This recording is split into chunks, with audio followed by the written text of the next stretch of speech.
Power is a game. Just let that sink in for a minute. It's not about being good or bad, it's about strategy. It doesn't care what you meant to do, only what you actually did.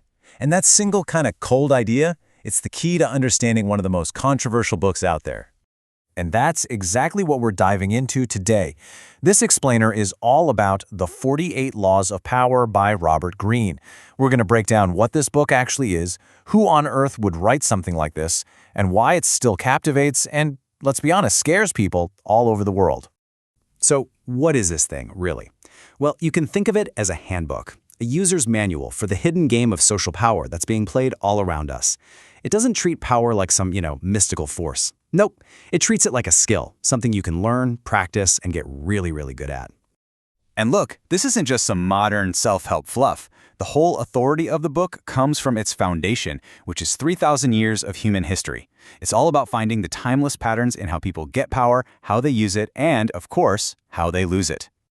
The scope here is just huge. I mean, we're talking about drawing lines between totally different times and places, from the courts of ancient China to the scheming politics of Renaissance Italy. It turns out human ambition kind of looks the same everywhere. And this is it, the 48 Laws of Power. This bestseller has ended up in the hands of basically everyone, from CEOs and rappers to prisoners and politicians. It's the rulebook for a game a lot of us don't even know we're playing. Okay, so here's the core idea, and it is brutally simple.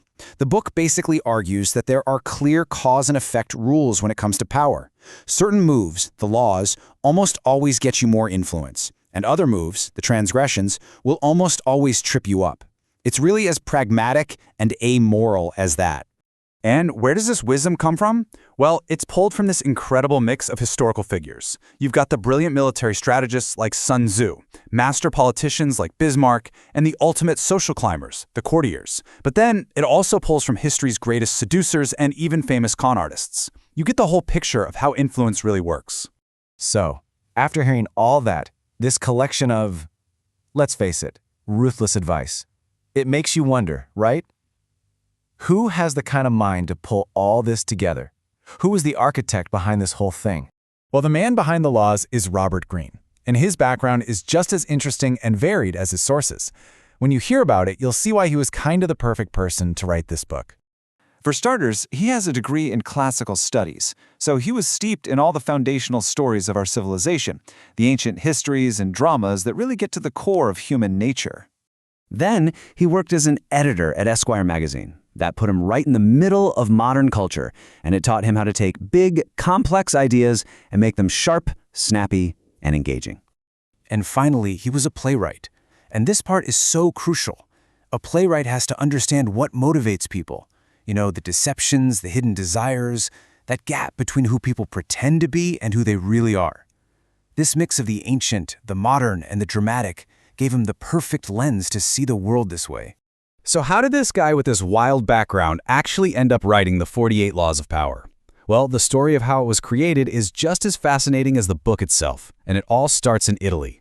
Greene tells the story himself. He says, "It was in the scheming world of Fabrica that Juste and I saw the timelessness of Machiavelli, and from our discussions in Venice, Italy, this book was born." I mean, you can just feel the atmosphere in that quote, right? Scheming, Venice, it's perfect. And here's the timeline of how it all went down. It kicks off in 1995. Greene's working at this art school in Italy called Fabrica. He meets a book producer, Juste Elfers. They start talking and get excited about this idea of a modern version of Machiavelli's The Prince.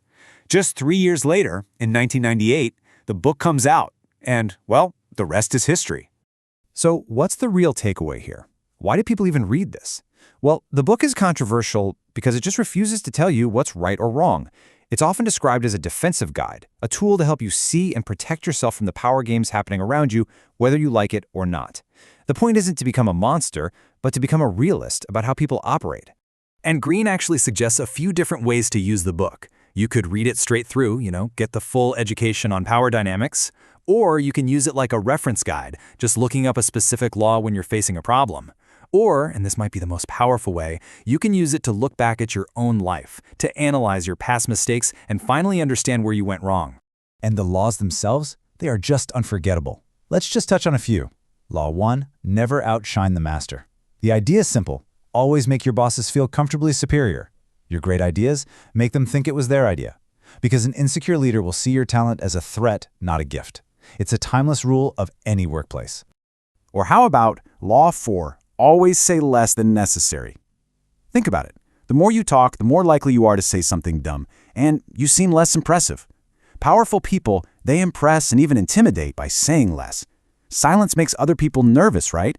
They'll jump in to fill the silence, and in the process, they'll reveal everything you need to know.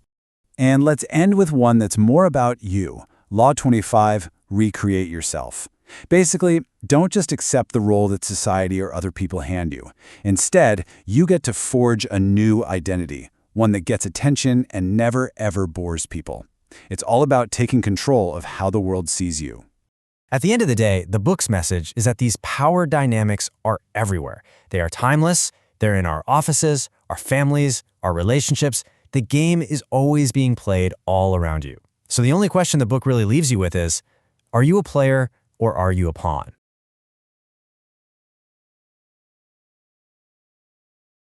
So, let's talk about a book that's, well, it's pretty legendary. Robert Greene's The 48 Laws of Power. For decades, this book has fascinated people, it's guided them, and honestly, it's probably terrified a few too. It's basically a masterclass in the art of indirect power. And today, we're jumping right in at the very beginning. We're going to unpack law number 1, which you could argue is the most important of them all. Okay, let's get into it. So let me ask you this. Can the very things you're best at, your sharpest skills, your most brilliant qualities, can they actually become the reason for your downfall? I know, it sounds totally backward, right? But what we're about to see is that in the world of power, logic, well, it often gets turned completely on its head. And to really get why, we've got to take a trip back in time. There's this classic story, this cautionary tale, that just perfectly explains the danger of being maybe a little too good at what you do. All right, so let's set the scene. You've got two main players here. On one side, you have King Louis XIV, the famous Sun King, basically the center of the universe in France at the time. And then there's his finance minister, Nicolas Fouquet, who's not just ambitious, he's brilliant. And Fouquet figures, hey, the best way to show my king how loyal and valuable I am is to, well, to put on a show. To celebrate the completion of his brand new, absolutely stunning home, the Château de Vaux-le-Vicomte, Fouquet decides to throw a party for the king. But listen, this wasn't just any party. No. We're talking about an event so over the top, so spectacular, that people would still be talking about it for literally centuries. I mean, picture this. The best food you could imagine. Brand new plays by Molière debuting right there. Fireworks that lit up the whole sky. The entire party was a testament to Fouquet's impeccable taste, his powerful connections, and his genius for management. From his perspective, he was just showing the king, look how competent I am. Look what a great asset I am to you. He was showing off his talent. And then it all goes wrong. The morning after this incredible party, the greatest night of his life, Fouquet is arrested on the king's direct orders. He's charged with treason, and boom, he spends the rest of his life locked away in some remote fortress. He never sees freedom again. So you have to wonder, right? He thought he was doing everything right, showing off his talent, his loyalty. What on earth was his fatal mistake? How could this grand gesture of honor lead to a life sentence? Well, the answer is right there in the very first law of power. And that brings us to the answer. It's law number 1, never outshine the master. See, the thing is, Fouquet's party didn't make the king feel honored. It made him feel small. It made him feel insecure. Here's this minister whose house is now nicer than the king's own palaces. He's throwing parties that are better than anything the royal court can muster. So instead of impressing his boss, he basically just put a giant spotlight on what the king lacked and inspired a furious sense of envy. Okay, so to really get this, we need to dive into the psychology of it all. Why is it such a terrible idea to outshine your boss? What's really going on in their head? Here's the deal. Everyone, and I mean everyone, has insecurities, especially people in power. So when you show up all talented and brilliant, you might not even mean to, but you can end up poking at those very raw nerves. And that's when you start stirring up resentment and envy. And here's the really dangerous part.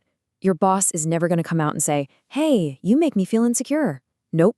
They're going to find some other totally legitimate sounding reason, like, oh, I don't know, trumped up charges of embezzlement to get you out of the picture. For good. Okay, so that's what not to do.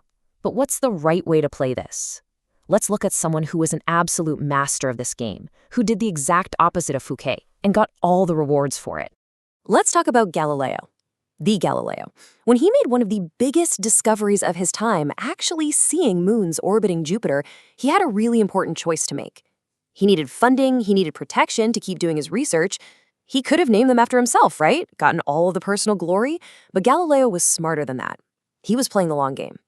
And this is how you do it. Instead of grabbing the credit, he named his discovery the Medicean stars in honor of his powerful patrons, the Medici family. Think about that. He basically gave his patrons a permanent spot up in the heavens. He tied their family name to the cosmos forever. He wasn't just avoiding outshining them, he was actively making them the stars of the show. And when you put these two side by side, the difference is it's everything. You've got Fouquet, who put the spotlight on himself, and what did he get? A life sentence. Then you have Galileo, who turned that spotlight onto his bosses, the Medici family. And his reward? He becomes their official court mathematician and philosopher, with all the funding and support he could ever want. See the difference? Two brilliant guys, two completely opposite outcomes, and it all came down to this one simple law. You know, there's a quote in the book that just nails this whole idea. Fouquet's intention was good. He wanted to honor his king. But the effect was that the king felt humiliated and insecure. And in this ruthless game of power, your intentions don't mean a thing. Only the effect matters. So that leaves us with one last thing to think about. This law basically says that power is a game of appearances, about managing how people see things. And it really makes you ask yourself, doesn't it? In our own lives and our jobs, where's that line? What's the right balance between showing what we can do and making sure the people above us still feel comfortable, still feel superior? It's a tricky game for sure.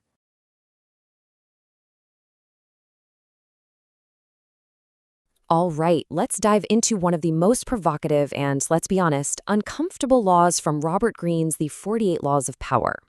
This is a big one. It really challenges our gut instincts about loyalty and friendship. So what does it actually mean to never trust your friends and, even crazier, to learn how to use your enemies? First things first, you gotta understand the source material. The 48 Laws of Power is not your typical self-help book. Not at all. It's a cold, hard guide to strategy. Greene basically distills 3,000 years of history. We're talking Machiavelli, Sun Tzu, even Casanova. This isn't about being nice in the office. It's about the timeless and often brutal mechanics of power and influence. And there it is, the core of Law 2 laid out, direct and completely unsentimental. It just flips everything we think we know on its head. It argues that the emotional connection you have with a friend isn't a strength when it comes to power. Actually, it's a huge potential weakness. Let's really get into why that is. Okay, so to really get this law, you have to accept the book's basic premise. You have to step into a world where actions aren't judged by whether they're good or bad, but purely by their results. It's all about how they affect your power. See, the book's central message is simple.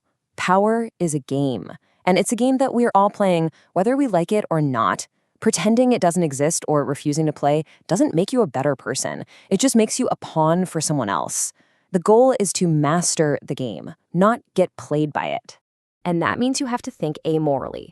Now, that doesn't mean being immoral or evil. It's different. It just means, for the sake of strategy, you're setting aside your personal judgments of right and wrong. You're looking at a situation and asking, what's the smart move here? What's the most effective play? Not what's the nice thing to do. So, with that framework in mind, let's look at the first half of this law. The serious strategic danger of mixing friendship with your professional life or any kind of power dynamic. This really gets to the psychological heart of it. Think about it. When you hire a friend or promote them, you're not just buddies anymore. You're now their boss. And your success, which they used to cheer for, is now a daily, in-your-face reminder that they work for you. That can slowly, maybe even unconsciously, curdle into envy and resentment. And that is a really destructive emotion. And there's another huge problem, familiarity. It just blurs all the professional lines. A friend might feel like they can slack off, ask for special treatment, or talk to you in a way that just completely undermines your authority.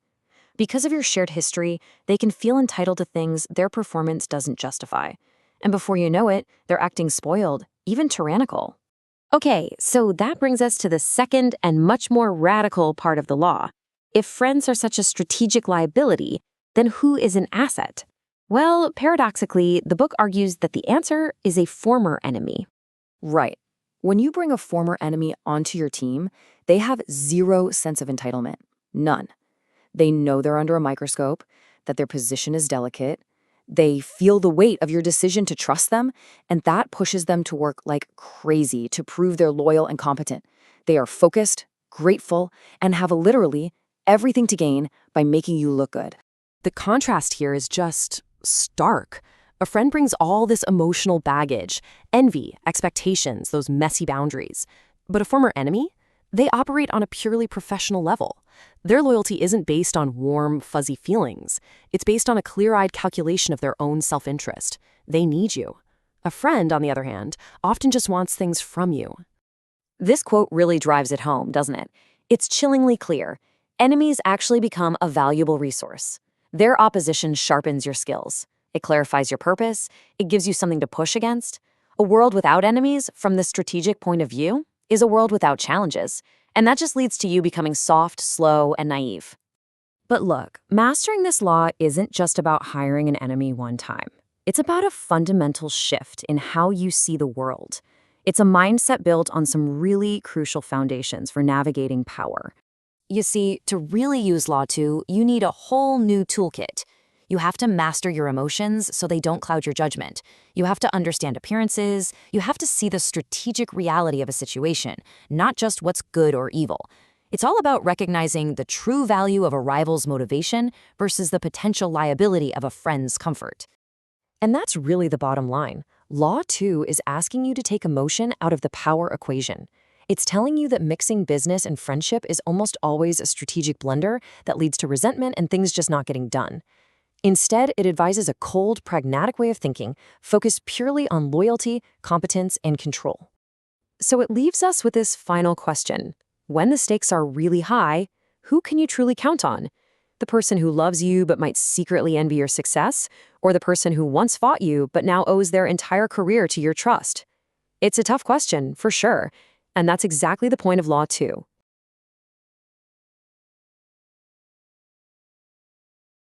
All right, let's dive right in. Today, we're tackling one of the most intriguing ideas from Robert Greene's The 48 Laws of Power. We're talking about law number 3, and it's all about the massive strategic advantage you get by being, well, unreadable. But hey, before we get into the nitty-gritty, let me ask you something. How predictable are you really? Think about it. At work, with your friends, do they always have you pegged? Do they know exactly what you're thinking or what your next move is? You know, we're always told that being transparent is a good thing, right? But in the high-stakes game of power and strategy, Greene says that can be your biggest weakness. And that brings us right to the heart of Law 3, conceal your intentions. The logic here is pretty ruthless, but it's simple. You want to keep people off balance, keep them in the dark. Don't ever show them the real purpose behind what you're doing. Because if nobody knows what you're actually after, how can they possibly get in your way?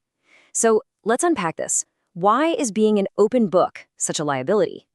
Yeah, to really get why you'd want to hide your intentions, we first have to talk about the problem. The problem with being an open book. So according to Greene, this is just how most of us are wired.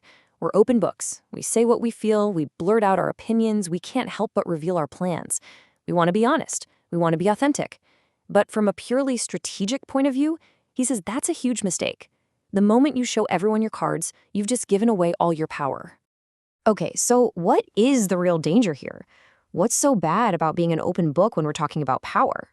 This, right here, gets to the absolute core of it. If you're completely open all the time, you become so predictable, so familiar, that it's basically impossible for anyone to truly respect or fear you. And look, power isn't just about people liking you. It's about inspiring a little bit of awe, maybe some mystery. When you're as easy to read as a bedtime story, sure, you might be nice, but you're never going to be powerful. Okay, so how do you actually do it? How do you conceal your intentions? Well, the first big tactic Greene lays out is something called the red herring. And this isn't just about keeping your mouth shut. It's about actively throwing people off your trail. Think of a red herring like, a magician's trick. It's a shiny object. You dangle some fake goal or some false desire in front of your opponents, and they get so fixated on that decoy, they're totally blind to what you're really doing on the side. The book gives us this fantastic historical example. It's the story of Ninon de Lenclos, a famous 17th century courtesan. She was advising this young marquis, who was head over heels for a countess. Problem was, the marquis was a total open book, and because of that, the countess just wasn't interested. So Ninon's advice? It was a complete masterclass in how to use red herrings. Just look at how every single step here is a brilliant piece of misdirection. First, faking indifference. That totally threw the countess off. She was expecting him to be fawning all over her, but instead she gets confusion. Then, inspiring jealousy. Bam! He shows up with other beautiful women, and suddenly the countess sees him as a prize that other people want. That's powerful psychology right there. And finally, being unpredictable. That kept her thinking about him, constantly trying to figure him out. He hid his real intention until the game was pretty much already won. All right, so if red herrings are all about active, loud misdirection, the second tactic, smoke screens, is way more subtle. It's all about hypnotic concealment. And this difference is so important. A red herring makes people look over there. A smoke screen? It makes them not even realize there's anything to look at in the first place. You're basically hiding in plain sight, right behind a boring, normal facade. This is the power of the classic poker face, right? A truly great player doesn't try to bluff with big, showy gestures. No, they just put on this bland, unreadable expression. And that simple smokescreen drives their opponents crazy because it gives them absolutely nothing to go on. And here's where it gets really, really clever. A smokescreen can just be a noble gesture, a simple act of kindness, a big show of honesty that can completely disarm people. Why? Because they want to believe you're a good person. And that belief makes them totally blind to the strategic move you're about to make. So all these tactics, the red herrings, the smoke screens, they all serve this bigger philosophy that Greene calls the art of indirection. And this right here is the end game for Law 3. It's about mastering the ability to thrive in a social world by, frankly, saying one thing while doing another. You appear to be this paragon of decency, following all the polite rules of society, all while you're playing a much, much deeper game underneath. But, and this is a big but, this law is not foolproof. Greene calls this the reversal. See, if you already have a reputation for being tricky or deceptive, then trying to act all innocent and naive is just going to make you look ridiculous. At that point, your best bet is to just own it. Lean into your reputation for being cunning. And that leaves us with a really important question, especially for today. In our age where we celebrate radical transparency and sharing everything, is concealing your intentions an outdated, cynical strategy? Or is it actually more powerful now than ever before? In a world full of open books, who really holds the power? The person who shares every thought, or the one who truly understands the power of holding back?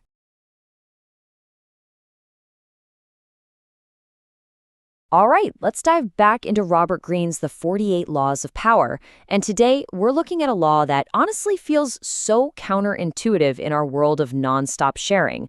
It's this idea that real power, well, it isn't found in what you say, but in what you don't say. So let's get into it. Just think about it for a second. You're in a conversation and there's that awkward pause. Or maybe you're in a meeting with your boss, or even on a first date. What is our gut instinct? It's to talk, right? We just start talking, to explain ourselves, to try and impress, to just fill that uncomfortable silence. We've got this assumption that saying more makes us seem more important. But what if that's completely wrong? Well, Robert Greene, in his super famous and, often controversial book on strategy, he basically flips that whole idea right on its head. He argues that our need to over-explain, it isn't a strength at all. In fact, it's a huge weakness. And that brings us right to law number 4. It's a concept that really challenges almost everything we think we know about how to communicate effectively. There it is. So simple, so direct, and you know what? Incredibly hard to actually do. Always say less than necessary. Now, this isn't about being rude or weirdly secretive. According to Greene, this is a very calculated strategy for gaining and keeping control in pretty much any situation you find yourself in. So you've got to wonder, right? Why does saying more actually make you seem less powerful? What's so fascinating is how Greene breaks down the psychology of what's happening here.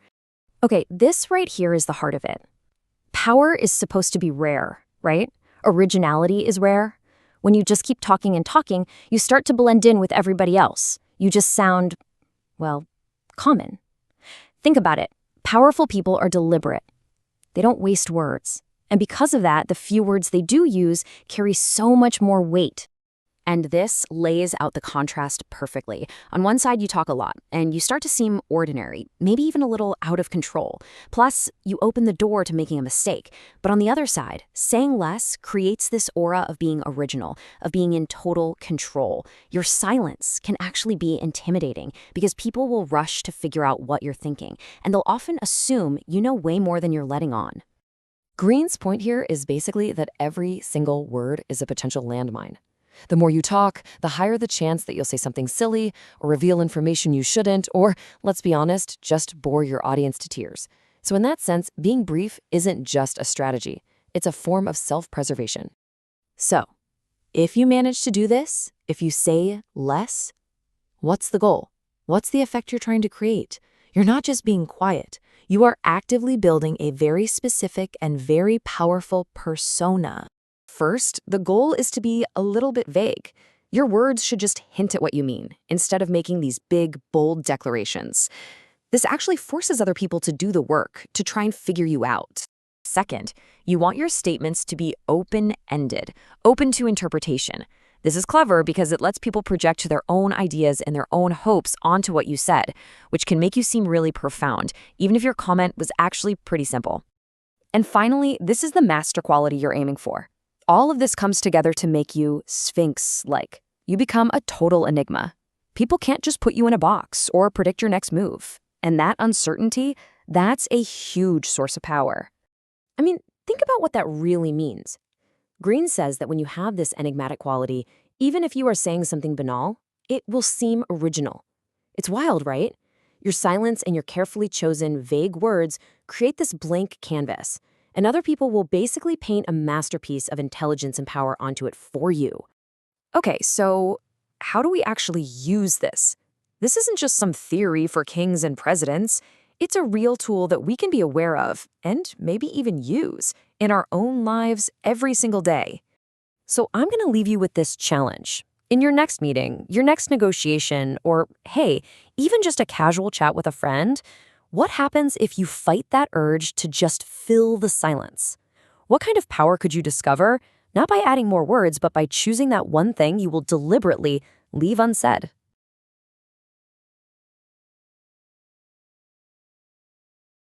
All right, when we talk about power, what's the most valuable thing you can have? It's not money, it's not status, it's something way more powerful. Today, we're diving deep into Robert Greene's The 48 Laws of Power, and we're tackling a big one, law number 5. So much depends on reputation. Guard it with your life. So let's just think about this for a second. I mean, really think. If you stripped away all the obvious stuff, the money, the fancy titles, even a whole army, what would you have left? What's that one thing, that absolute bedrock of power? Well, the book is crystal clear on this one. It's your reputation. And look, this isn't just about what people think of you, like some kind of popularity contest. No. It's a real, tangible weapon. A strong enough reputation can literally win a battle for you before you even show up. It is, without a doubt, your most critical asset. So let's really unpack this. Your reputation isn't just some social score, right? It's way more than that. Think of it like your personal ambassador, this invisible force that's out there working for you 24/7. It walks into the room before you do, shaping how people see you and react to you before you've even opened your mouth. And the effect it has, it's almost like magic, seriously. A powerful reputation just creates this aura around you that makes all your strengths seem bigger, more potent. It can command respect or, yeah, even a little bit of fear, making you seem way more powerful than you might actually be. Okay, so if reputation is that important, then the big question is, how do you build one, from scratch? Well, the good news is it's not about being perfect. It's all about strategy. So let's get into the playbook. And the strategy is actually pretty straightforward. Step 1, you pick one single amazing quality. Maybe it's being incredibly honest or ridiculously creative or just ruthlessly efficient. Whatever it is, that becomes your thing. Step 2, you make sure people know about it. And then, step 3, you just watch. Because once you plant that seed, a good reputation spreads all on its own, like wildfire. But, and this is a huge but, reputation is incredibly fragile. I mean, it's as powerful as it is easy to break. Take the story of this courtier, Meade Susia. When the ruler loved him, he once shared a half-eaten peach, and it was seen as this amazing act of intimacy and love. But later, when he fell out of favor, that exact same memory, sharing that peach, was brought up as proof of his disrespect, and it led to his ruin. Think about that. The action never changed, only the reputation around it did. And this idea isn't just for old-timey royal courts or modern-day boardrooms either. Oh no, when things get real, I mean in the total chaos of a battlefield, reputation becomes one of the deadliest weapons you have. So, first up, let's look at how reputation can be used as a psychological weapon, how you can use it to inspire pure fear and win a fight before it even starts. A perfect example is General Erwin Rommel, the Desert Fox from World War II. His whole game was built on a reputation for being this unpredictable, cunning genius. And it worked. There were times when just the rumor that Rommel was coming was enough to make entire cities evacuate. Get this, even when the British had 5 times as many tanks as he did. His opponents weren't just fighting his army, they were fighting the legend of Rommel. But it's not all about fear, right?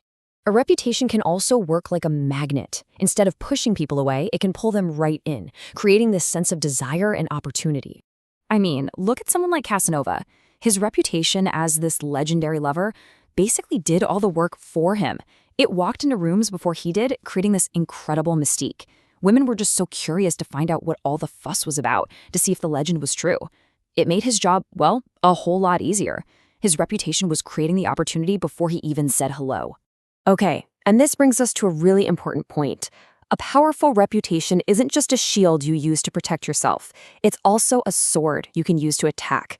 And interestingly, it's often the most powerful weapon for the person who has less power. So here's the strategy in a nutshell. If you can't go after your opponent directly, maybe they're too powerful, you go after this source of their power. And what is that? Their reputation. All you have to do is poke a few holes in their public image, create a little doubt, and then just sit back and let everyone else do the heavy lifting for you.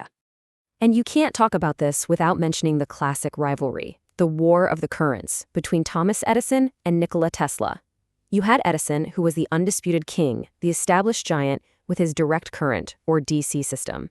And then you had Tesla, this brilliant challenger with a much better system, alternating current, or AC.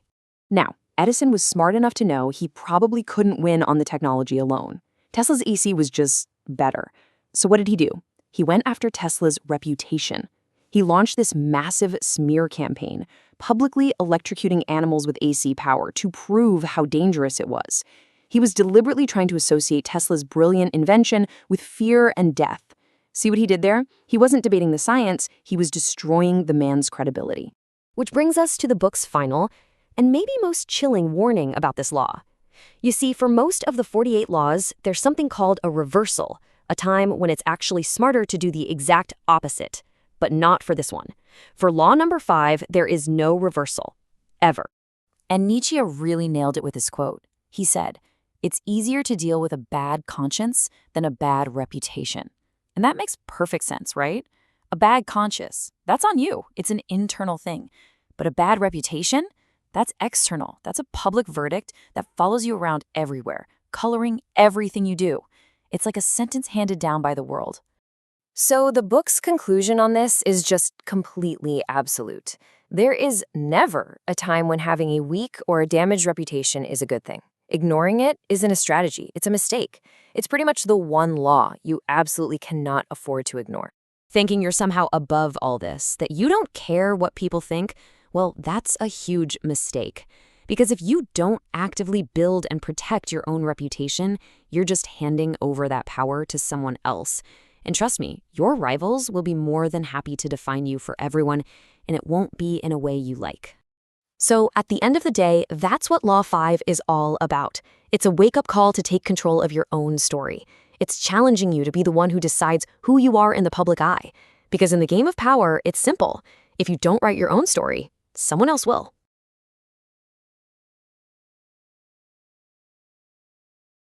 Okay, let's talk about that famous, and let's be honest, kinda controversial book, The 48 Laws of Power by Robert Greene. We're going to really dig into one of its most fascinating and most provocative rules, law number 6. But here's the thing. To really get this law, we can't just start with a dry definition. No, we're going to start with a story. So picture this. It's Paris, 1905, and the whole city is just buzzing, whispering about this new performer, this woman who seemed to just appear out of thin air and capture everyone's imagination. I mean, just listen to how the press was talking about her. The description itself is shrouded in mystery. This wasn't just some dance, you know? It was treated like a ritual, a slow, deliberate reveal that hinted at something exotic, something almost forbidden. You can just imagine the audience completely on the edge of their seats. Her name, Matahari, and her performances were, well, they were totally unlike anything the Parisian elite had ever seen before. She would blend these almost sacred-looking dances with these incredible stories from the Far East. It created this aura that was somehow both spiritual and sensual at the same time. I mean, Paris was absolutely captivated. She had them completely under her spell. So what was the real source of her power? It was the fact that nobody could figure her out. One day, you'd hear she was the daughter of a Brahmin priest. The next, she was a Javanese princess. The actual truth, that she was from a little town in Holland, well, that would have just destroyed the whole illusion, right? Her power wasn't in the answers. It was in the questions she made people ask. So it really makes you wonder, right? How does a total unknown become the talk of Europe? Like, overnight? It wasn't just about talent or even beauty. It was something else. It was this masterful, maybe even unconscious, use of a very specific law of power. And that brings us to law number 6, court attention at all cost. The idea behind it is, well, it's pretty ruthless and incredibly simple. In the game of power, being ignored is basically a death sentence. Think about it. To have any power at all, you first have to get people's attention. You just can't be brilliant in the shadows. And you know, this isn't some newfangled idea. Way back in the 17th century, a philosopher named Balthazar Gracian, he put it perfectly. He said that display, or what we're calling attention, it works like a spotlight. It can hide your flaws, it can amplify your strengths, and it can give even a totally ordinary person this extraordinary aura. Okay, so if getting attention is the goal, how do you actually do it? Well, the book lays out a pretty clear game plan for putting this law into action. It really boils down to 3 key tactics. First, you have to be different. Simple as that. Don't just blend into the crowd. Second, you got to do the Matahari thing. Cultivate that air of mystery. If people can't quite figure you out, you'll live rent-free in their heads. And third, you need to project an image that's just bigger, bolder, and more confident than everyone else. But hey, don't make the mistake of thinking this is just a law for artists or socialites. No way. This is a hardcore strategy that's been used on the battlefield. Let's talk about the legendary General Hannibal during his war with Rome. So Hannibal finds himself trapped by the Romans. And what does he do? He pulls off one of the weirdest moves in all of military history. He gets a couple thousand oxen, ties flaming torches to their horns, and then drives them up a mountainside in the middle of the night. You can just imagine the Roman sentries, just standing there, completely stunned. Seriously, put yourself in the Roman shoes for a second. What on earth would you think if you saw thousands of flickering lights moving all over a dark mountain? What could that possibly be? See, Hannibal's genius here wasn't just creating a distraction. He created a psychological weapon. The whole spectacle was so bizarre, so completely unexplainable, that it basically paralyzed the Roman soldiers. They were frozen, caught between awe and fear. They were so busy trying to figure out the puzzle that they couldn't actually do anything. All right, but here's where it gets tricky. The law comes with a huge warning label, because grabbing the spotlight, it's a really dangerous game. And if you play it wrong, it can tear you down even faster than it built you up. The book tells this cautionary tale about a woman at a royal ball. She was so beautiful and charming that she pulled all the attention away from, wait for it, Queen Victoria herself. Yeah, that was a fatal mistake. By outshining the most powerful person in the room, she got exactly the wrong kind of attention. Her social career was over, just like that. And this gets to a really important distinction we have to make. There's good attention and there's bad attention. Good attention is magnetic. It pulls people towards you with intrigue, with a bit of mystery. But bad attention, that's repellent. It just reeks of neediness and desperation, and it pushes people away. What it all boils down to, really, is psychology. If you look desperate for the spotlight, you're basically shouting to the world that you're insecure. And in the game of power, insecurity is a major weakness. Truly powerful people seem to attract attention without even trying. They never, ever look like they're chasing it. So let's pull all these threads together. What's the big takeaway from law number 6? Well, it's all about becoming the master architect of your own image, of your own reputation. Okay, so here are the key things to remember. First, think of attention like it's a currency. It has value. Second, remember that what you don't say is often way more powerful than what you do. Third, you have to define your own image, because if you don't, trust me, someone else will do it for you. And last but not least, you've got to have the wisdom to know when to step into the spotlight and when to step back into the shadows. And that kind of leaves us with one last big question, especially for right now. In our world, a world of social media, clicks, likes, and going viral, does the old idea of all attention is good attention really hold up? Is it actually better to be talked about for the wrong reasons than to not be talked about at all? It's definitely something to think about.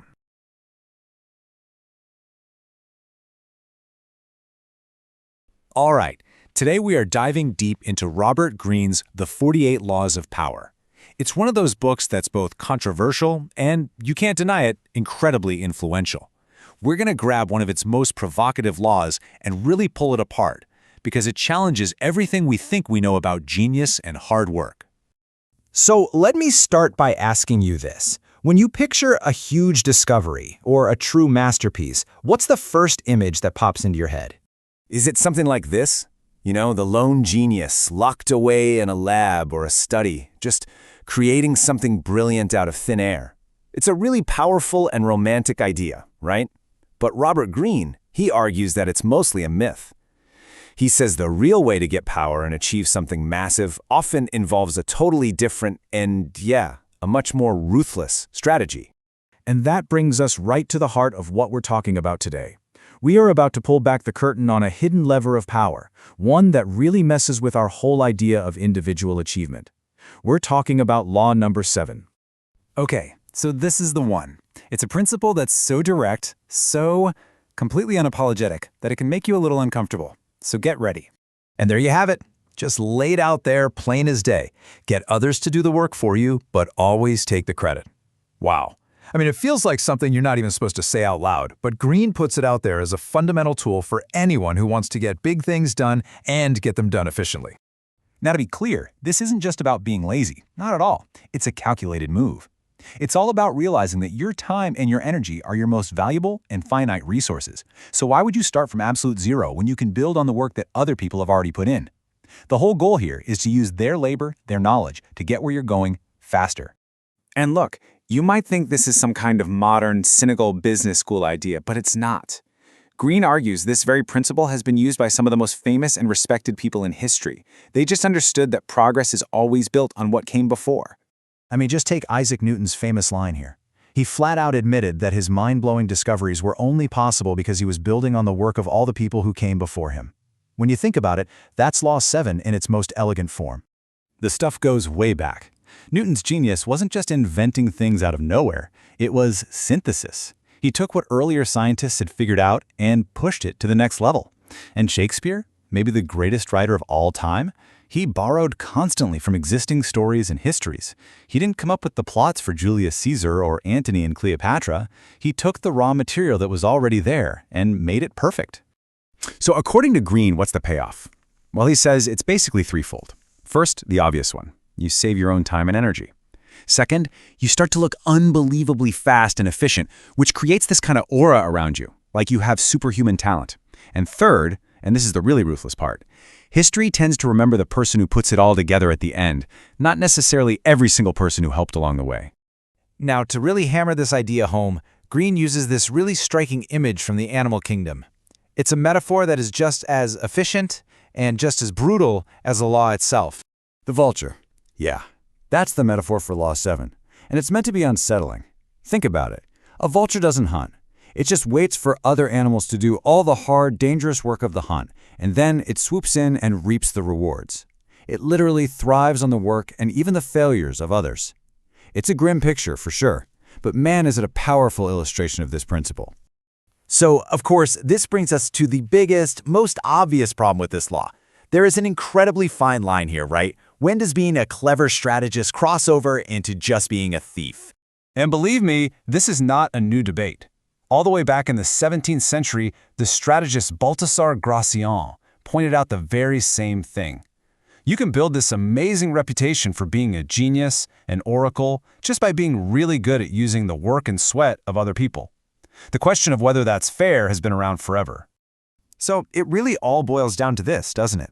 On one side, you have leverage and efficiency. On the other, you have plagiarism and exploitation.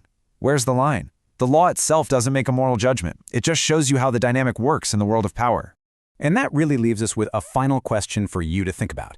In our world today, with open source everything, with endless content online, with collaborative projects, those shoulders of giants are literally everywhere. The chance to build on what others have done has never, ever been bigger. But that also means the ethical lines have never been blurrier. So where do you draw the line between standing on the shoulders of giants and just taking what isn't yours?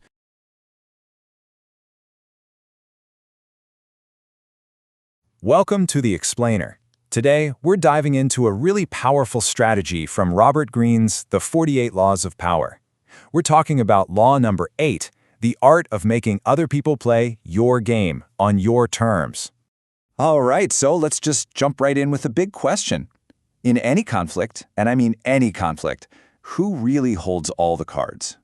Is it the person with the most resources, the one who shouts the loudest, or is it something else entirely? Well, it turns out the one who's really in control is the person who makes their opponent react. See, when you force them to ditch their plans and play by your rules, you've already won half the battle. And that, right there, is the core of Law 8, completely flipping the power dynamic in your favor. Okay, so first things first, let's really break down what this law of control is all about. The law itself sounds pretty straightforward, right? Make other people come to you. Use bait if necessary. But don't let that simplicity fool you. The application is, well, it's incredibly powerful. It's about a fundamental shift in your thinking. You've got to stop chasing your opponent and instead make them chase you. And listen to how Greene puts it. He says, when you force the other person to act, you are the one in control.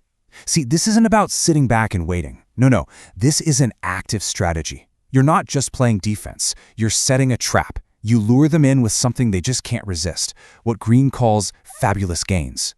And then you attack. Suddenly, you're the one holding all the cards.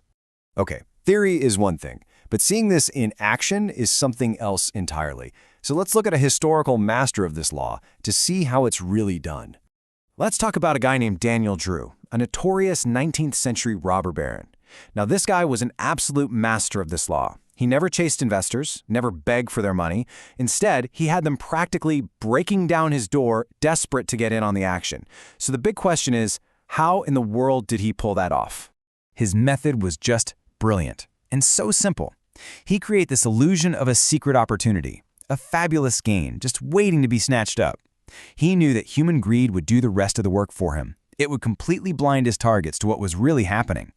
They thought they were being clever, getting the inside scoop. But really, they were just fish swimming right towards his bait. There's this ancient piece of wisdom that just nails the strategy perfectly. To lure the tiger from the mountain. Think about it. Why on earth would you go fight a tiger up on its own mountain, where it's strongest and knows the terrain? That's suicide. The smart play is to draw it out, down into the open, onto your territory, where it's vulnerable, and you've got the upper hand.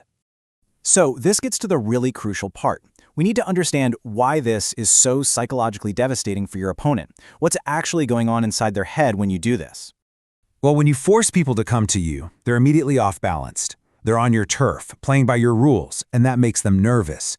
It forces them to rush, to make sloppy mistakes. And all the while, you look powerful, totally in control.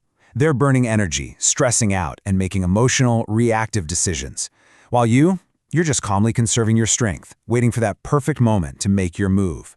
But, and this is a huge but, this law is not foolproof. It's not a silver bullet for every situation. There's a critical twist here, a reversal. Because in the game of power, sometimes sitting back and waiting is the absolute worst thing you can do. Yeah, Greene makes it super clear that patiently luring someone in isn't always the answer. Just think about great historical figures like Napoleon. He often won by using pure, overwhelming speed and aggression. He would terrify and demoralize his enemies before they even had time to think, let alone plan. It's like a startup that just blitzes the market, leaving some big, slow, established company totally shell-shocked and unable to respond. So what you have here is a fundamental strategic choice. The luring strategy, Law 8, is kind of like a spider. It patiently weaves its web, conserves its energy, and waits. It's all about control and defense. But the attacking strategy, the reversal, that's the hawk. It seizes the initiative, diving down with incredible speed and force. And the real key to power is knowing when you need to be the spider and when you need to be the hawk. And that brings us to the final and maybe most important takeaway. See, real power isn't about knowing one cool trick. It's about having a full toolkit of strategies and knowing exactly which one to use at exactly the right time. I think the legendary boxer Joe Louis summed up the spirit of this reversal perfectly. He once said about an opponent, he can run, but he can't hide. And that's it, isn't it? When the moment is right, a relentless, aggressive attack just leaves your opponent with zero options. No time to think, no room to breathe, and nowhere to go. Their only choice left is to lose. So as we wrap this up, here's the question I want to leave you with. In your next challenge, your next negotiation, your next conflict, will you be the one setting the trap, or will you be the one springing it? Does the situation call for the patient spider or the aggressive hawk? The answer to that question will determine who's really holding the cards.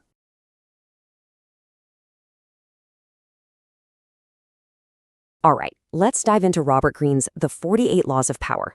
Now, this book is just packed with incredible lessons on strategy, but today we're going to explore one of its most challenging ideas, Law 9. And trust me, it's a principle that goes against pretty much every instinct we have when we feel we're right. Think about it. We've all been there, right? You lay out the facts, you make your case perfectly, and the other person finally concedes. You won, didn't you? But then there's that awkward silence, that tension just hanging in the air. You won the little battle of words, but it really feels like you just lost the war for the relationship. Well, that feeling of winning, but actually losing, it's not just in your head. It actually has a name, and it really exposes the hidden and pretty high cost of being right. What you've just experienced is called a Pyrrhic victory. You might get a momentary rush, a little burst of satisfaction, but believe me, the long-term cost is huge. By forcing someone to admit they're wrong, you've hurt their pride and created some serious, lasting resentment. That nagging feeling of losing, that's your intuition screaming at you, telling you the true price of that short-lived win. So, the big question is, how do we avoid these empty victories? Well, this brings us right to the heart of Law 9, where Robert Greene gives us a really powerful new way to think. Greene just nails it here. He says the resentment and ill will you create is stronger and lasts longer than any momentary change of opinion. I mean, just let that sink in for a second. Someone might say, okay, you're right, just to get you to stop talking. But deep down, they've dug their heels in even further, and now they resent you for making them feel small. And this leads us to the law itself, in all its simple, powerful glory. Win through your actions, never through argument. Think about it like this. Arguments are just a bunch of hot air. They make a lot of noise, but don't really accomplish much. Actions, on the other hand, they have this undeniable weight. They're real. They speak for themselves. Okay, but to really get a handle on this, we need to understand the psychology behind it all.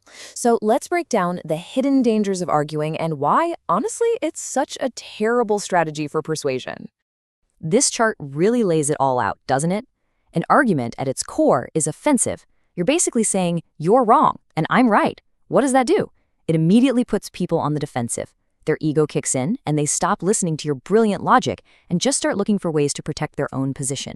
So any win you get is always going to be temporary. But action? Action is undeniable. You can argue with words all day long, but you can't argue with a result you can see with your own two eyes. It just bypasses all that pride and ego and creates real agreement and, lasting influence. So if arguing is the problem, what's the solution? This is where we get to the real power of Law 9, learning to shift from arguing to demonstrating. The main idea is just so beautifully simple. Demonstrate, don't explicate. In other words, stop explaining and start showing. Instead of arguing that your new business plan is better, why not launch a small pilot program and just show everyone the results? Don't tell your team you're a hard worker. Let your track record of finished projects do all the talking for you. This is the perfect metaphor from the book. An argument is just like being on a seesaw. There's a lot of motion, right? Up and down, back and forth, but you always end up right back where you started. You get nowhere. The only way to truly win is to get off the seesaw completely. Just step off, let them have their words, and let the sheer gravity of your actions gently bring them back down to reality. The former British Prime Minister Benjamin Disraeli basically lived by this rule. He said never argue, give only results. He knew that when it comes to real influence, talk is cheap. Don't bring your debates to the table, bring your demonstrated successes. That's how you get off the seesaw. Okay, so this all makes perfect sense in theory. But how do we actually start using this powerful law in our day-to-day lives? It really boils down to a simple 3-step process. First, you've got to recognize it. Feel that little urge inside you to jump in, to correct someone, to prove you're right. That's your cue. Second, pause, just for a second. Before you open your mouth, ask yourself, what's my real goal here? Is it just to win this one tiny moment, or is it to achieve a much bigger goal? And finally, step 3 is to demonstrate. Shift your entire focus from words to actions. Ask yourself, how could I show my point, even in a really small way? And that right there is the real challenge I want to leave you with. Think about a recurring disagreement you have, maybe at work, maybe at home. How could you step off that pointless seesaw of argument and instead create one small, undeniable demonstration? I think the power you'll gain from that one single shift in your strategy, well, it might just blow you away.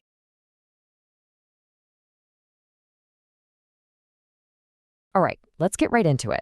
We're diving into one of the most talked about and, one of the most intense laws from Robert Greene's The 48 Laws of Power. Today, we are breaking down Law 10, Infection. Avoid the unhappy, unlucky. So that's the core idea right there, and it's meant to be jarring. The law isn't just being poetic here. It's framing emotional states as being literally as contagious, and as potentially deadly as a physical illness. The stakes are set incredibly high from the get-go. Okay, so what does it mean, this whole idea of contagious misery? Well, this law argues that some people act like walking carriers of a psychological virus. It's not just that they're unhappy, they actually radiate it. So let's try to really understand the danger here from the book's perspective. What's so interesting here is how the book forces you to look at your relationships as a kind of strategic calculation. In this world, your social circle isn't just there for support. It's part of your toolkit. An infector isn't just a friend who's a bit of a downer. They're a massive strategic liability who will absolutely drain your most precious resources, your time and your energy. And that leaves you vulnerable. So if these people are supposedly so dangerous, the big question is, how do you even spot them? Well, the law gives you what's basically a field guide for diagnosing this personality type. So let's get into the anatomy of an infector and figure out how to identify the source of the problem. Here's the definition the book lays out. An infector isn't just someone who's unlucky or going through a tough time. No, the law describes them as having an intensely unstable character that actively creates their own misfortune. And here's the real kicker. That misfortune is never contained. It always inevitably spreads to anyone who gets close. Okay, let's break down the warning signs you can actually look for. They almost always present themselves as the victim, which makes it really hard at first to see that their problems are, self-inflicted. You have to look for a pattern, a past filled with drama, a trail of burned bridges and broken relationships, chaotic careers. The common thread, according to the book, is this powerful, destabilizing personality that just creates chaos wherever it goes. Now, to really see this law in action, nothing beats a good story. And the book gives us a powerful historical case study. Let's look at the story of the dancer Lola Montez and King Ludwig of Bavaria. It's a perfect, if tragic, illustration of this so-called infection at work. So, King Ludwig was known for being super frugal, very cautious, totally in control. But in 1846, that all went out the window when he met Lola Montez. He even said it himself, he was bewitched by her. From the perspective of Law 10, this is the exact moment of infection. It's when his own judgment got completely clouded by her intense, unstable personality. What's really striking here is just how fast the whole thing goes downhill. It's incredible. By 1847, this once thrifty king is just showering her with money and political power. The people are furious, and riots break out. And then, by 1848, less than 2 years after he met her, his reign is over. He has to give up his throne just to stop a civil war. And Lola? Well, true to the infector profile, she moves on and eventually dies in poverty herself. Okay, so after a catastrophe like that, what does the law say you should do? Well, the answer it gives is just as ruthless as the diagnosis. It's not about helping, it's not about fixing them, it's about the cold, hard logic of quarantine. And that's the central metaphor, right? A virus. The danger of the infector is that their influence is subtle. It gets into your system while your guard is down. You might feel sorry for them, you might want to help, but according to this law, you're really just opening yourself up to the infection and letting their chaos slowly take over your own life. So the book presents you with a very stark choice. Option 1, you try to help. The book argues this is a fatal mistake that will only drag you down with them. Or there's option 2, quarantine. You recognize the destructive pattern for what it is, and you run. Not out of spite, but purely out of self-preservation. And the advice here couldn't be more clear. It's absolute. No middle ground. Don't argue, because their instability doesn't follow logic. Don't try to change them, because their character is their destiny. And most importantly, do not offer them help, because your sympathy is the very path the infection uses to spread. Okay, I know that is a pretty bleak way to look at the world. But this law isn't just about what to avoid. It actually has a really powerful flip side, an antidote to all this negativity. And that's the power of positive association. See, the big takeaway here is that this whole law of contagion works both ways. Just like misery and chaos can infect you, so can happiness, success, and intelligence. You can actually use these same forces of emotional transfer to your advantage. So, you flip the script. Instead of scanning for warning signs, you start actively searching for signs of good fortune. The book suggests looking for people with qualities like genuine good cheer, a kind of natural buoyancy that carries them through hard times, and intelligence. You want to surround yourself with people who are a source of pleasure and who just seem to attract prosperity. And this really gets to the end game, strategically speaking. The goal is to become a party to the good fortune that other people create for themselves. By choosing your associations wisely, you can effectively share in the success and the power that fortunate people just seem to draw to them. So let's bring this all back to you. This law isn't just a bunch of old stories. It's presented as a practical, if pretty ruthless tool for your own life. It kind of forces you to turn the spotlight on your own circle and ask a pretty tough question. So as we wrap this up, I'll leave you with that question. Think about your own circle of friends, colleagues, partners. Are the people around you a source of energy and progress, or are they an infectious drain? According to the cold, hard logic of Law 10, in the game of power, the answer to that question could change everything.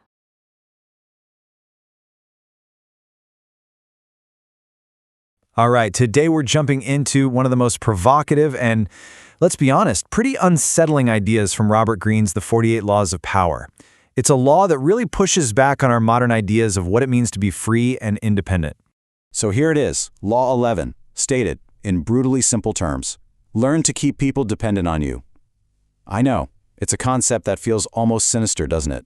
It cuts right to a very uncomfortable truth about how power often works. Now, the core argument here is completely counterintuitive. You see, Greene suggests that real freedom isn't about being totally self-reliant. Nope. He says it comes from being so essential, so indispensable, that other people can't afford to get rid of you. The more they need you, the more freedom you actually have.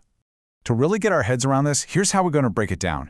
We'll start with the basic logic, then we'll look at a cautionary tale. What happens when you get this wrong? After that, we'll dive into the keys to real power, the tools you need to become indispensable, and finally, the really strange paradox at the heart of this whole thing. So what's the actual thinking behind this law? Well, at its core, the book basically argues that power isn't something you have in a vacuum. It's a social game. And in that game, your security, your value, it's all directly tied to how much other people need you. I mean, think about it. If anyone can do your job, you're replaceable. The moment you become a little inconvenient, or maybe a little too expensive, poof, you're gone. You're completely at the mercy of someone else's whims. But, and this is the key, this is where the power starts to shift. When you build a unique value, a skill that's really hard to find or replicate, you create a dependency, and that dependency gives you leverage. It gives you, paradoxically, the freedom to move and act, because getting rid of you would just cause way more problems than it solves. Now, to see what happens when this law is ignored, the book gives us this incredibly stark story from the Middle Ages. It's really a tale about the danger of being powerful, but not truly needed. So you've got this mercenary soldier, this condottieri. The guy is an absolute hero. He's the toughest, most skilled warrior the town has, and he single-handedly saves them, securing their freedom and their safety. By all accounts, he should be celebrated for the rest of his life. But see, once the fighting stops, the town starts looking at him a little differently. The enemy is gone, sure, but now they have a new problem. This incredibly powerful, independent warrior, he's a loose cannon. His only real loyalty is to himself, not to them, and he has the power to turn on them whenever he wants. Suddenly, his strength becomes their biggest weakness. This is where the story takes a really dark turn, and it's all based on cold, hard logic. The mercenary had served his purpose. The war was over. So what was his value to the town now? Yep, they executed him. It's a brutal ending, I know, but it illustrates the law perfectly. His services were just not indispensable anymore. The town figured, hey, if another enemy comes along, we'll just hire another soldier. He went from being their savior to being a liability.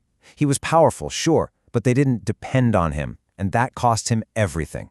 So, the million-dollar question is, how do you avoid the mercenary's fate? To see this law applied by a true master, we have to turn from a nameless soldier to one of history's greatest political operators. You see, unlike the mercenary, who was basically an independent contractor, the Prussian statesman Otto von Bismarck wove himself into the very fabric of the government. He made himself the central hub for every piece of information, every key decision. Getting rid of Bismarck wouldn't just be like firing a minister, it would mean the total collapse of the administration he had so carefully built around himself. And you know, Bismarck was playing a very, very old game. It's something Machiavelli nailed centuries earlier. True power isn't about screaming for loyalty. It's about creating a system where being loyal to you is just the smartest move for everyone else involved. So how do you actually do this? Let's get practical. Let's break down the strategies the book actually suggests for creating this kind of dependency. The book kind of lays out a three-pronged attack. First, you have to have a unique talent, something critical that people can't just learn overnight. Second, don't be a lone wolf. Build a wide web of allies so that getting rid of you would mess things up for a lot of other people. And third, control the information. Be the one who holds the secrets or the specialized knowledge everyone else needs. Now, these strategies lead to two different types of power. There's intensive power, which is all about being that unique specialist. This gives you freedom because you can take your rare talent anywhere. Then there's extensive power, and this is the Bismarck model. It comes from that wide web of influence, and this gives you security because you're just too tangled up in the system to be easily removed. But wait, because there's a crucial reversal to this law, a final twist that you absolutely have to understand. There's a hidden cost to this whole strategy, and it can backfire if you're not careful. See, the thing is, when you tie your fate to a boss or a company by making them need you, well, you start needing them too. It's a two-way street. You need them to need you. It becomes a relationship of mutual dependence, a kind of golden cage. The source argues that trying to be completely 100% free, like our mercenary friend, usually just leads to isolation and disaster. The real world runs on a complex system of interdependence. The key isn't to escape it, but to figure out how to master your position within it. And this reveals the true checkmate position. The ultimate power move isn't about being the king. It's about being the indispensable power behind the throne. You get all the influence with none of the risk. The person in charge might have the title, but in reality, they can't function without you. In a way, they become your captive. And all of this leaves us with one last thought. This law isn't just some cynical strategy for climbing the corporate ladder. It's really a lens for seeing the invisible ties of dependence in all of our relationships. So it's worth asking yourself, in this intricate dance of power we're all in, who really depends on whom?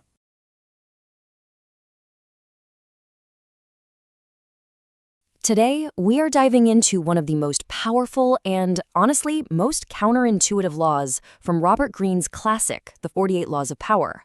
We're talking about Law 12, a strategy so subtle it can break down the defenses of even the most paranoid people. But before we get into the law itself, let's start with a puzzle. Picture this. It's the Roaring '20s. How in the world would you convince the most feared gangster in America to trust you with his money? I mean, it sounds like a death wish, right? Well, believe it or not, this isn't just some hypothetical question. This is a real story. one that Robert Greene uses to perfectly illustrate the law we're about to break down. It really happened. And it all begins with a promise that sounds completely impossible. The scene is set in 1926. A very well-dressed, very confident man who calls himself Count Victor Lustig walks right into Al Capone's headquarters.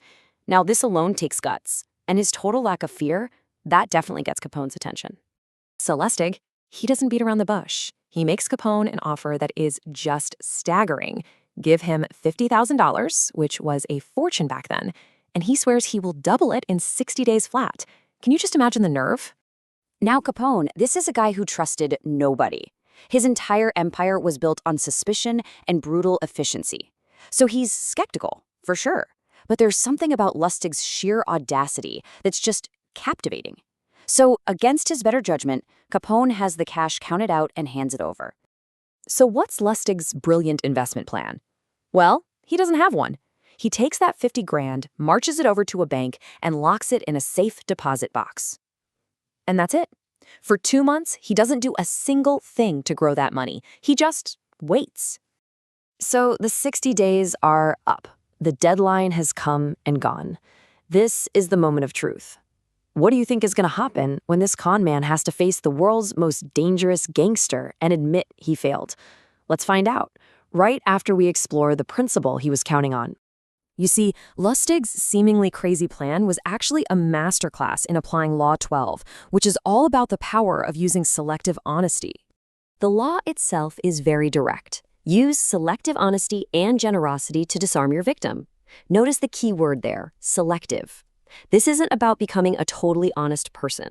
It's about using one single, well-aimed act of sincerity to completely lower someone's guard. Robert Greene puts it perfectly. He says, one sincere and honest move will cover over dozens of dishonest ones. That's the whole idea right there. The shock of an honest gesture from someone you expect to be deceitful is so powerful, it creates this kind of fog that hides everything else you're doing. I mean, just think about the psychology of it. We all walk around with a set of expectations for how people are supposed to act. When someone does something that completely violates those expectations, like an act of unexpected honesty, it sort of short-circuits our brain. Our suspicion just evaporates because we don't know how to react.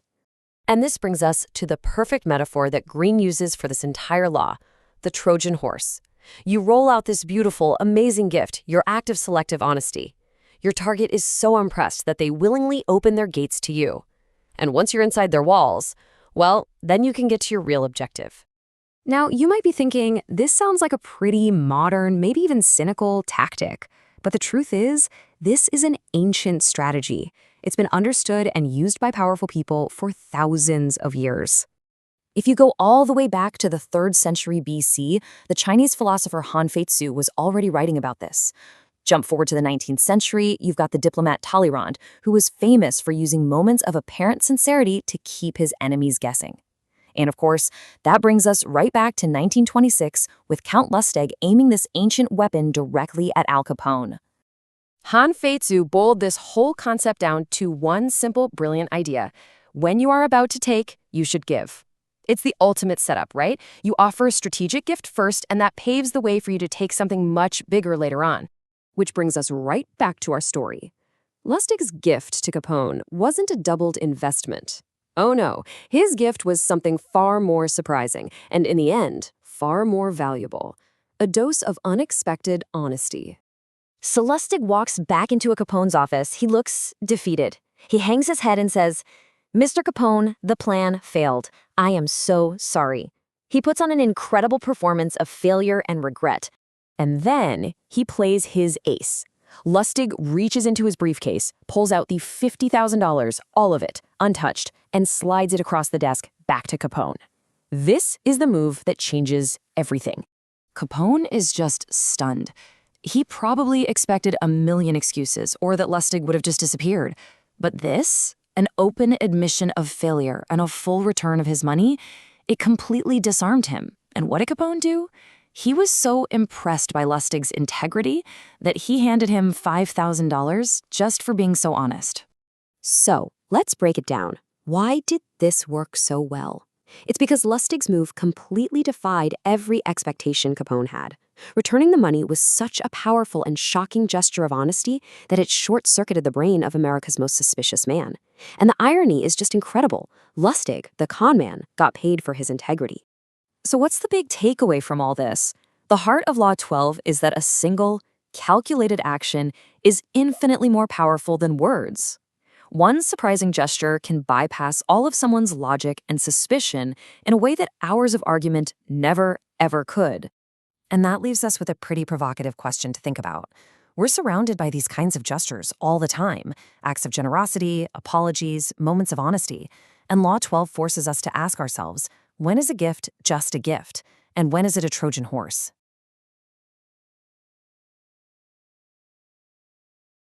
All right, let's talk about a law of power that, I'll be honest, feels a little cold, a little counterintuitive at first. But for any manager, this is absolutely one of the most essential things to understand. It's the real secret to getting the help you need, not by being nice, but by being smart. So picture this. Your whole project is hanging in the balance. You are desperate for help from a colleague, maybe from another department entirely. You walk over to their desk. Now what? What do you say? Because your entire approach in that single moment is going to decide whether you sink or swim. You know, it's funny. Most of us, when we're in that spot, we instinctively make the same critical mistake. We reach for an appeal that feels right, that feels human, but it's actually the weakest possible way to ask. It's what the book calls a threadbare chord. So you're at a fork in the road here. On one side, you can appeal to hope. You can remind them of favors you've done in the past, appeal to their sense of fairness, maybe even their mercy or gratitude. On the other side, you can use strategy. You forget the past completely and you focus only on one thing. What's in it for them, right here, right now. One is a plea, the other a proposition. And to really hammer home just how high the stakes can get, we've got to look at a story from the source material. And listen, this isn't about getting a report in on time. This is a story about life and death. Okay, so let's set the scene. We're going way back to a very volatile, politically charged Italian city-state. This was a world where, alliances were flimsy, power was constantly shifting, and betrayal was just another Tuesday. And right in the middle of all this, a conspiracy to overthrow the city's ruler is discovered. The plotters, they're captured. Their lives are literally hanging by a thread. The situation could not be more dire. So one of these conspirators, a guy named Stefano di Poggio, he decides his best bet is to appeal to the ruler's better nature. He reminds Castracani of his family's loyalty, their friendship, all the good deeds they'd done. He's basically saying, hey, remember us, remember everything we've done for you, please show us some mercy. He was appealing directly to gratitude. And Castracani, he listened. He probably nodded along patiently, and then he had every single one of them killed. Stefano's plea, his reliance on past favors and gratitude, was completely, totally useless. A brutal but powerful lesson. Whoa, so what on earth just happened there? Why did that plea fail so spectacularly? Well, that horrifying story perfectly illustrates the ruthless principle we're unpacking today. Let's look at the law itself. And there it is. The source is brutally clear on this. When you need something from someone, don't waste your breath reminding them of things you've done for them. It doesn't matter. Instead, you need to find something in your request that will benefit them. You have to frame your ask so they see something in it for themselves. It's like this. Gratitude, that's a single, fraying thread. It's going to snap under the slightest pressure. But mutual self-interest, that's a thick, strong rope. It's woven together from many different fibers, and it holds. It's durable because it's good for both of you. Okay, so that's the theory. But how do you actually use this as a manager, right? How do you weave that strong, unbreakable cord in the office? Well, the source actually gives us a pretty clear path. All right, first things first. You have to get out of your own head. It is not about you. What are their pressures? What are their KPIs? What does their boss want from them? Second, you have to completely detach from your own feelings, your urgency, your sense of what's fair. All that stuff just clouds your judgment. And finally, when you make the ask, you present it as a solution to one of their problems. It's not a favor you're asking for. It's an opportunity you're presenting to them. So, let's say you forget all this. You get stressed, you default back to asking for favors based on friendship or, hey, you owe me one. What's the real danger here? It's really important to understand the consequence. And here's the kicker. The biggest risk isn't that you'll make an enemy or that they'll say no to your face. It's actually worse. You'll just be ignored. Your email will be met with a polite nod, a vague, I'll look into it, and then crickets. You become background noise because you haven't given them a single compelling reason to act. So how do you remember all of this when you're under pressure and you just need that yes? Simple. Before you make any request, just remember to find the chord. C. Consider their world. O. Offer a mutual benefit. R. Remove your own emotions. And then, and only then, D. Deliver the ask. Seriously, this little checklist can totally transform your results. And really, that's what this all boils down to, doesn't it? Real power doesn't come from demanding what you think you're owed. It comes from deeply understanding what other people want. So the next time you need that critical yes, don't look backward to gratitude. Look forward and find their self-interest.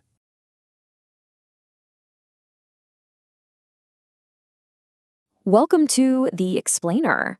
Today, we're diving into one of the most, let's say, controversial ideas from Robert Greene's The 48 Laws of Power. It's a law that really gets under your skin and challenges everything you think you know about friendship and trust. So let's get into it and deconstruct law number 14. To really get a handle on this law, you have to start with a pretty fundamental question of human interaction. What aren't people telling you? I mean, really, what are their real motivations, their hidden insecurities, their true intentions? This one question, it's the key that unlocks this entire strategy. And that question leads us right here to the law itself. As you can see, the book just puts it right out there, no holding back. Pose as a friend, work as a spy. Wow, it's a pretty jarring phrase, isn't it? It just immediately forces you to look at every social dynamic through a completely different, much more calculated lens. So what's the actual thinking here? What's the core philosophy behind a law like this?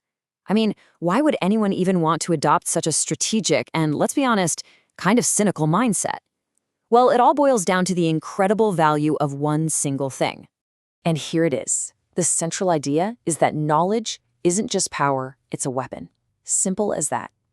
When you have information that your rivals or even your colleagues don't have, you gain this decisive, almost unfair advantage. It lets you see their moves coming and plan your own, all while you stay completely invisible to them. And the book doesn't mince words about this. As you can see from the quote, this kind of knowledge isn't just helpful, it's critical. It's framed as an absolutely essential tool if you want to stay ahead on the very complex chessboard of human relationships. Okay, so if information is the prize, what's the method for getting it? How does the law suggest you actually go about gathering all this valuable intelligence? Let's break down the how. So, the book lays out a pretty clear 4-step process. First up, you've got to play the spy yourself. You rely on your own powers of observation. Then you learn how to gently probe people in social settings, just testing their reactions. From there, you master asking these indirect questions that get people to reveal way more than they intended. And what's the end game of all this? To uncover their weaknesses and their true intentions. And there's actually a term for this in the book, artful spying. Now, this isn't about some cloak and dagger mission. It's about developing this constant, subtle state of awareness. It's the mindset that every party, every casual meeting, every single conversation is a potential opportunity to gather absolutely vital information. Right. So, you've adopted the mindset, you've learned the method. What's the ultimate payoff for putting all this work in? What is the actual strategic advantage that this creates? This image here just lays it out perfectly. Applying this law creates this stark power imbalance. You can see on the left, the uninformed person is always just reacting, always a step behind. They become vulnerable, totally predictable. But the spy over on the right, they're proactive. They hold all the cards, and their next move is completely unpredictable, precisely because their knowledge is kept hidden. And this, right here, gets to the absolute heart of the strategic advantage. When you're operating from a position of having more knowledge, you control the entire game. Your opponent is basically defenseless against a threat they literally cannot see coming. It's the ultimate strategic high ground. Now, it is really, really important to remember that this law is just one piece of a much larger and, often controversial puzzle presented in this book. It's presented as a tool. And, like any powerful tool, its effects, whether they're constructive or destructive, they depend entirely on how and why it's being used. So as we wrap this up, we're going to leave you with a final, kind of unsettling thought. Whether you ever choose to use these laws or not, it's probably worth asking yourself, in the constant game of power that's playing out all around us, Who might be practicing a little bit of artful spying on you?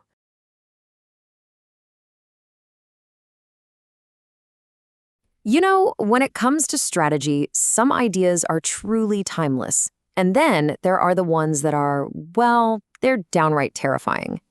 Today, we're going to dig into one of the most famous and infamous books ever written on the topic.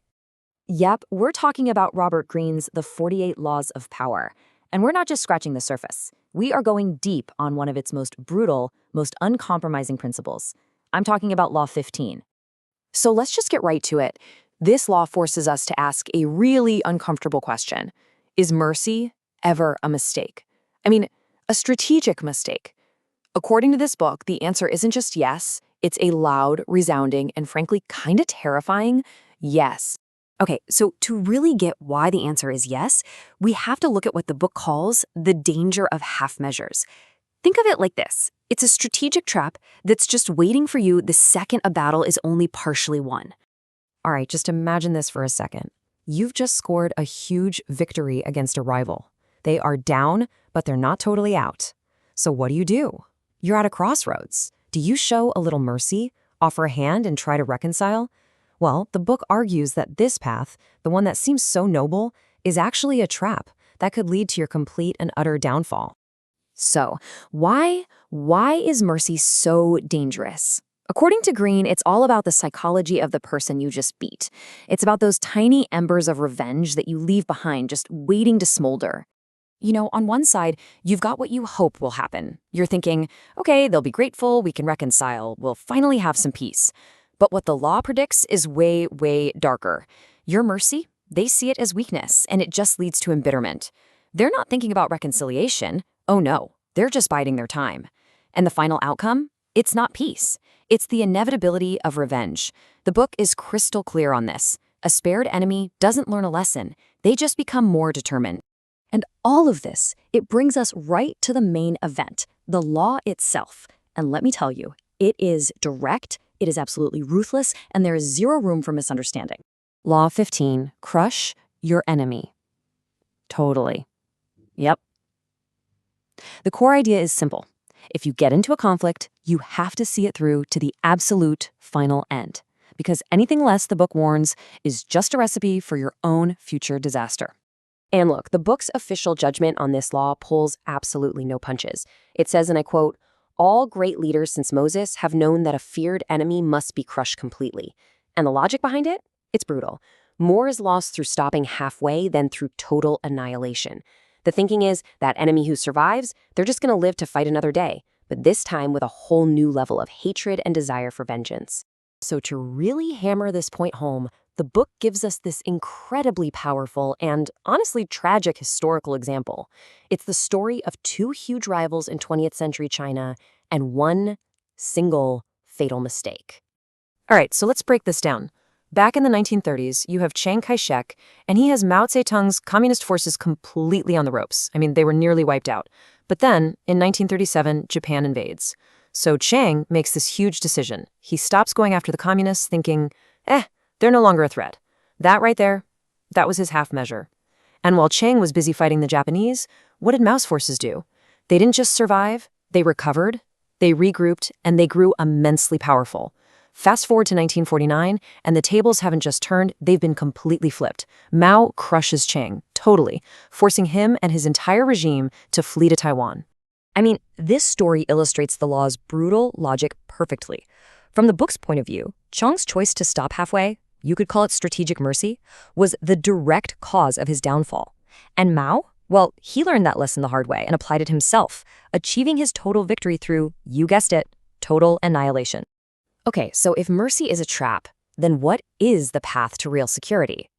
The book lays out a really clear, and I gotta say, pretty chilling strategy for what it considers a final, lasting peace.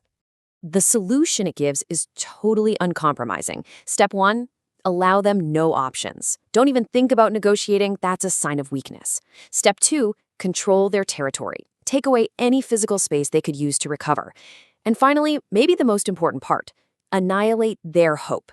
The goal isn't just to beat them physically, it's to crush them in spirit. So the very idea of getting revenge just dies. So here's the bottom line. According to the logic of the 48 Laws of Power, real, lasting security doesn't come from signing a treaty or shaking hands. No, it comes from the complete, total annihilation of the threat. Anything less than that is basically just sending an invitation for the whole fight to start up again, probably when you least expect it. And that leaves us with one last kind of provocative thought to chew on. Look, this law was clearly written with kings and epic battles in mind, right? But what about today? In our world, a world of business competition, career moves, and social rivalries, not literal war, what does total victory even mean? That's definitely something to think about.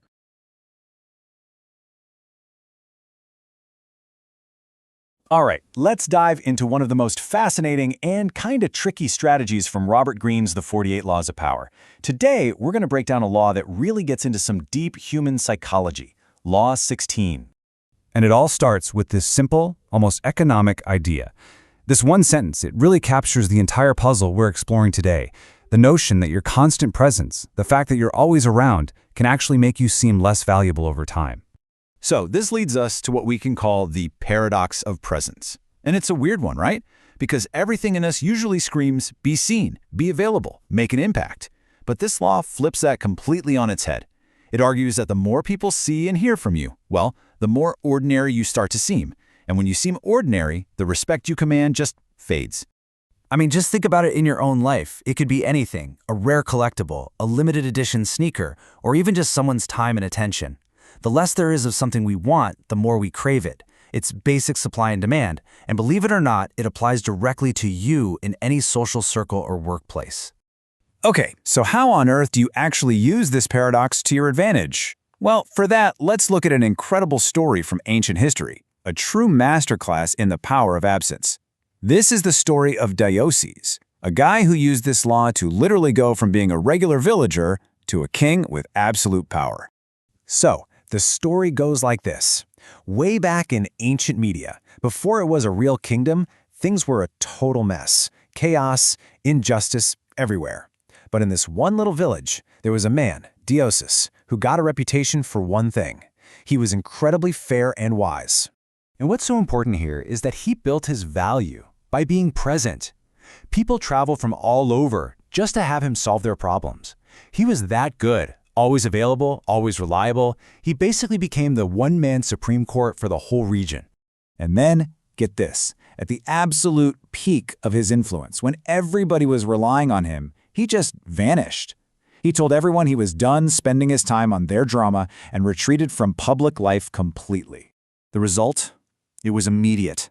It was chaos. All the old lawlessness and fighting came rushing back, and the people had this sudden, painful wake-up call. Living without him was unbearable.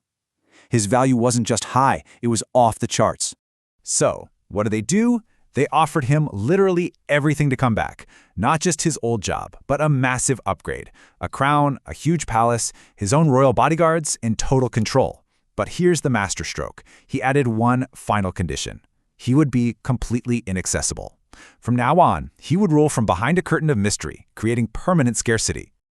I mean, that story of Deioces is just such a perfect illustration of the powerful logic behind this law. It all comes down to the value of scarcity, and it's a strategy that taps directly into how our brains are wired. So let's nail it down. Law 16 is officially, use absence to increase respect and honor. The whole idea is to treat your presence, your talents, your very self as a limited resource. You are the product, and you control the supply. You can really see the dynamic here. Constant presence, well, not just makes people get used to you. They take you for granted, and your perceived value drops. But strategic absence, that creates mystery, it creates demand. Our brains are hardwired to think that if something is rare, it must be valuable. When you pull back, you make people want you, and your value just skyrockets. You know, Greene uses a fantastic metaphor for this. Just think about the sun. After a week of rain, we can't wait to see it. But after a month of scorching heat, we're complaining and hiding inside. It's the sun's absence that makes us appreciate its return. Your presence works exactly the same way. And hey, this isn't just about politics or your career. The legendary French courtesan Ninon de Lenclos put it perfectly when it comes to romance. If you smother your partner with your presence 24/7, you kill the mystery and imagination that desire needs to breathe. She knew that a little absence is what keeps the fire going. But whoa, hold on. Before you go and ghost your boss and all your friends, you have to know this is a double-edged sword. This is probably one of the most dangerous laws to get wrong, so understanding when not to use it is absolutely critical. Okay, this is the most important rule of all, so listen up. This law only works after you have already established your presence and proven your value. Remember Diocles? He didn't start by being absent. He started by being everywhere and showing everyone just how valuable he was. Let me make this crystal clear. You use presence when you're new, when you're trying to build a reputation, when you need people to know who you are. You only use absence when you're already a big deal, when your value is a given. That is the only time that pulling away will actually increase your power. Because let's be honest, if you get the timing wrong on this, if you withdraw before you've made your mark, you're not creating value. You're not being missed. You are simply, and maybe even permanently, forgotten. So when you put it all together, this law isn't really about just disappearing. It's about mastering a rhythm, a dance between presence and absence. It's like a high-stakes game of hide-and-seek that you're playing with people's perception of you. So here's the playbook. First up, step 1. Establish your value. Be seen, be known, become essential. Then, step 2. Withdraw. And this is all about timing, knowing the right moment to make your exit. Next, step 3. Create scarcity. Let them feel the void you've left behind. And finally, step 4, the grand finale, return. You reappear, not as the same person, but to a whole new level of respect and honor. In a world where everyone is screaming for attention, this law is such a powerful way to manage your own value. It's all about knowing when to step into the spotlight and when to step back into the shadows. So the real question I'll leave you with is this. In your world, is it time to play?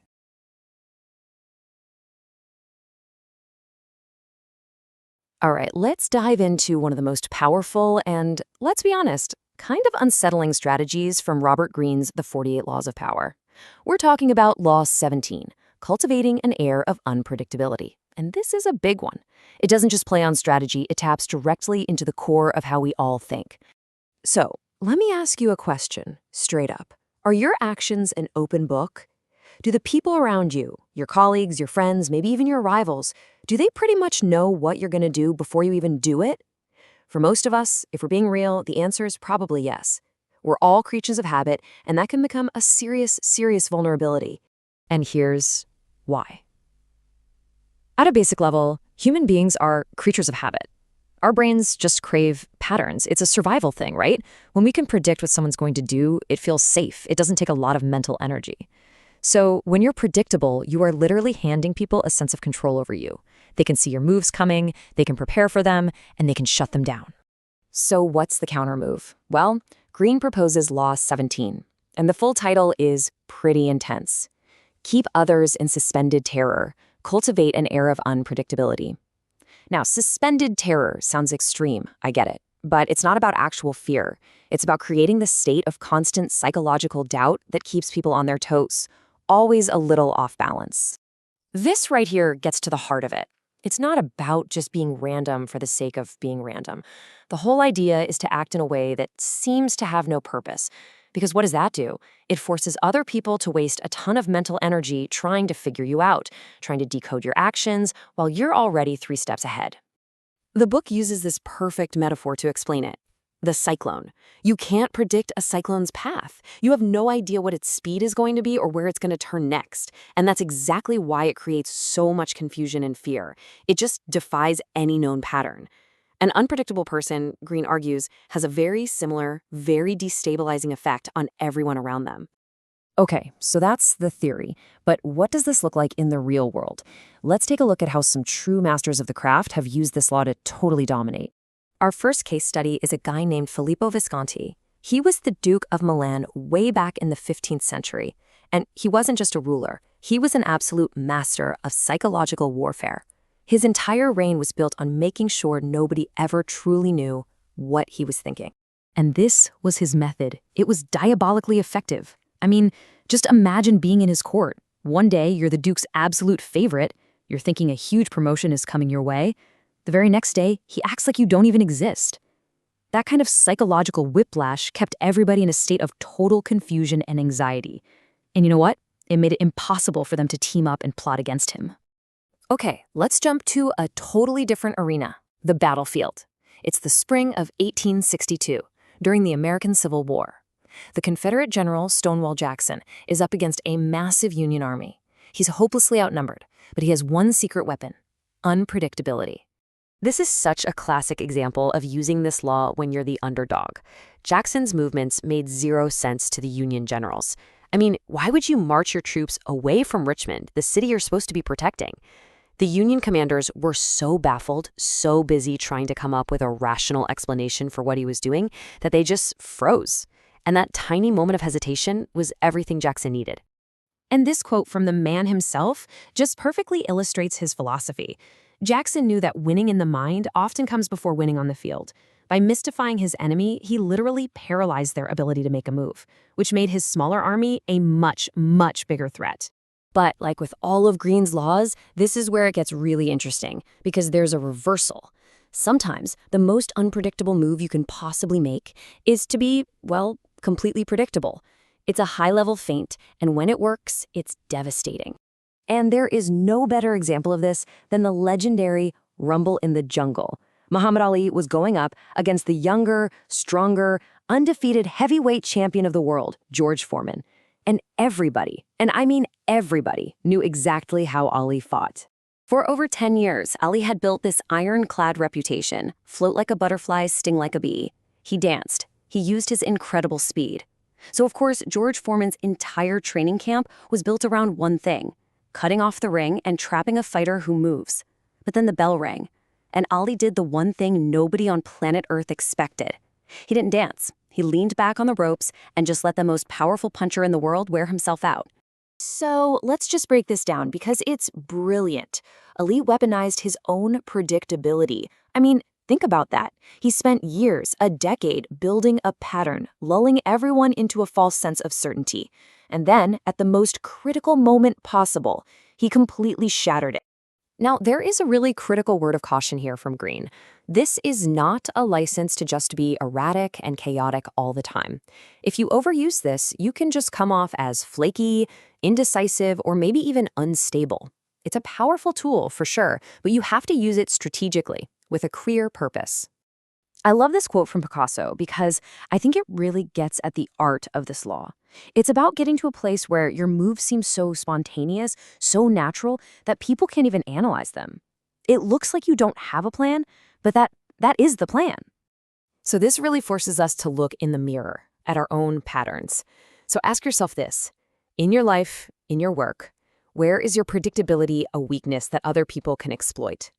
And more cleverly, like Ali showed us, when could that same predictability become your ultimate weapon in disguise? Thinking about that is the real key to mastering this law.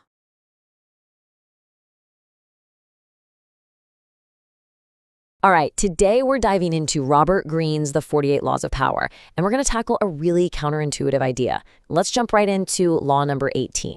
So let me ask you something.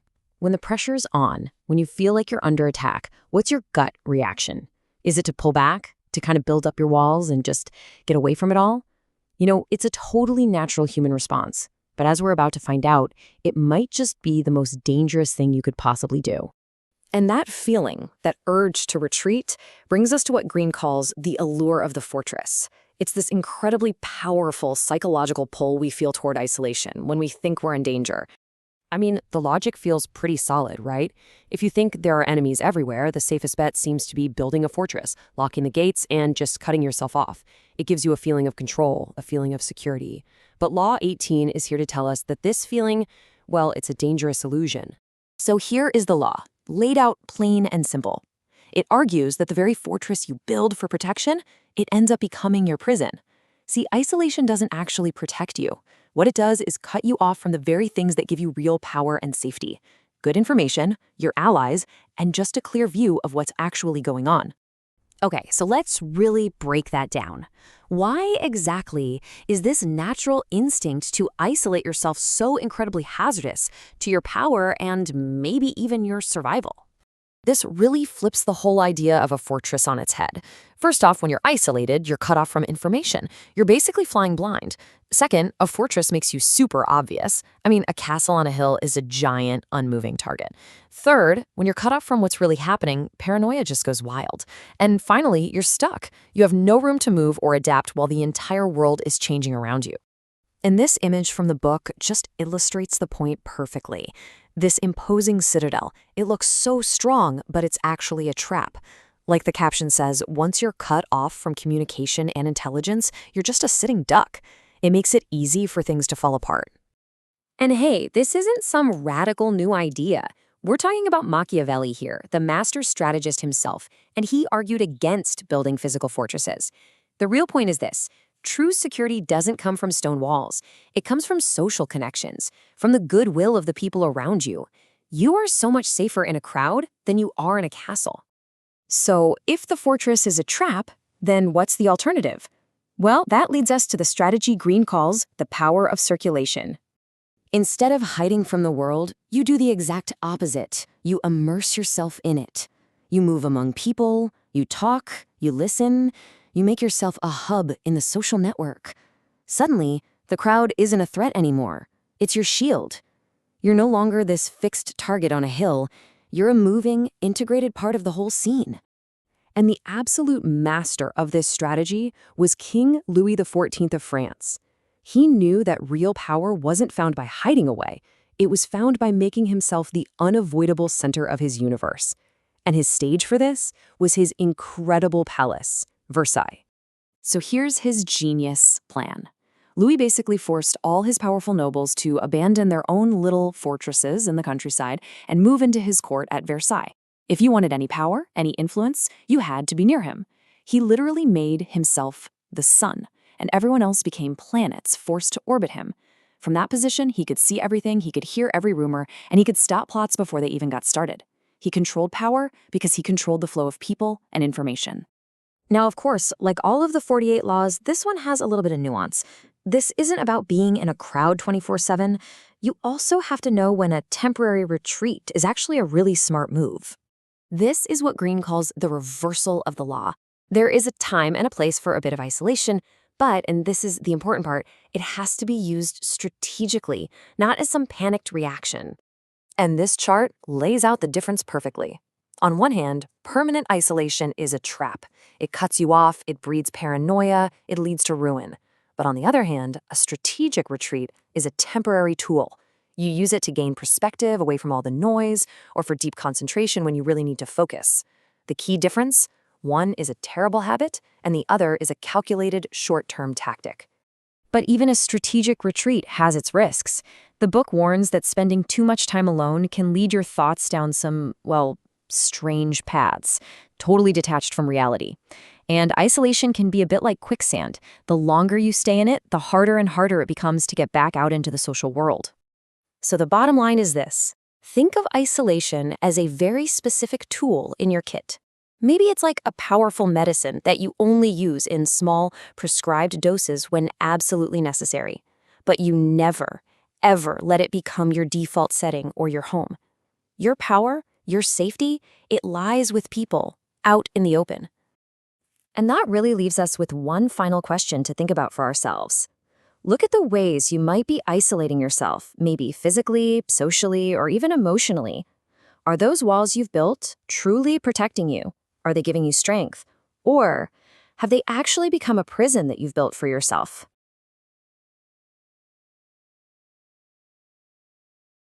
All right, let's dive into one of the most critical and honestly one of the most ruthless principles from Robert Greene's The 48 Laws of Power. This is a masterclass in perception, in survival, and in spotting the hidden dangers that lurk just behind a friendly smile. I want you to just think for a second about the people in your life. Your coworkers, your rivals, maybe even your friends. Do you really get what makes them tick? What sets them off? What are they truly capable of when they feel like they've been crossed? Because in this high-stakes game we're all playing, getting someone wrong isn't just a simple mistake or a social slip-up. No, it's a massive strategic blunder, and it can have absolutely devastating consequences that follow you for years. So here is how we're going to break this down. First, we'll talk about the social minefield we all have to walk through every day. Then, we'll get into the law itself, Law 19. After that, we'll dissect 5 very dangerous archetypes you have to avoid. Then, we'll cover how to get better at judging people accurately. And we'll wrap it all up with the hunter's final unbreakable rule. The thing is, we all learn to wear masks from a super young age, right? We hide our insecurities, our real ambitions, and yeah, our darker impulses. We put on this polished, friendly face for the world, which makes the job of actually figuring out who someone is incredibly difficult. And this right here is the absolute core of the problem. You might have the most brilliant plan, the cleverest strategy, but if you use it on the wrong person, it's just gonna blow up right in your face. What might work on a lamb will get you completely devoured by a wolf. So what do? How do you actually get through this world of masks and hidden motives? Well, the answer, the solution, is right there in the 19th law of power. And this isn't just some friendly advice. It's a command you have to follow if you want to survive. The law itself, it's simple, it's direct, and it is absolutely non-negotiable. Before you make a move, before you even open your mouth, you have to understand the nature of the person you're dealing with. Because offending the wrong person, well, it's like drinking poison yourself and just hoping they get sick. And you've really got to pay attention to that metaphor, wolves in lambs' clothing. This isn't just a clever phrase, it's a critical warning. We're not talking about just difficult people here. These are individuals who might seem harmless, even a bit weak, but underneath it all, there's a capacity for revenge that you just won't believe until it's way, way too late. Okay, so to really master this law, you've got to become an expert at spotting the most dangerous players in the game. The source material lays out 5 specific types, 5 archetypes that you absolutely must learn to recognize from a mile away. Let's get into them. First up, and maybe the most explosive of the bunch, is the arrogant and proud man. For this guy, his ego is everything. The key thing to get here is just how fragile his pride really is. That arrogance you see, it's basically a giant wall he's built around a very insecure core. A joke you think is totally harmless, a little white lie, to him, it's a massive insult. It threatens his whole view of himself, and he won't just try to get even. He will aim for your complete destruction. The real danger is that you'll just brush off his reaction, and then suddenly you're in an all-out war over something you barely even remember. Now, let's shift gears to our second type. This one's dangerous in a completely different way, the hopelessly insecure man. See, unlike our first guy, this person isn't a stick of dynamite. He's much more like a slow-acting poison. The arrogant man explodes outward, but this guy, he implodes. If you hurt his fragile ego, he's not confident enough to come at you head-on. Instead, he'll start a whisper campaign, he'll subtly sabotage your work, he'll chip away at your reputation for months, maybe even years. As the book says, he will literally nibble you to death. Next on the list, we have a man who lives in a world he's built entirely inside his own head, Mr. Suspicion. This archetype is just a walking powder keg of paranoia. He sees every action through a lens of conspiracy, probably because deep down he thinks he's not worthy of real kindness. If you're nice to him, you must have a secret motive. If you give him space, you're plotting against him. You literally cannot win, because he projects his own suspicious mind onto you and will always, always find a reason to see you as the enemy. And now for our fourth type, a truly cold-blooded opponent, the serpent. This is maybe the most terrifying of all.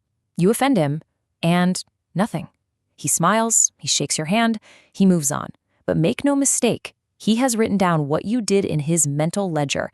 He is a total master of his emotions, and he sees revenge not as some passionate outburst, but as a dish that is best served ice cold.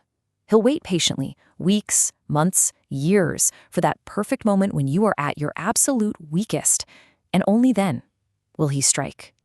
Finally, we've got a type who is dangerous not because of what he'll do to you, but because of what engaging with him will do to your plans. This is a totally different kind of danger. Trying to trick or manipulate this person is pointless. There's zero victory in outsmarting him, and he's too simple to be a useful piece in some larger game. The danger here is purely about what you lose by trying. Every single second you spend focused on him is a second you could have put towards a worthwhile goal. He's basically a strategic black hole. So, we know the threats, we know who to watch out for. But how do we actually use this law?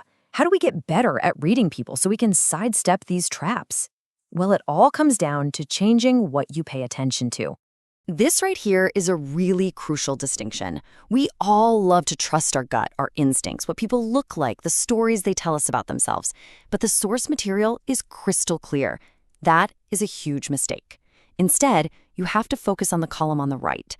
Look for concrete, tangible proof. Look at their past actions. How did they handle their last big failure? How do they talk about people they used to work with?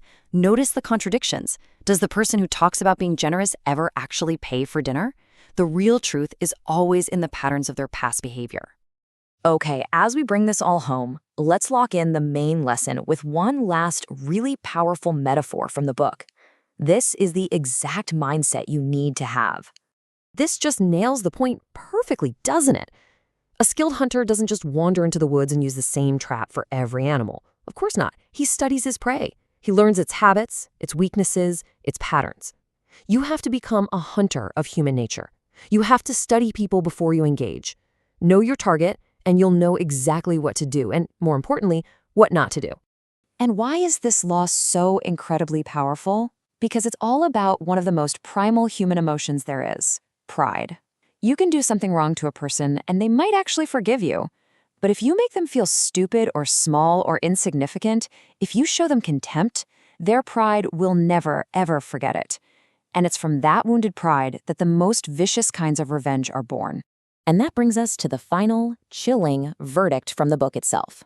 Unlike a lot of the other laws of power, there is no reverse. There is never a situation where it's a good idea to be ignorant of who you're dealing with. There's no benefit, no clever tactic, no advantage to be gained by ignoring this. So obey this law or suffer the consequences. There really is no other option.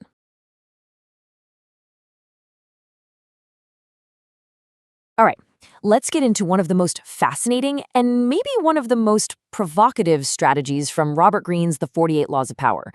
Today, it's all about Law 20, do not commit to anyone. This is a law that really goes against our basic instincts, our need to join a team, to belong, to pick a side. And the law hits you with this right away. It's so blunt, isn't it? In the world of power, Robert Greene is basically saying that jumping in, planting your flag with one group or another, well, that's not a sign of strength. It's a trap. And that is the big question we're diving into. We live in a world that's constantly screaming at us to choose, right? Pick a team, declare your loyalty, define yourself by who you're with. This law asks us to think about a totally different way to gain influence. So let's break this down. Why is taking sides so risky according to this law? Look, committing to a person or a cause can feel good, it can feel noble, but it instantly puts you in a tight spot. You become a predictable piece on the board, and it's someone else's board. This right here is the heart of the problem. The second you commit, you're handing over a piece of your independence. Other people, they start to feel like they have a claim on you, on your time, your energy, your loyalty. You're not really your own agent anymore. You're an asset. And in the game of power, if you're being used, you're not winning. To really get how this works, we need a masterclass. And there is seriously no better example than Queen Elizabeth I of England. For almost half a century, she gave an absolute clinic on the power of staying uncommitted. And, the pressure was just immense. The stability of the entire country, forging alliances with other nations, producing an heir to the throne, everything hinged on her picking a husband. The question wasn't if she would marry, it was who she would marry and when. What's absolutely staggering is just how long she kept this up. This wasn't some short-term plan. This was the defining strategy of her entire 45-year reign.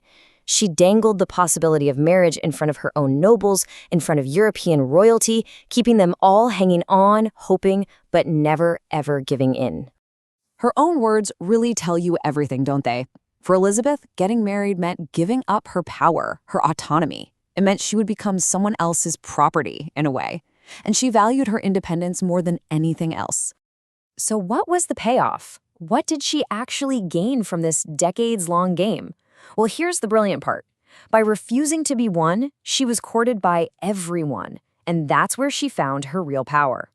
Think about it. Major powers like France and Spain, they couldn't risk attacking England because they were too busy trying to win her favor, trying to get that marriage alliance. She masterfully played them against each other, keeping England safe without having to fight a major war. This really boils it all down. When you commit, you become a known quantity. Your value is kind of locked in, and it can even go down over time. But independence, staying uncommitted, makes you the prize. Everyone is pursuing you, and as long as you can't be caught, your value just keeps going up.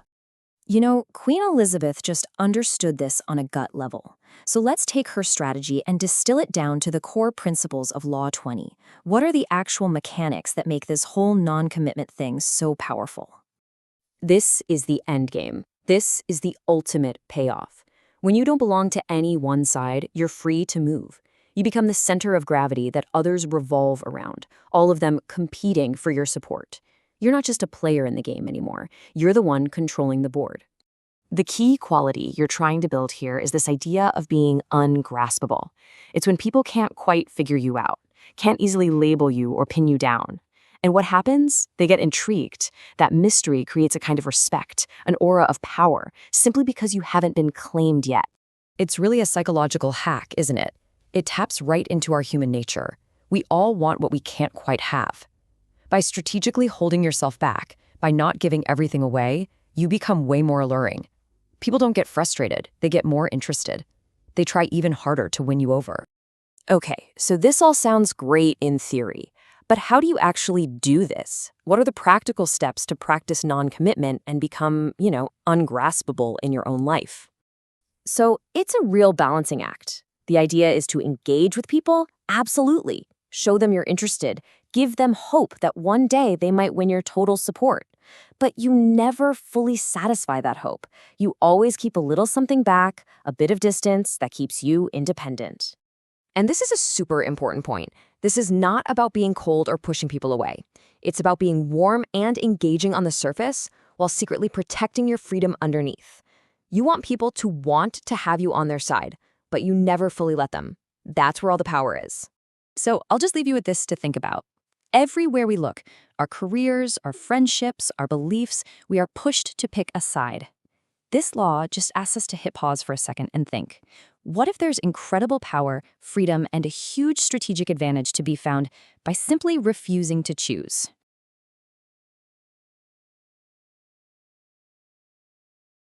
Today, we're diving into one of the most controversial and talked about books out there, Robert Greene's The 48 Laws of Power.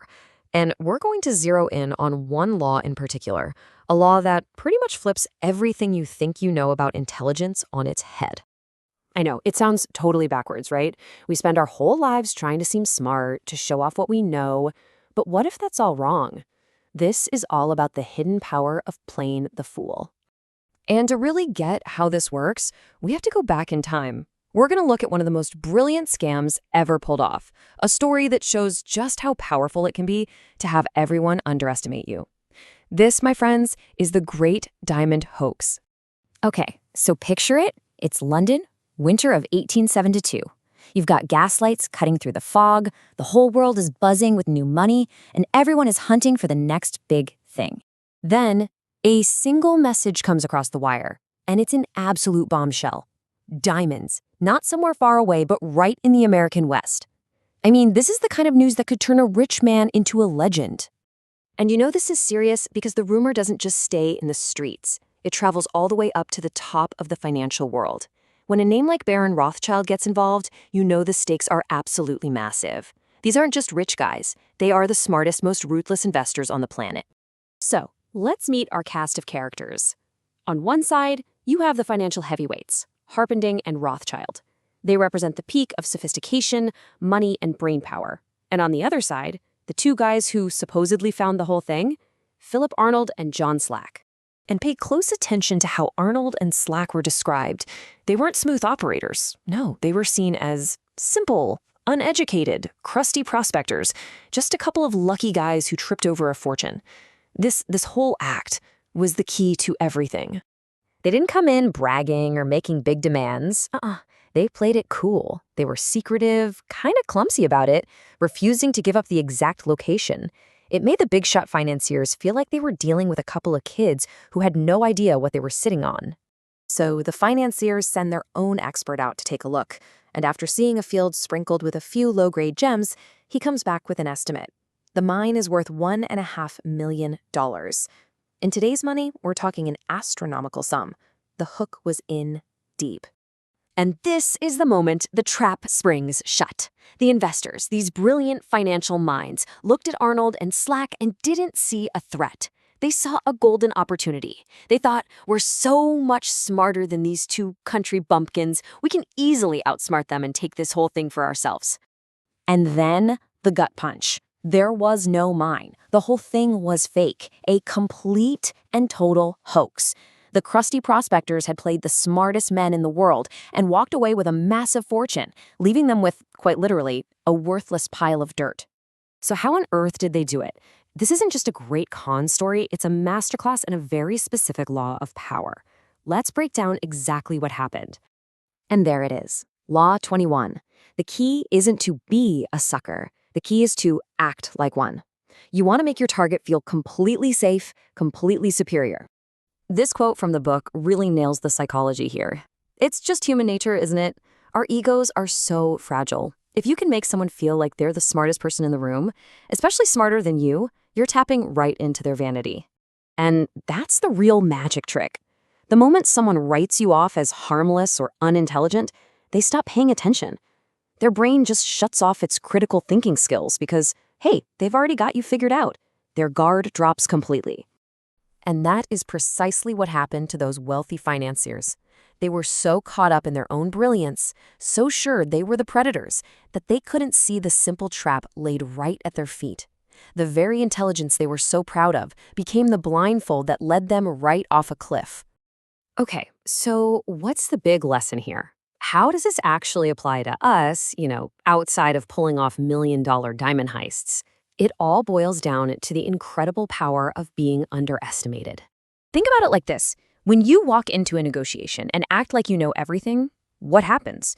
People immediately tense up, their shields go up, you become a threat. But if you hang back, if you let them feel like the expert, they relax. Their ego gets a nice little boost. And when people are relaxed and feeling secure, they talk. They reveal things they never would have otherwise. It's really just a three-step dance. First, you lower their expectations of you. That way nobody's watching your every move. Second, you completely disarm their suspicions. Because, let's be honest, nobody's suspicious of the fool. And third, once they're relaxed and disarmed, that's when you have the advantage. Not because you were aggressive, but because you see the whole board. Well, they've already shown you all their cards. And that's really the heart of it. Real, lasting power often isn't about flexing your muscles or showing off how smart you are. It's about concealing your strengths. It's a long game that lets you move around freely without setting off all the alarms that big, obvious displays of power always do. So I'll leave you with this question to think about. In your own life, at work, in your personal relationships, anywhere, where could letting people think you're a little less clever, a little less capable, actually be the single most powerful move you could ever make?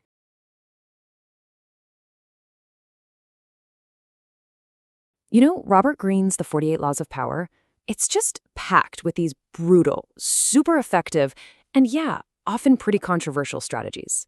And today, we're going to tackle one of the most counterintuitive laws of them all, the idea that you can find real, true power in what looks like total surrender. Okay, let's get into it. All right, to really get this law, I want you to put yourself in a specific situation. Just imagine yourself in some kind of conflict, could be at work, a rivalry, you name it, any high-stakes game, and you are losing, badly. Your opponent, they're just stronger. They've got more resources, and defeat seems completely, totally inevitable. So what's your gut screaming at you to do in that moment? For most of us, right, the instinct is to fight to the bitter end, to go down swinging, to defend our honor. But what if that instinct is actually a trap? And this is where things get really interesting. See, fighting for honor when you're already outmatched, well, that just leads to annihilation. You burn through your last resources, and you give your enemy exactly what they want, the satisfaction of a clear win. But choosing to surrender? Whoa, that creates a totally different dynamic. It saves your resources, it buys you time, and maybe most importantly, it kind of confuses and unnerves your opponent. And suddenly, annihilation turns into an opportunity. This brings us right to the law itself. This entire strategy is laid out in Robert Greene's 22nd law of power. Use the surrender tactic. So let's look at the text itself, straight from the source. This law isn't about just giving up. No, it's about transforming weakness into power. It is an active strategy, not some passive defeat. Let's look closer at the core idea. So the crucial point is this: deny your enemy the satisfaction of victory. Think about it. A hard-fought battle that ends with you losing makes them feel strong, validated. But an immediate surrender? It's anticlimactic. It's weirdly unsettling. I mean, they're all geared up for a big, dramatic fight, and you just don't give it to them. You've actually taken control of the dynamic, even in defeat. To see how this really works, let's check out this brilliant historical example. To really see this in action, we've got to go back to ancient China for a story about a king who lost everything, only to get it all back by embracing total, absolute humiliation. So you have King Gojian. He gets absolutely crushed by the rival state of Wu. His army is destroyed, his kingdom is gone, and he's basically facing execution. The conventional thing to do? Fight to the death for his honor, of course. But then his advisor comes along with this just radical idea. He tells Gojian not just to surrender, but to make his surrender so complete, so total, that his conqueror would see him as utterly broken and completely harmless. And that's exactly what he did. Gojian handed over his entire treasury and, way more shockingly, offered himself up as a servant. I mean, he literally went to work in the stables of the king who just conquered him, living this life of just total degradation. His enemy didn't see him as a rival anymore, but as this pathetic trophy. And for 3 whole years, Gojian plays this part perfectly, the loyal, broken servant. But the whole time he was observing, learning the weaknesses of the court, just waiting. His conqueror, of course, got complacent, arrogant, and eventually, when the kingdom of Wu was weakened by its own problems, Gojian was allowed to go home. He then raised a new army and, using everything he'd learned, completely crushed his old enemy. He flipped absolute weakness into absolute victory. Now that story is just a perfect illustration of this law, right? Gojian shows us that surrender isn't the end, it's a tool. So how can we break this down into a strategy we can actually understand? Well, this whole strategy really works on 4 key advantages. First off, you buy yourself time. The immediate danger's gone and you actually have room to breathe. Second, you psychologically mess with your enemy. They expected a fight and you gave them compliance, which can be super frustrating for them. Third, just like we saw with Gojian, you get an insider's view. You can study your enemy's weaknesses from a place where they don't even see you as a threat. And finally, you can just wait. You know, power is always shifting. By surviving, you give yourself the chance to strike when their power eventually starts to fade. So when you boil it all down, Law 22, it's not about being a coward. It's about mastering one of the most powerful weapons we have: patience. This is the big shift in thinking you have to make. You have to reframe what surrender means. It's not giving up. It's a strategic pause. It's a conscious choice to trade short-term honor for a long-term win. You're basically lulling your opponent into a false sense of security, all while you're getting ready for the moment the tables turn. And this last quote from Greene, man, it just hammers the point home. The act of surrender itself becomes an attack. You are actively playing with your opponent's emotions, making them arrogant and careless, while you stay focused and ready to go. And that really leaves us with a big question to chew on, doesn't it? In a world that's all about aggression and showing strength, learning to see those moments when faking weakness is the most powerful move you can make, well, that's a master skill. The surrender tactic forces us to ask, when is giving in the surest path to actually winning?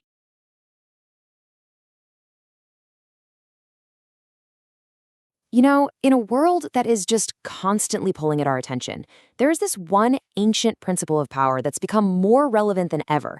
So today, we're going to dive into a single law from Robert Greene's The 48 Laws of Power that might just change how you approach, well, everything. Let's get into it. So yeah, our source material is The 48 Laws of Power. It's a fantastic book that really just breaks down the mechanics of influence and strategy, all through a historical lens.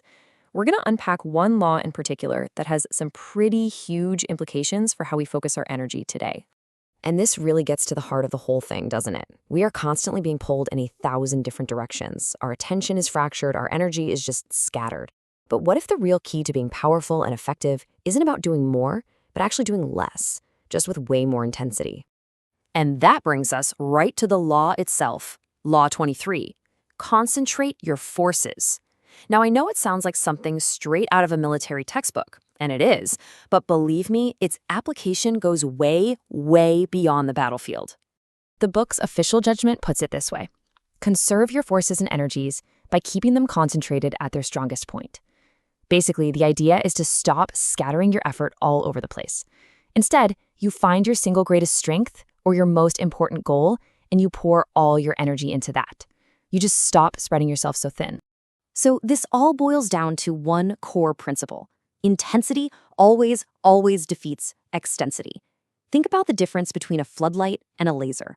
One spreads out, right? It illuminates a wide area. But the other, the laser, it's a concentrated beam that can literally cut through steel. That's the difference we're talking about. Greene uses this really powerful metaphor to explain it, which you can see right here. He says you gain so much more by finding one rich mine and just digging deeper and deeper than you ever would by flitting from one shallow mine to the next. See, deep mining leads to that huge payoff, while shallow mining just scatters your energy for almost nothing in return. It's a perfect way to visualize it. And hey, this is not some new idea. The legendary military strategist Karl von Clausewitz called it the highest and simpler law of strategy. Utmost concentration. That's the real key to applying your strength where it's going to have the biggest possible impact. Okay, so this all sounds great in theory, but who has actually used this law to get ahead? Let's take a look at a couple of historical examples that Greene gives us to really see this principle in action. So first you've got Casanova. His legendary success wasn't just about charm. He said it was his ability to concentrate single-mindedly on one person or one goal until he got what he wanted. And then you have the Rothschilds, who built this massive financial empire by concentrating their immense wealth and all their operations exclusively within the family. This stopped their power from getting watered down and created this incredibly stable dynasty. Two completely different worlds, but the exact same core principle. But, like a lot of the 48 laws, this one isn't absolute. There are definitely times when concentrating can be a huge, even fatal mistake. So now let's flip it and look at the reversal. And this is the million-dollar question, right? Is concentration always the answer? I mean, what happens when you're the underdog? What if concentrating all your forces just makes you a bigger, easier target for someone more powerful? And this is where the counter-strategy comes in, and it's brilliant. For the weaker side, scattering your forces is often the best move. It's the absolute core of guerrilla warfare. When you disperse, you avoid becoming this single, easy-to-destroy target. Mao Zedong used this tactic perfectly against the stronger nationalist army. His forces would just dissolve into the landscape, fighting on a dozen fronts with sabotage and ambushes. But here's the twist, and this is what proves the power of the original law. While Mao's big-picture strategy was dispersal, his tactics relied on concentration. He would scatter the enemy, find a small, isolated unit, and then overwhelm it with a powerful, concentrated attack. So even in the reversal, it's the principle of concentrated force that actually wins the day. Okay, so what does all this mean for us, right here, right now, in our regular lives? How do we actually apply this? Well, Greene points out something we all feel. We live in a state of total distraction. Social media, emails, the 24/7 news cycle, our own minds have become these little battlefields where our focus is constantly under attack. We're literally being pulled apart. So the solution, if you follow the logic of Law 23, is a conscious retreat. It's about pulling your energy back from all those 1,000 shallow minds and directing it inward, toward deeper, more concentrated ways of thinking and acting. It's about picking your one rich mine and finally starting to dig. So I'll just leave you with this question to think about. In your career, in your personal projects, in your life, where are your forces scattered? And what do you think would happen if you decided to concentrate them?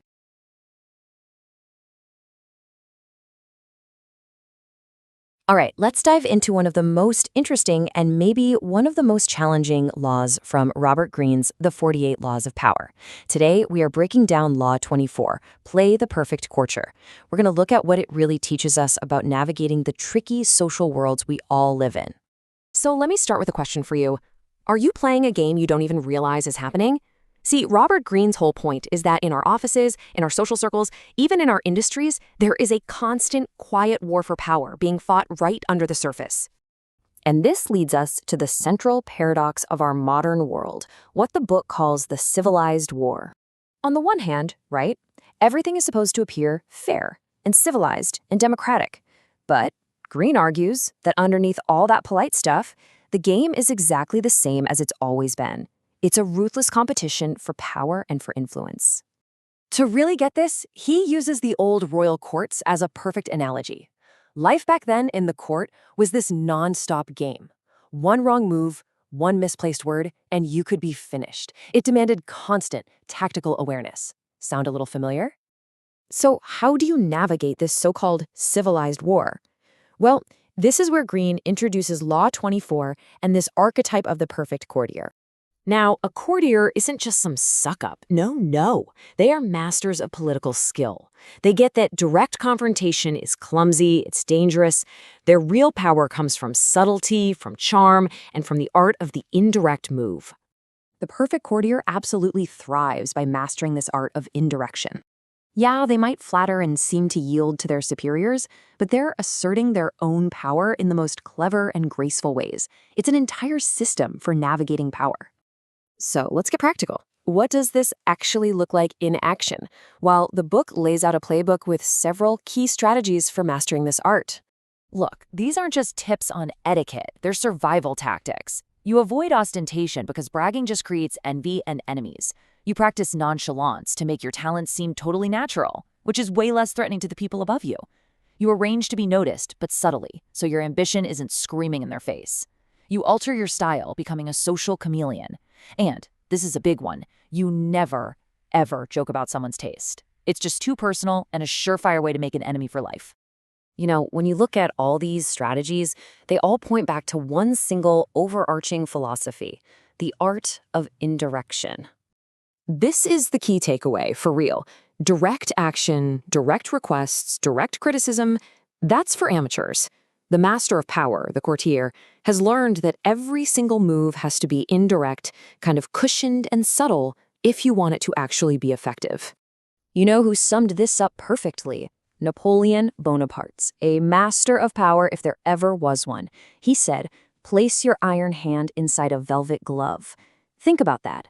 The iron hand is your will, your ambition, but it always has to be hidden inside the velvet glove of grace, charm, and indirection. The book puts it even more bluntly. Now, this isn't literal advice, obviously. It's a metaphor for the courtier's whole method. Even your most aggressive moves have to be masked by an appearance of elegance and pleasantry. It's ruthless, but man, is it effective. So what's the end goal here? What's the ultimate power you get by mastering this game and becoming that perfect courtier? It's not just about getting a promotion. By mastering these arts, you can subtly outmaneuver your rivals, and you can make people bend to your will, a lot of times without them even knowing it's happening. But maybe the most potent power of all is becoming a source of pleasure. People will actually grow dependent on your presence, and that dependency, that's the ultimate control. To close this out, let's look at this quote from Machiavelli. It's a pretty stark reminder that the world of power operates on its own set of rules. Our traditional ideas of good and bad often just don't apply. In this world, effectiveness is what really truly matters. And that leaves us with a final thought. Take a look at your own world, your workplace, your industry. Who are the rulers? Who are the courtiers? And most importantly, what role are you playing in this never-ending game?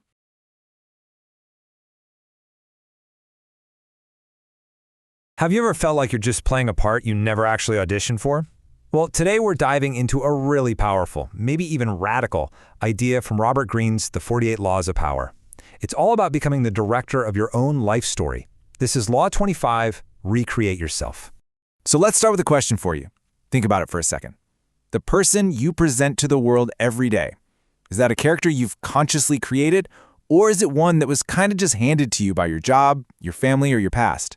Are you really in the driver's seat of your own story? Now, this concept, of course, comes from Robert Greene's hugely influential book, The 48 Laws of Power. It's a book that looks at power as a tool. It's not inherently good or evil, it just is. And Law 25, the one we're unpacking today, might just be the most personal, most transformative tool in the entire box.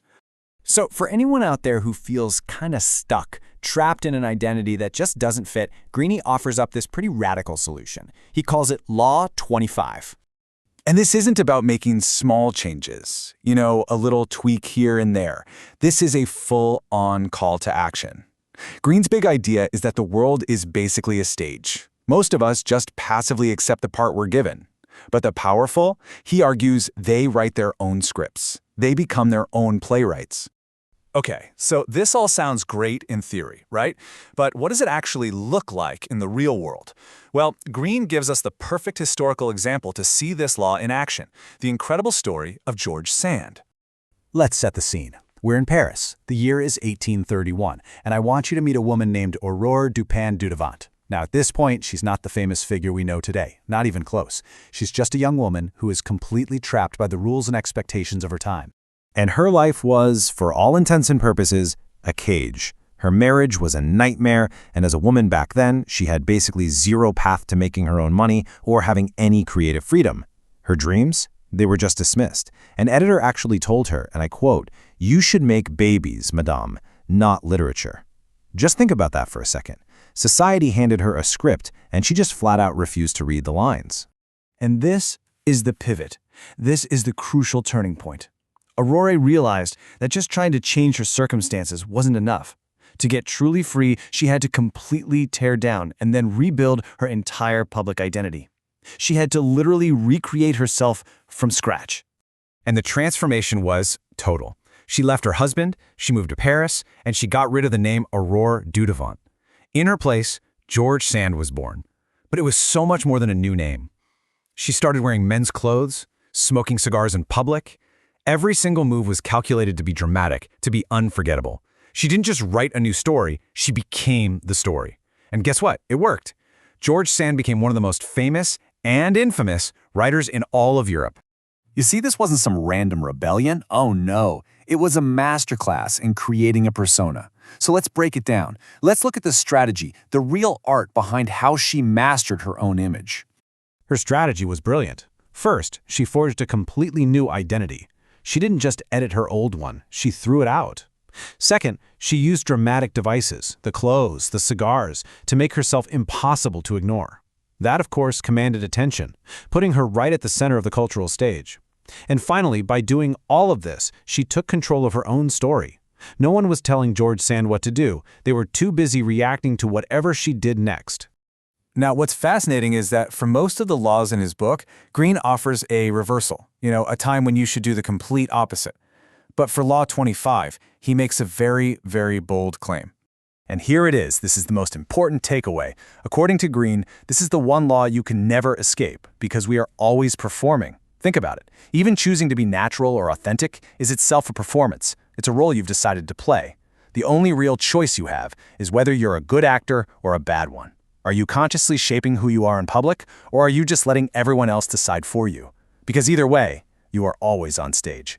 And that leaves us with one last big question. If the world really is a stage, and if your identity is something you can actually build yourself, then you have to ask, what part are you going to choose to play?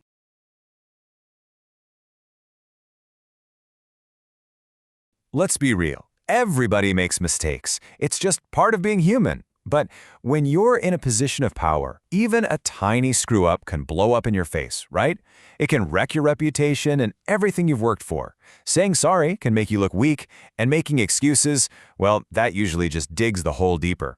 So this brings up a huge question that leaders have wrestled with forever. How do they manage to look so efficient, so strong, even when things are going completely off the rails behind the scenes? Look, this isn't just about damage control. It's a core strategy for holding on to power. And a certain, very controversial author gives a pretty intense masterclass on exactly how to do it. I'm talking about Robert Greene's infamous book, The 48 Laws of Power. In it, he gives a chillingly practical answer.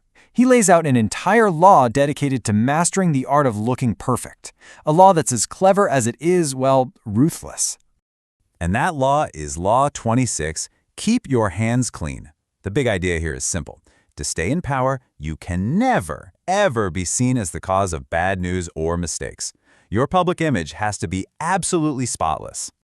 That's the judgment of the law, right from the book. You see, it's not just about ducking for cover when you mess up. It's about actively creating this whole vibe of perfection. It basically suggests that your reputation has more to do with what people don't see than what they do. So how on earth do you pull that off? Well, Greene says you don't just cross your fingers and hope nobody notices. No, you have a system ready to go, a system for deflecting blame and putting distance between you and any dirty work. And he says there are two key tools you need to get the job done. Here they are, the scapegoat and the cat's paw. Now, the distinction here is really important. A scapegoat is for after-the-fact messes. They're the one who takes the fall for a mistake that's already been made. A cat's paw, on the other hand, is who you use from the very beginning. They're the ones who do the risky, unpleasant stuff for you, totally insulating you from the act itself. Let's dig into the scapegoat first. To really show you the raw power of a scapegoat, Greene gives us this incredible story from ancient China. It's a total masterclass in ruthless problem solving. So try to picture this. The general is in a truly impossible spot. His soldiers are starving, they're furious, and he's staring down a full-blown mutiny that could easily get him killed. He needs a fix, and he needs it now. So he comes up with this kind of brilliant, kind of diabolical plan. First, ration the grain to buy time. But the really crucial part was setting up the fall guy. He pulls his supply chief aside and basically says, hey, just do this, don't worry, I've got your back. And here's the ice-cold move. When the soldier's anger finally boils over, does Cao Cao defend his guy? Nope. He points his finger straight at the supply chief, accuses him of theft, and has him killed right in front of everyone. The chief becomes the sacrifice to calm the angry mob. And boom, just like that, you see the power of this law. Cao Cao solves his food crisis, he stops the rebellion, and he actually strengthens his image as a fair leader who punishes corruption. He used a convenient scapegoat and his own part in the whole scheme, totally hidden. His hands are clean. And of course, this idea is ancient. The word scapegoat itself actually comes from an old Hebrew ritual where a community would symbolically place all their sins onto a goat and then cast it out into the wilderness to cleanse themselves. All Cao Cao did was take that ancient idea and weaponize it for power politics. Okay, so that's the scapegoat. That's for when a mistake has already happened. But what if you need to do something shady from the get-go? Well, for that, Greene introduces the second tool, the cat's paw. The name is pretty great. It comes from an old fable where a clever monkey convinces a cat to pull some chestnuts out of a hot fire. The monkey gets the tasty chestnuts, and the poor cat just gets a burnt paw. In the game of power, a cat's paw is whoever you use to pull your chestnuts out of the fire. Greene brings up Catherine de Medicis from 16th century France. She wanted a political rival to disappear, but she couldn't be caught ordering the hit herself. So what does she do? She manipulates another powerful family, the Guises, to do it for her. Think about it. If the plot works, great, problem solved. If it fails, well, that's all on the Guises. Either way, she had the perfect shield. Her hands would stay perfectly clean. Now, it's pretty easy to look at this law and think it's some kind of foolproof strategy. But Greene is super clear about this. These tools, the scapegoat and the cat's paw, they're like razor-sharp knives. They're dangerous, and they can easily cut the person trying to use them. I mean, first off, what if you get caught? If your scapegoat or your cat's paw exposes you, your reputation for being perfect is gone. Now you're just a sneaky manipulator. Plus, these plans can just blow up in your face, like it did for Catherine de Medicis. It led to a full-on civil war. And if you punish an innocent person too harshly, they might become a martyr, and suddenly public opinion turns against you.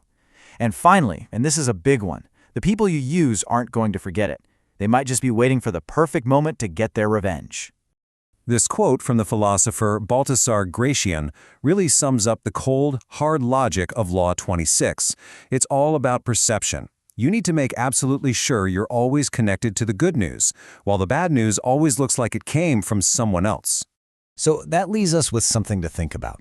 This whole dynamic of shifting blame, it's not just in history books. It's everywhere, from world politics right down to your office. The next time something goes wrong, just watch. Pay attention to who takes the fall, and ask yourself, are they really the one to blame, or are they just the most convenient one? Whose hands are actually being kept clean?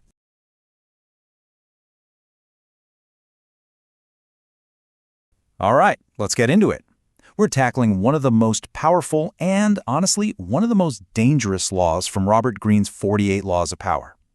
We're diving deep into Law 27, which is basically a blueprint for gaining absolute, unwavering devotion. But before we spell out the law, I want you to think about this for a second. What if you could make people believe in, well, anything? And I'm not talking about winning an argument or using logic. I mean pure, unfiltered belief. That kind of power? Well, that's exactly what we're going to unpack today. Okay, so here it is, law number 27. Play on people's need to believe to create a cult-like following. Greene's big idea here is that deep down, people are just desperate to believe in something. And if you can position yourself as the focal point for that desire, if you can offer them a new cause or a new faith, you tap into this massive source of power. So you might be asking, why does this work so well?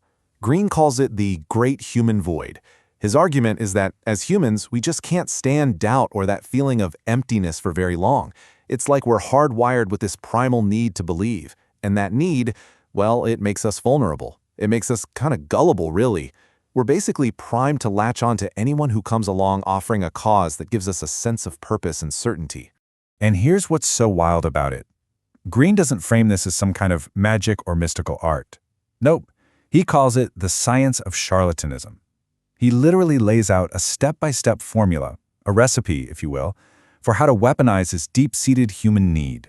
And here's that playbook. 5 simple steps. 1. Keep it vague. 2. Emphasize spectacle. 3. Borrow from religion. 4. Hide where the money comes from. And 5. Create an us versus them dynamic. All right, let's break down what each of those actually means. Okay, step 1. Keep it vague. Look, the goal here isn't to win some high-minded debate. It's all about forging an emotional connection. You're not trying to sell a 5-point plan with a bunch of data. You're selling a feeling.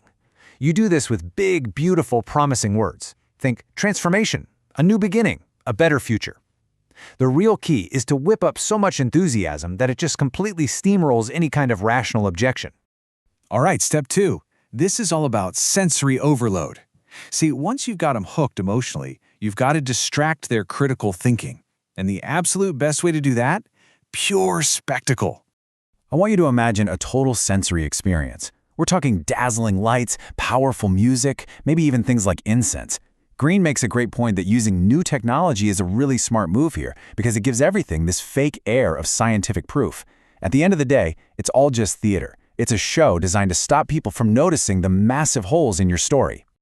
So, you've got this growing crowd of followers. What's next? You have to get them organized. And for step 3, you're going to borrow a structure from a very old, very powerful model. And that's organized religion. And why do you do that? Simple, because it works. You create a hierarchy. You give out special titles and ranks. You give your followers rituals to perform. You even ask them to make sacrifices. All of this stuff builds an incredible sense of commitment and makes your authority feel totally legitimate, almost divine. Okay, now for step 4. This one is, well, it's pretty cynical, but it's absolutely crucial. As the leader, you're probably going to get rich. Very rich. The one thing your followers can never suspect is that it's their money making you rich. Here's the trick. Your wealth has to be presented as living proof that your system works. See? It's not their donations making you rich, it's the sheer power of your ideas. This creates this incredible illusion. Your followers see you succeed, and instead of getting suspicious, they just double down. They think, wow, if I just believe harder, if I just follow more closely, that could be me. And that brings us to the final step, the one that really cements the group for the long haul. To keep everyone united, to keep that energy high, you've got to give them a common enemy. This is that classic us versus them dynamic. You make your followers feel like they're in on a special secret, part of an exclusive club. And then you invent an enemy. It could be the non-believers, the mainstream media, the critics, anyone who's supposedly out to get you. Now get this, any attack on you becomes an attack on them. There's nothing like an outside threat to act as the ultimate social glue. So let's see how this all plays out in the real world. We're going to go back to the mid-1700s to a Swiss country doctor named Michael Schubach. He was known as the Mountain Doctor, and he became this huge sensation all across Europe. Turns out, Schubach was a master of this stuff. His patients would see these mystical rituals, these incredibly complex diagnoses. But what was really going on?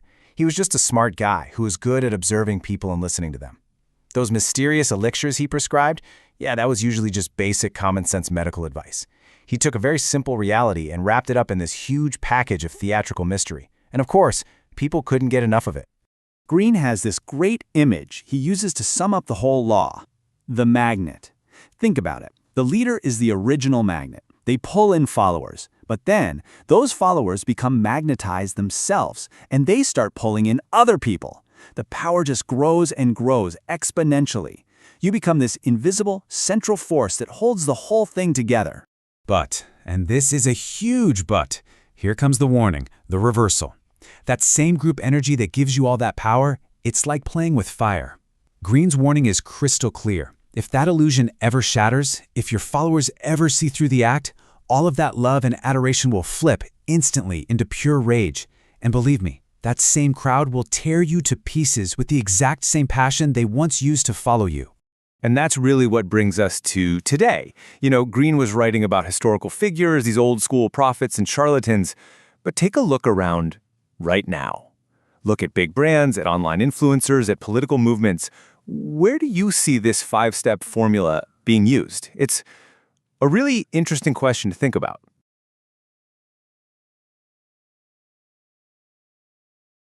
All right, in this explainer, we're going to zero in on one single, really powerful and honestly kind of counterintuitive rule from one of the most talked about books on strategy out there. Yep, we're diving into Robert Greene's classic, The 48 Laws of Power, to break down one of its most potent laws, a rule that's all about action, doubt, and the incredible power of just plain confidence.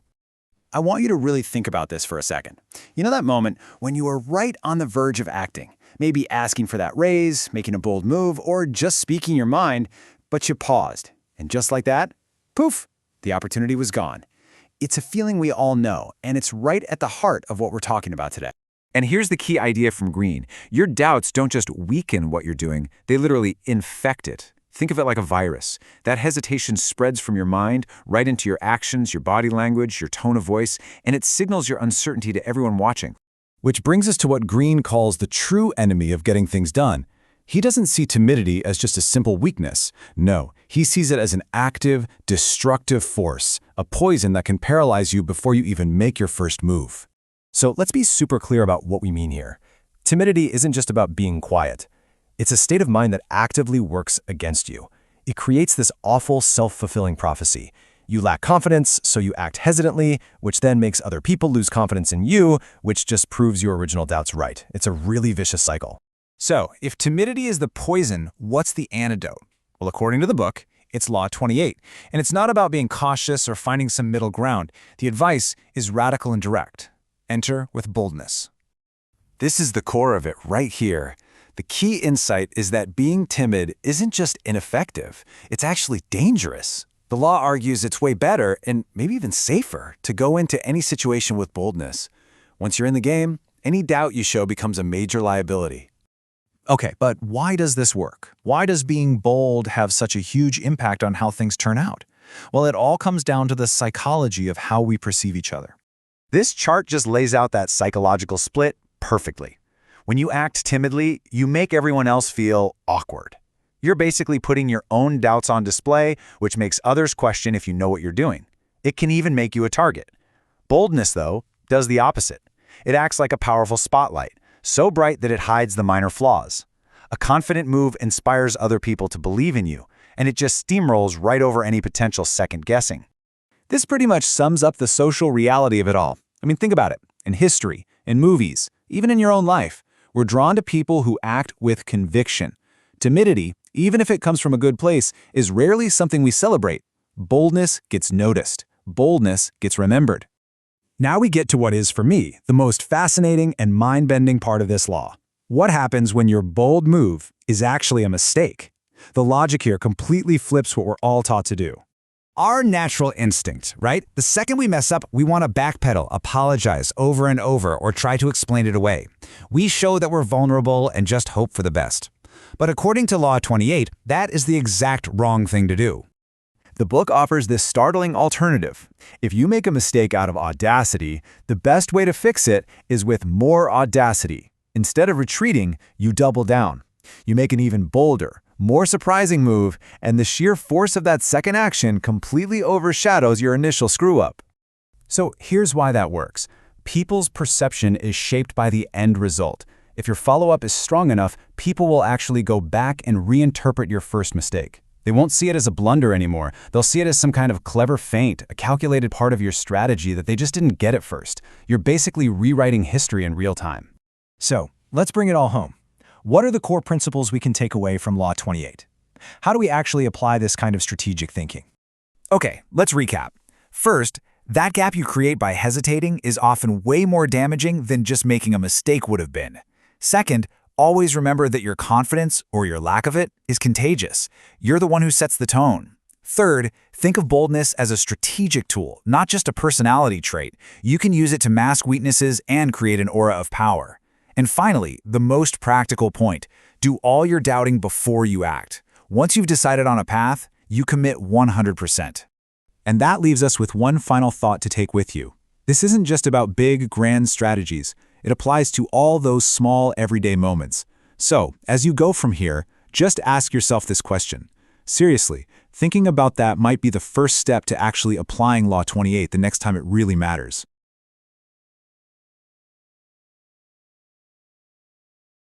Welcome to The Explainer. Today, we're diving into a really critical strategic idea.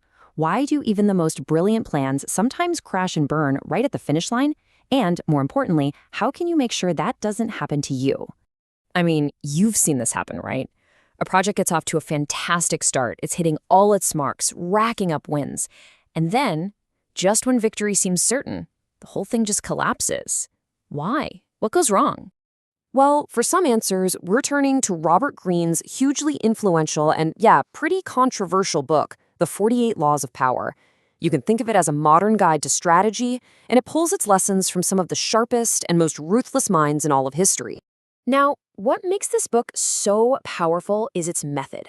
Greene doesn't just give you vague advice. No, he digs through 3,000 years of human history. We're talking ancient empires, Renaissance courts, you name it, to find these timeless, fundamental rules of power and how people operate. So first things first, let's get a handle on the book's core idea. It basically frames all of human interaction as this massive, high-stakes game, a game that has a very clear set of rules. And for every single law, we get to see it play out with real-world examples. We see the historical figures who followed the rules, that's the observance, and achieved incredible things. And then we see the ones who ignored them, the transgression, and met with absolute disaster. It's a fascinating study in cause and effect.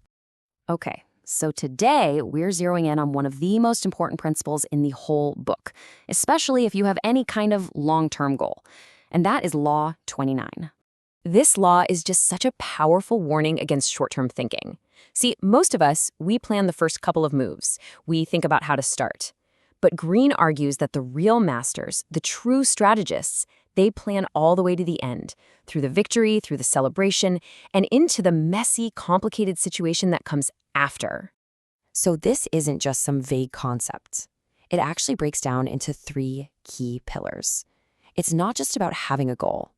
It's about vividly imagining the consequences of your success, thinking through how other people will react, and maybe most importantly, knowing exactly when to stop so you don't accidentally create a whole new set of problems for yourself.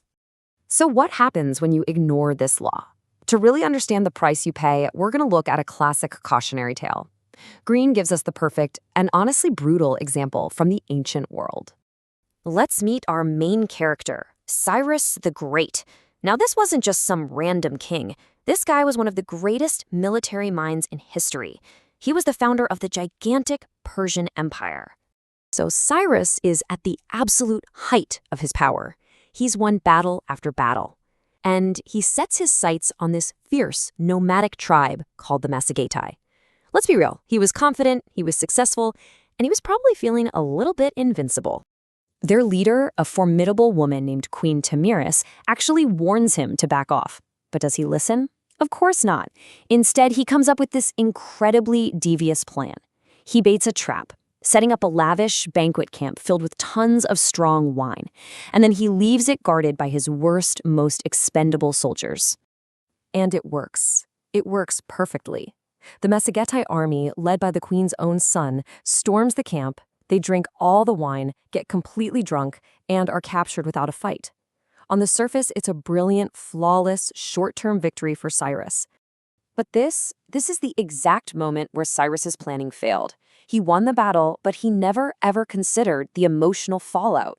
By humiliating the queen and capturing her son, he didn't just win a small victory. He created an enemy who was now consumed by pure, absolute rage. And she made this terrifying vow.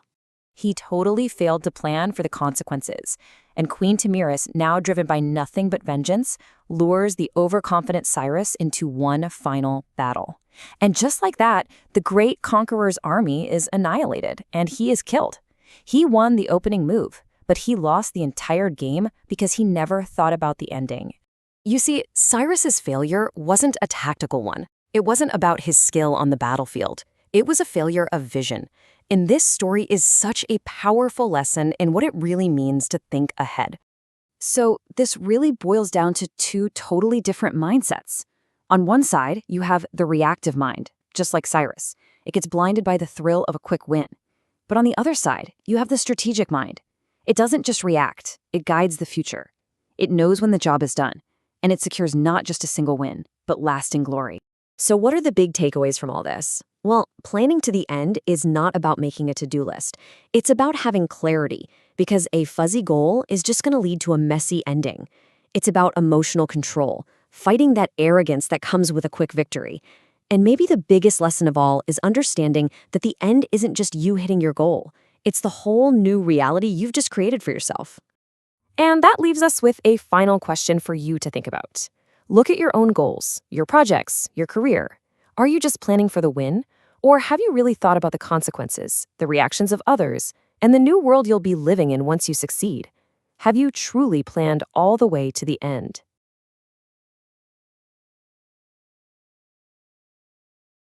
Welcome to The Explainer. Today, we are diving into a really fascinating and, let's be honest, kind of a controversial idea for gaining influence. Law 30 from Robert Greene's The 48 Laws of Power. Okay, so let's jump right in with a question that really gets to the core of this law. Why is it that we're so captivated by what looks like effortless mastery? Think about it. The athlete who makes some impossible move look totally routine, or the musician who just seems to channel a complex piece of music. There's a kind of magic in that, isn't there? And it turns out that magic is a source of power. This fascination we have with natural talent is no accident. It actually taps into something really deep in our psychology. When something looks easy, it suggests a huge reserve of untapped power. And according to Robert Greene, you can strategically create this illusion to build your own aura of influence.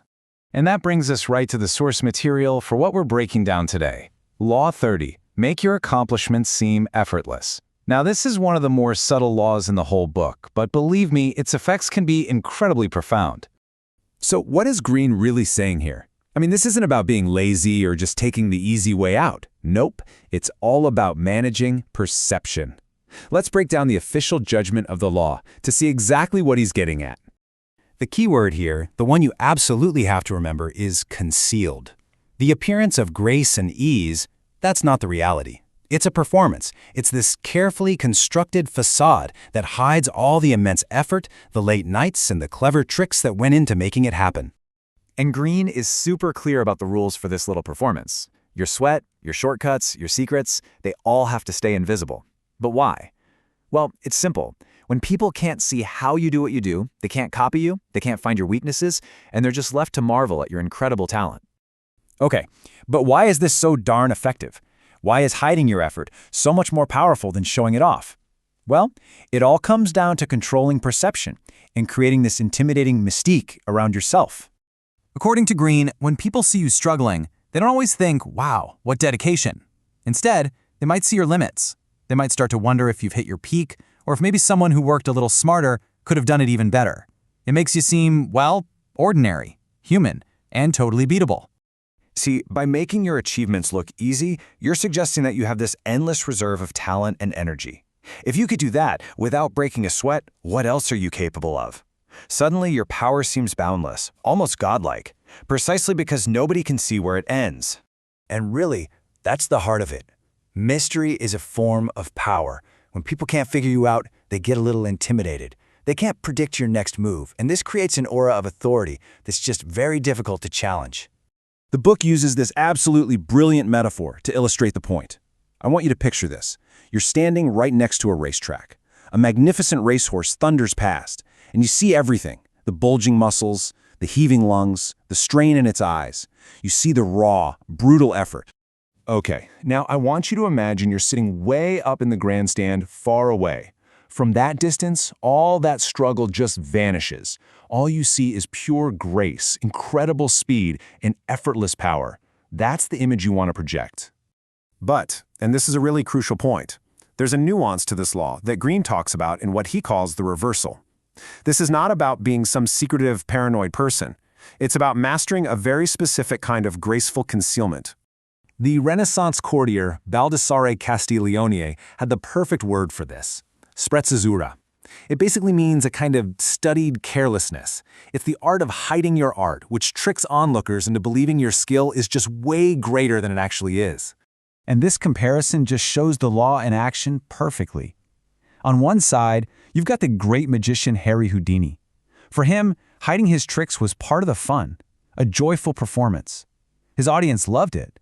And on the other side, you've got the painter Pontormo, who is so obsessed with hiding his techniques that he literally became a paranoid recluse. So the crucial takeaway here is that the concealment itself has to look effortless. You should be projecting an air of nonchalance, not anxiety.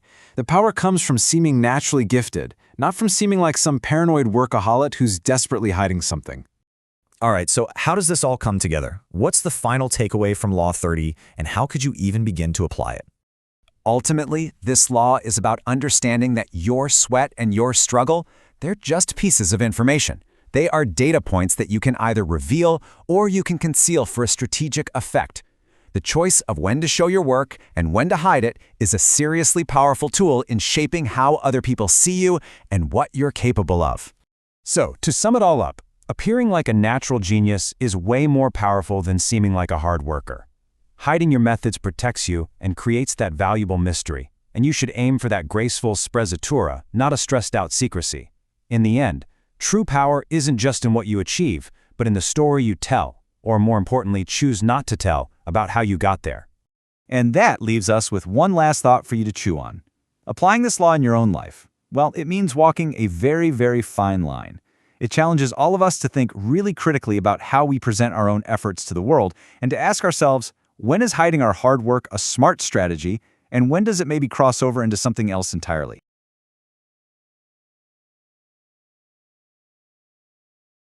Robert Greene's The 48 Laws of Power. It's a book that's all about how influence really works. And today, we're diving into one of its most subtle and, honestly, most powerful strategies, Law 31. This isn't about using brute force. Oh no.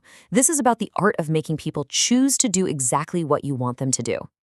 So let's just jump right in with the central question here. How do you actually guide someone to a decision that you've already made for them, but you do it in a way that makes them feel like they're the one in the driver's seat? And here it is, straight from the source. Law 31. Control the options. Get others to play with the cards you deal. The idea is so simple, but it's incredibly profound. It's all about shaping the playing field so that literally any choice they make ends up serving your purpose anyway. This quote just nails the whole concept, doesn't it? It's not about forcing anyone's hand. It's about creating this beautiful illusion of choice. Your target feels empowered, like they're making a free decision, which makes them a willing participant in a script that you wrote from the very beginning. Okay, so to see just how devastatingly effective this can be, we need to look at a real-world example. And for this one, we're going back to 16th century Russia for, well, a masterclass in manipulation from none other than Ivan the Terrible. So you gotta picture the scene here. Ivan's power was seriously on the ropes. He was being challenged at every turn by the boyars, who were Russia's powerful aristocrats. He knew he had to reassert control, but a direct head-on attack, that would have been political suicide. So what did he do? Well, his strategy was pure genius. First, he created a crisis by just leaving. He abandoned Moscow, and just like he predicted, chaos erupted. The boyars couldn't handle it, and the people got desperate. And that's when he made his move. He offered them a choice. You can have more of this anarchy, Or you can have me back, but with absolute unchecked power. And that right there is the master stroke. He didn't have to seize a thing. By controlling the only two available options, Ivan made his power grab look like the will of the people. They actually chose their own subjugation because the alternative he presented them was so much worse. Now, okay, Ivan's method was pretty extreme, but the principle underneath it all can be applied in all sorts of ways. So let's open up the strategist's toolkit and look at a few different flavors of Law 31. First up, we have a tactic that art dealers like the famous Ambroise Vollard absolutely perfected. You show a client, say, 5 paintings. You let them think about it. Then you casually mention one has just been sold, or the price on another is about to go up. You see what's happening? You're triggering that powerful fear of missing out. Suddenly, the pressure is on, and they scramble to buy one of the remaining options before they're all gone. You just guided their choice by playing with scarcity. This next one preys on fear and uncertainty. You paint this vivid, terrifying picture of all the horrible things that could happen if they don't act. And then you offer them a simple, safe path forward, which, of course, is the path you wanted them to take all along. You become their savior from a crisis that you basically invented in their mind. Ah, a classic from the con artist playbook. If you can make someone complicit in something shady, you've essentially handcuffed their fate to yours. All of a sudden, their options shrink down to almost nothing. Betraying you means exposing themselves, so their best choice is to stick with you, no matter what. And finally, we have the most aggressive version, the dilemma. Here, you frame the situation so that your opponent only has 2 moves they can make, and both of them benefit you. It's heads you win, tails they lose. You force them to choose the lesser of 2 evils, and you design them both. They get gored no matter which way they turn. But here's the thing. Controlling the options isn't always the right play. Like any tool of power, you have to know when not to use it. And that's what Robert Greene calls the reversal. So let's break this down. On the one hand, you control the options when your own power is a little shaky and you have to be indirect. But sometimes granting freedom is the smarter move. You can let your rivals act freely to see what they're really made of, maybe spy on their plans or, just give them enough rope to hang themselves. Ultimately, though, Greene's argument comes back to this. Even when you're in a position of strength, using direct force is just clumsy. The appearance of choice, that illusion of freedom, it's almost always the more elegant, more effective, and more sustainable way to get what you want. And that leaves us with one last thing to think about. This law isn't just a playbook for influencing others, it's also a warning about how you are being influenced yourself. So the next time you're faced with what looks like a clear set of options, it's probably worth taking a second to ask yourself, who dealt this hand?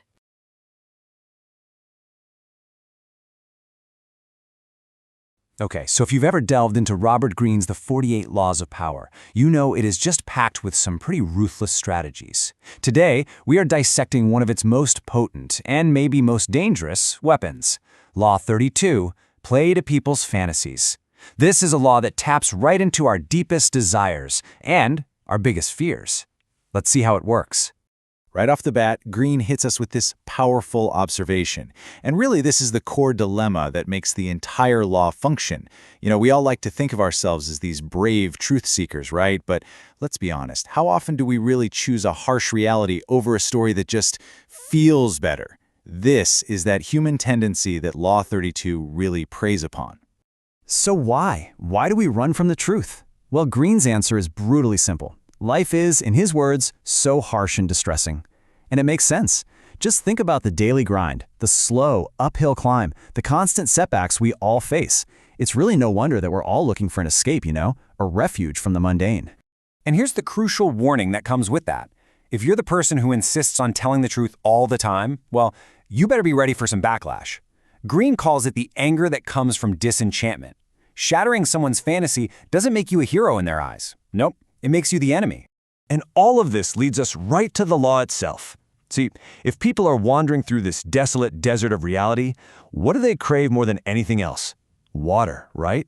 An oasis. Law 32 is all about learning how to become that oasis by manufacturing romance and fantasy. I mean, this quote just nails the power of fantasy, doesn't it? You're not just getting some attention, you are literally becoming a destination. You are the oasis in the desert. You're essential. You are hope itself. But what exactly is a fantasy? In this context, it's not just a nice story, it's a promise of a great and sudden transformation. Think of it this way. It's the winning lottery ticket, not the slow and steady 401k. It's this shortcut to the dream that bypasses all the boring hard work. So how do you actually do it? How do you conjure up one of these powerful fantasies? Well, Greene actually gives us a playbook, and it's a very deliberate craft, not just, wishful thinking. So let's break down the method.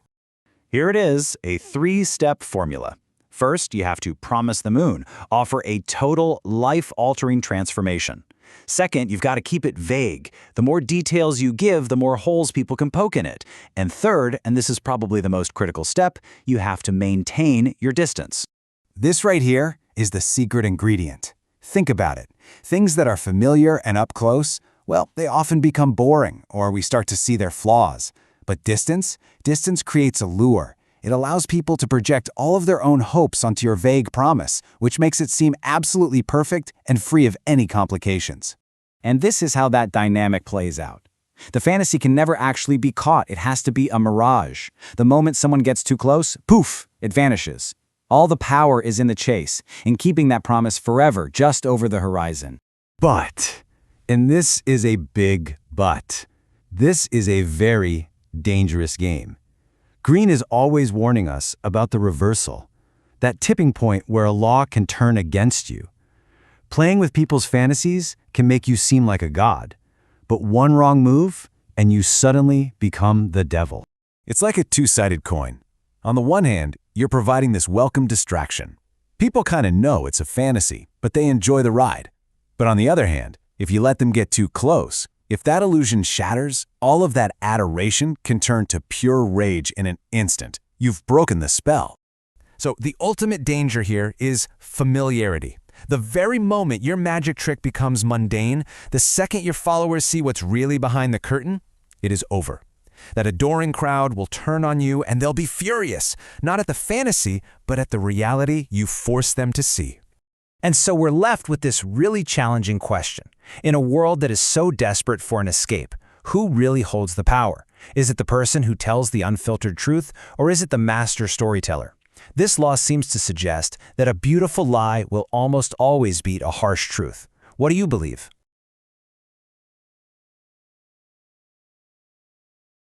All right, today we're jumping headfirst into one of the most talked about, and let's be honest, controversial books on strategy ever, Robert Greene's The 48 Laws of Power. We're going to find out exactly why its ideas on human nature are seen as both incredibly brilliant and kind of dangerous. Just think about it for a second. What if you could see past what people say and understand what really drives them? Their secret hopes, their hidden fears. What if you could find that one little crack in their armor? It's a powerful thought, right? And yeah, it's also a little unsettling. Well, that unsettling thought, it's the absolute core of one of the book's most powerful laws. We are breaking down Law 33, a concept that Greene calls the thumbscrew. So here it is, stated in no uncertain terms. The law itself says, everyone has a weakness, a gap in the castle wall. That weakness is usually an insecurity, an uncontrollable emotion or need. It can also be a small secret pleasure.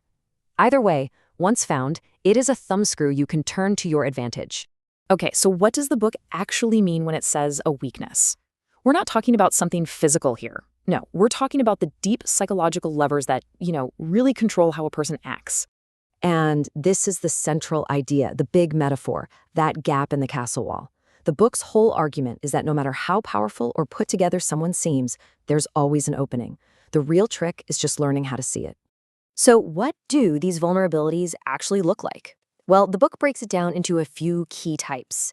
It might be a deep-seated insecurity, maybe about their intelligence or their social standing, or it could be an emotion they just can't control, like greed or vanity.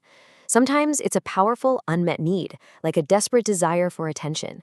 And, sometimes it's as simple as a secret little pleasure they just can't say no to. So the big question is, how do you actually find this gap in the castle wall? Well, according to the book, the key isn't to be aggressive or pushy. It's actually a masterclass in just watching people. Pure observation and social intelligence. The book actually lays out a 5-step guide for this. First, you pay attention to the little things, the unconscious gestures and signals people give off without thinking. Second, you look for patterns that go all the way back to childhood, because those unmet needs are incredibly powerful. Third, you look for the contrast. That person who acts super confident, they might be hiding a massive insecurity. Fourth, you find the weak link by testing what seems to be their strongest, most secure trait. And then finally, once you spot an emotion they can't control, you can gently feed it and just watch how they respond. Now, the book really tries to frame this as a tool for just understanding people better, for seeing the world more clearly. But let's be real, it's impossible to ignore the massive potential for manipulation here. And that knowledge, well, it comes with a pretty serious warning. And that brings us to maybe the most critical part of this law. This is not some simple party trick. The book makes it crystal clear that when you do this, you are essentially playing with fire.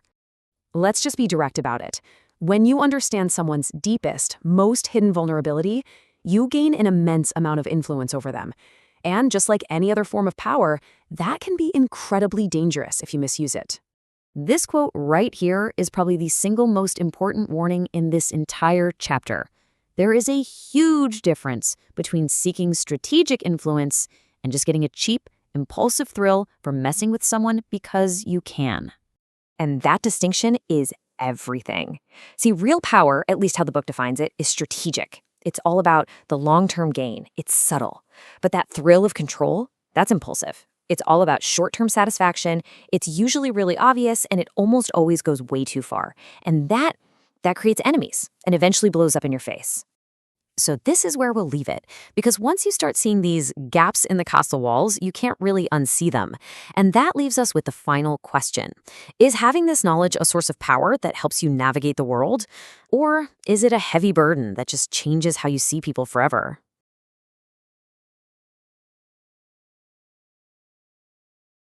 All right, let's dive into one of the most fascinating and maybe controversial ideas from Robert Greene's The 48 Laws of Power. Today, we're zeroing in on Law 34. It's a principle that suggests the respect you get from others isn't really earned, it's commanded. And it's all about perception, a perception that starts with you. But hey, first, let me ask you something. Just think about your day-to-day life for a second. Have you ever noticed how people seem to just mirror your own attitude right back at you? If you project doubt, you're met with skepticism. But if you project confidence, you get respect. That's the powerful dynamic we're going to unpack today. And where are we getting all this from? Well, it's from Robert Greene's book, of course. Now, this book, it isn't just a list of rules. You should really think of it as a guide to the subtle, unspoken game of human dynamics. It's a game of strategy, appearances, and indirect influence. Okay, so to really get Law 34, we first have to wrap our heads around the book's fundamental idea of what power even is. And let me tell you, it's probably not what you think. See, according to Greene, power isn't about raw strength or force. Nope.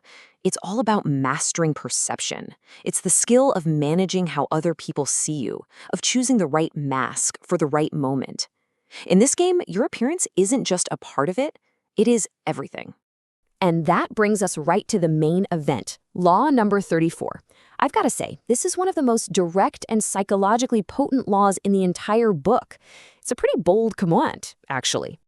Be royal in your own fashion. Act like a king to be treated like one. Just let that sink in for a minute. That is a powerful statement.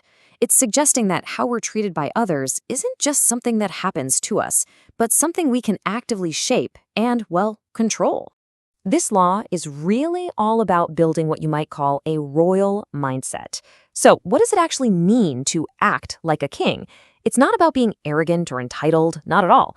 It's about adopting a very specific internal posture. The book breaks this down into a few core ideas. First, you've got to respect yourself because, people instinctively search for clues to confirm how you already see yourself. Second, you have to act with unwavering confidence. And third, you project a sense of destiny. You act as if you are absolutely meant for great things. And here's the real kicker. This whole law is basically a self-fulfilling prophecy. The value you place on yourself just radiates outward, and it effectively teaches other people how they should treat you. It triggers this kind of halo effect, where your confidence colors their entire perception of you. It all starts from the inside. So that internal mindset, it then directly starts to create your external reality. The way you carry yourself literally solidifies into how you're actually treated by the world. You know, the book draws a really stark line in the sand here. If you project a common, hesitant, or cheap image, you're basically inviting disrespect. But if you project a regal one filled with self-respect and confidence, you inspire that exact same treatment from other people. You're setting your own price tag. There's a quote in the book that just nails it. The way you carry yourself will often determine how you are treated. Simple as that. It's not about your job title. It's not about how much money you have. It's your bearing, your posture. It's your internal belief made visible for everyone to see. So, how do we pull all this together? Look, the law isn't telling you to go out and buy a throne and scepter. That's not the point. This is all about an internal coronation. By acting with this kind of regal confidence, this deep, unshakable self-respect, you create an aura of destiny. And people, they are naturally drawn to those who seem to know exactly where they're going. You don't ask for a crown. Your actions just demonstrate that you were always meant to wear one. Ultimately, when you boil it all down, this law isn't some command from a book. It's a choice. It's a choice about your own self-perception. It's a reminder that you hold the power to define your own value in the eyes of the world. So, the only real question left is, what crown will you choose to wear?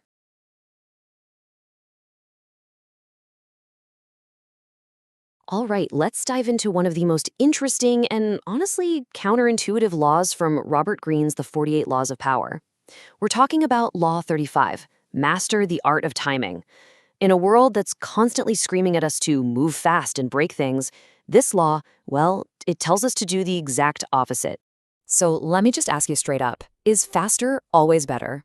I mean, our entire culture is practically built on the idea of speed, right? You've got hustle culture, startup manifestos, social media trends. It's all about constant motion. But what if that gut instinct, that urge to just rush ahead, is actually a huge strategic mistake?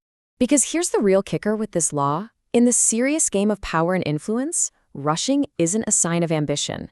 It's a sign that you lack control. Control over your emotions, control over the situation, and maybe most importantly, control over time itself. You know, impatience makes you predictable, and being predictable makes you incredibly vulnerable. We're all living under what you could call the tyranny of now. There's just this immense pressure for immediate action, for instant results. This law is all about challenging that, about stepping out of that craziness and seeing things from a totally different perspective. And that brings us right to the law itself. Law 35, Master the Art of Timing. This isn't just about being lazy or waiting around. It's about turning time from this enemy you're always racing against into an ally that you actually command. The core of the law is just so powerful. It says, never seem to be in a hurry. Hurrying betrays a lack of control over yourself and over time. Always seem patient, as if you know that everything will come to you eventually. Did you catch that key word? Seem? This isn't just about feeling patient. It's about a performance of total confidence. It gives off this vibe that you aren't just reacting to things, but that things will eventually have to react to you. Okay, so how do we actually pull this off? Greene breaks it down into 4 main pillars. First, like we just said, you have to seem patient. Second, you have to become a detector of the right moment. You're sniffing out the vibe of the times. Third, and this is a tough one, you've got to learn to stand back when the moment just isn't right. And then fourth, when that moment finally does arrive, you strike. And you strike fiercely. So let's see how this actually works in the real world. We've got a fantastic historical example. It's a story of a man who used patience to climb from being a total nobody to the absolute heights of power. So meet Joseph Fouché. Back in the 1780s, this guy was about as unremarkable as you could imagine. He was a quiet, plain-looking math teacher in a seminary. He never even fully became a priest, always just kind of keeping himself a little separate, watching, and most importantly, waiting. And then 1789 happens. The French Revolution just explodes, and the entire old world is thrown into total chaos. Now for the impatient, the hot-headed people, it was time to charge into the streets. But for Fouché, our patient observer, this was the moment he had been waiting for. The entire political game had just changed, and it was finally perfect for someone with his unique skills. And this right here perfectly sums up his strategy. As the book says, patiently waiting for his chance, he kept his options open. See, all that time he spent doing nothing, that wasn't weakness or him being indecisive. No way. It was a deliberate strategy to stay uncommitted, to stay flexible, so he'd be ready to move when the time was absolutely perfect. And that's the crucial lesson here. While all the fiery revolutionaries burned super bright and then just burned out, Fouché was playing the long game. He outlasted every single one of them. He navigated the insane politics of the revolution to eventually become Napoleon's Minister of Police, literally one of the most powerful men in all of France. Now, this strategy isn't just about waiting for some big, chaotic event. It can also be about applying slow, steady, methodical pressure over a long period of time, which we see perfectly in our next case study. Think about King Henry VIII back in 1527. The man was desperate. He absolutely needed a male heir, and his wife, Catherine of Aragon, couldn't give him one. An impulsive guy might have started a war or just thrown a massive tantrum. But Henry, even in his desperation, played an unbelievably patient game. For 4 long years, he played politics, carefully chipping away at the Pope's authority, until finally, in 1531, he had enough power to just banish Catherine from the court. So Henry's story teaches us a totally different side of timing. He got that some obstacles are just too big for one single rushed attack. They require years of deliberate, unending pressure. His patience didn't just get him a divorce. It ended up creating the Church of England and completely changed the course of history. So what does this all mean for us? How do we take these big historical lessons and actually apply them? Well, it really comes down to mastering 3 different dimensions of time. First, you've got the long wait. This is what Fouché did, appearing patient, keeping your options wide open, and just actively watching the world around you. Second is recognizing the right moment, that perfect sweet spot when the trends and your own situation just click into place. And finally, there's the fierce strike. When that moment comes, you don't think twice. You act with all the force and energy you've been saving up. When you boil it all down, it's this simple. The impatient person is always reacting. They're like a puppet, and time is just pulling their strings. But the patient person, they anticipate. They see how things are flowing and they position themselves to take advantage of it. They don't just manage time, they learn how to control it. And that's what I want to leave you with. Think about your own goals, your own ambitions. You know, the line between strategic patience and just plain procrastination can be really thin. The key difference is awareness. Strategic waiting is active, it's observant, it's intentional. So you have to ask yourself, have you been patiently waiting for your moment, or have you just been wasting time?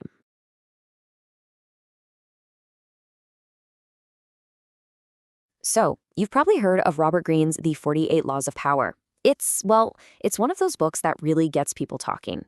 But look, trying to tackle all 48 laws at once, that's a huge task. So today, we're going to do something different. We're going to do a deep dive into just one of them. And trust me, it's one of the most challenging and powerful principles in the entire book, mainly because it goes against our very nature.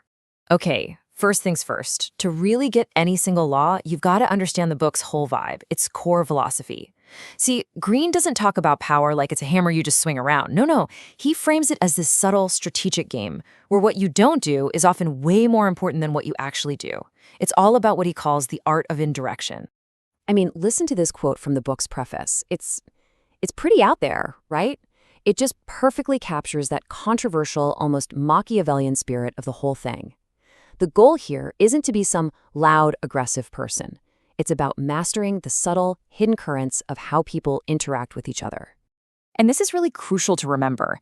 These aren't just 48 random tips you can pick and choose from. Greene lays them out as a totally interconnected system. You know, understanding one law actually helps you understand all the others, because they all tap into these same basic truths about psychology and strategy. And that's super important for the law we're going to get into right now. So keeping that big picture in mind, that interconnected philosophy, let's really zero in on Law 36.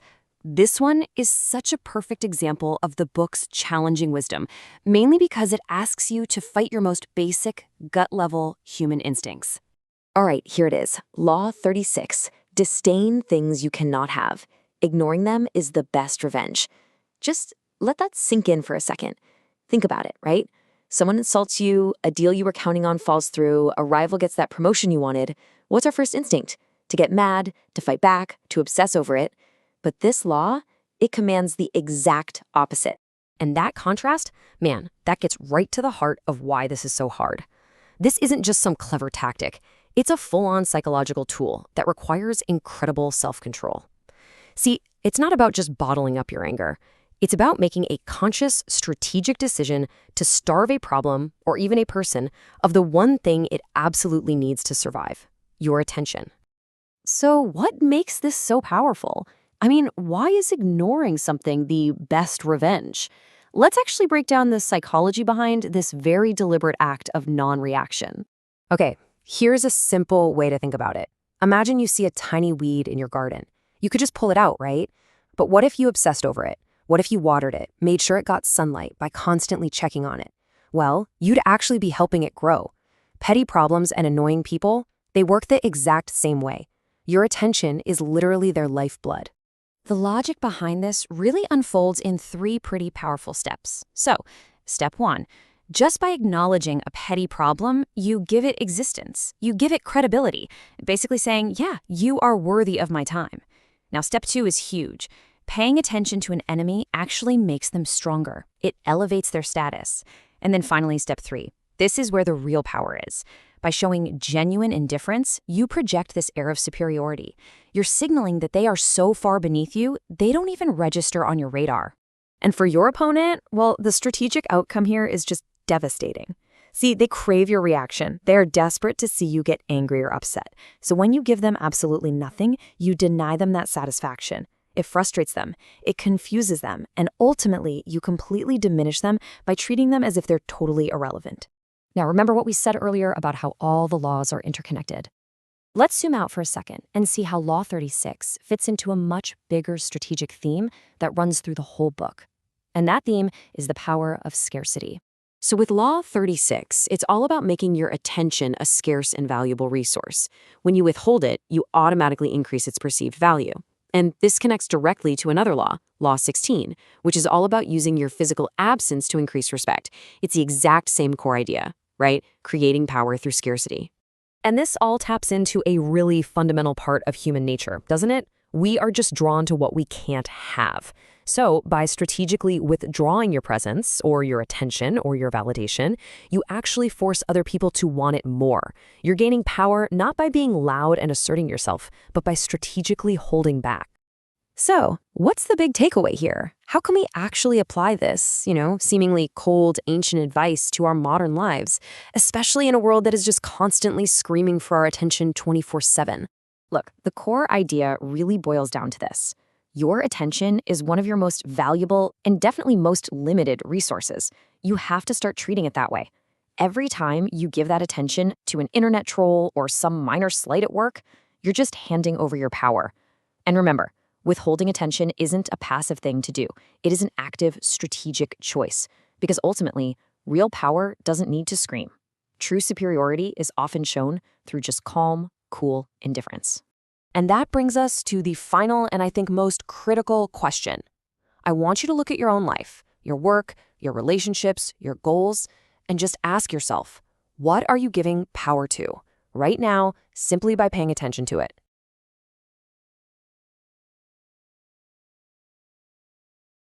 All right, today we are jumping into one of the most visual and, let's be honest, one of the most deceptive laws from Robert Greene's The 48 Laws of Power. We're talking about Law 37, a rule that's all about how these big, grand visual shows can completely mesmerize an audience and, well, make them blind to what's really going on behind the curtain.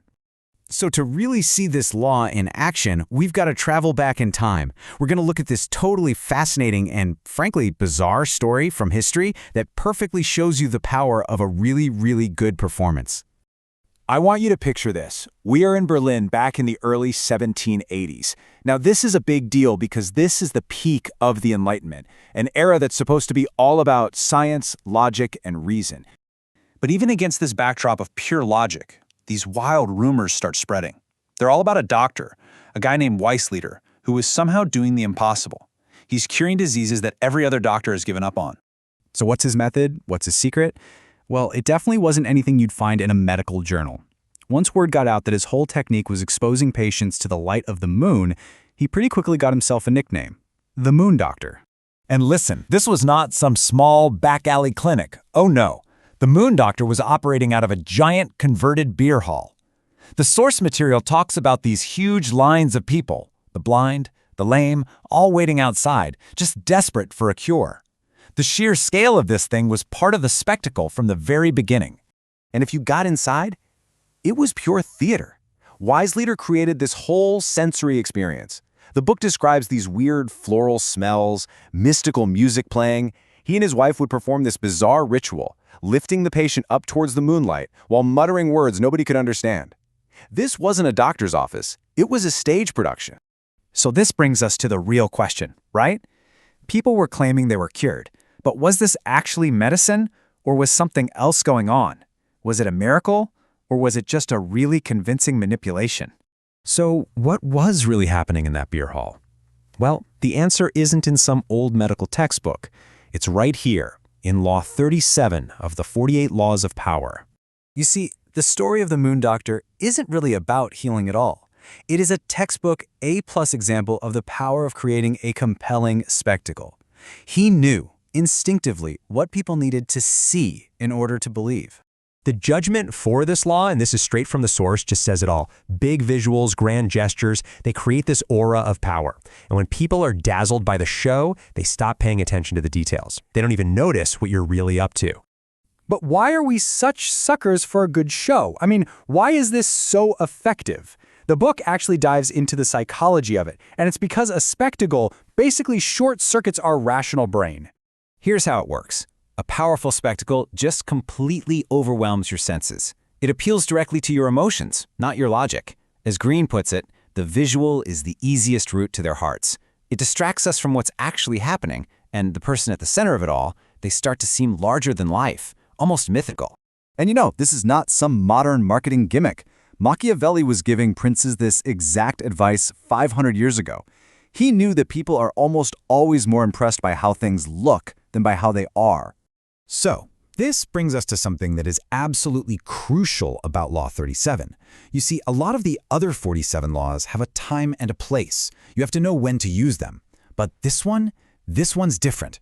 You don't really get to choose to ignore it. That's right. According to Robert Greene, this law is unique. It's absolute. Unlike so many other rules of power, there is simply no situation where you benefit from ignoring spectacle. And the book is incredibly clear on this point. No power is made available by ignoring images and symbols. In the world of power, there is no reversal. You either command the spectacle or you risk being completely overwhelmed by someone else's. And that leaves us with one final, pretty provocative question. Now that you understand how spectacle works, you're going to start seeing it everywhere, from how a new phone is launched, to a political rally, to its trending on social media. So take a look around. What are the grand spectacles that are influencing you, shaping your world right now?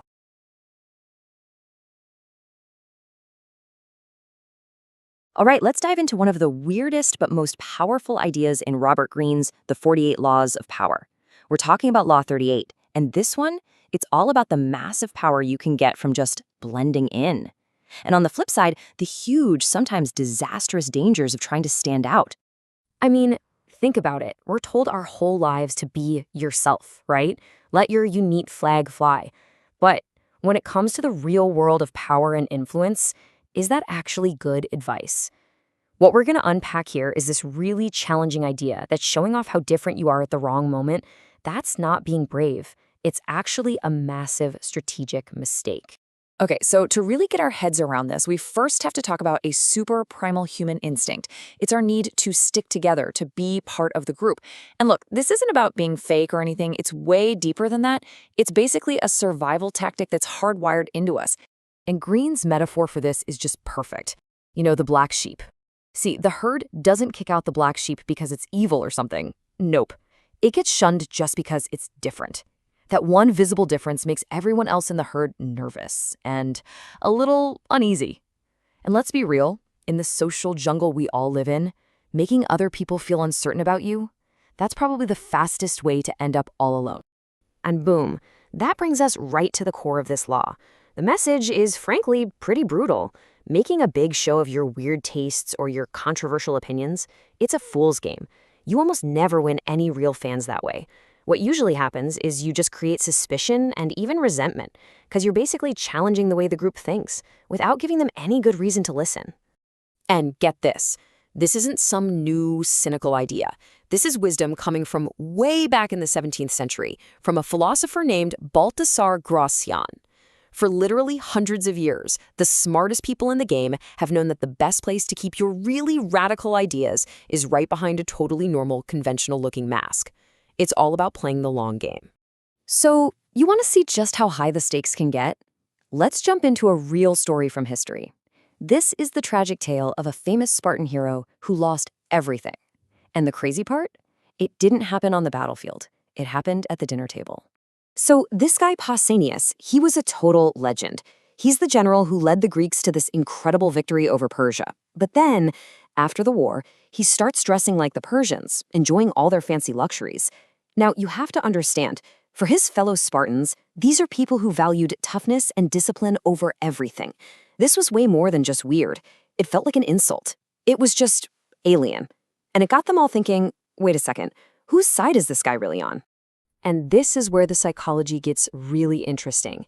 Whether he meant to or not, his actions were like a giant flashing sign that said, your Spartan way of life is boring and I'm better than it.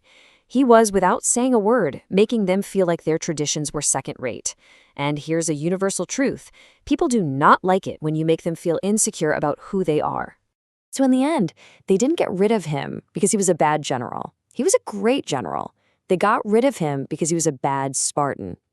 He just completely misjudged how much his own people could handle someone being different. And man, he paid the highest price. All that originality, it brought him nothing but disaster. So, does this mean you should just be a mindless conformist forever? No, not at all. And this is where the law gets really fascinating. See, it's not a rule you follow all the time. It's about strategy, about timing. Blending in is like a shield you use when you're still climbing the ladder, when you're vulnerable. But once you've got so much power that no one can touch you, well, that's when the rules of the game can totally flip.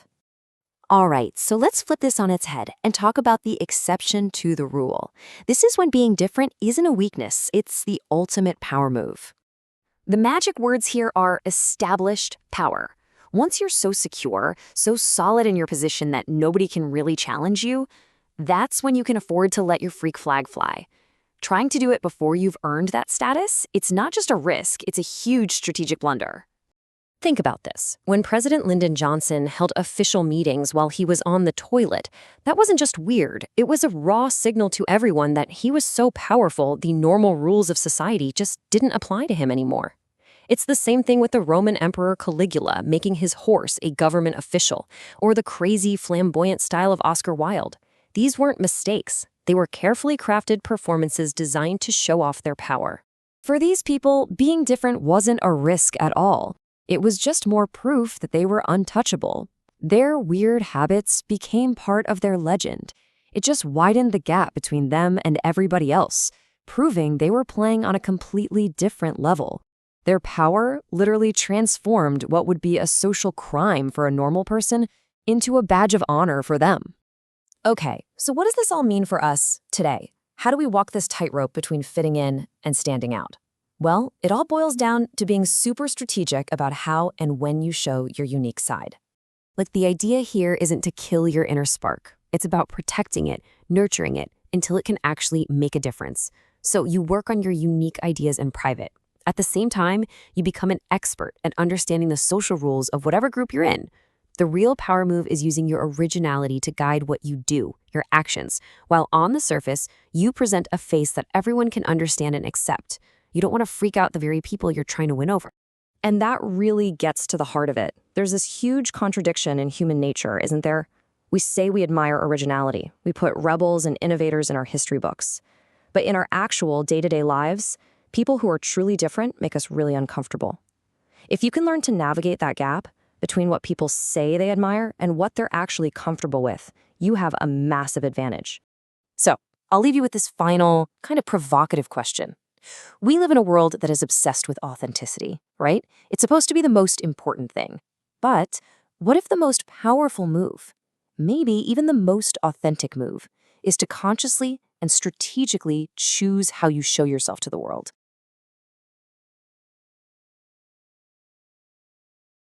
All right, let's dive into one of the most fascinating and maybe controversial ideas from Robert Greene's The 48 Laws of Power. We're talking about a strategy that takes one of our most powerful emotions and turns it into an absolute weapon.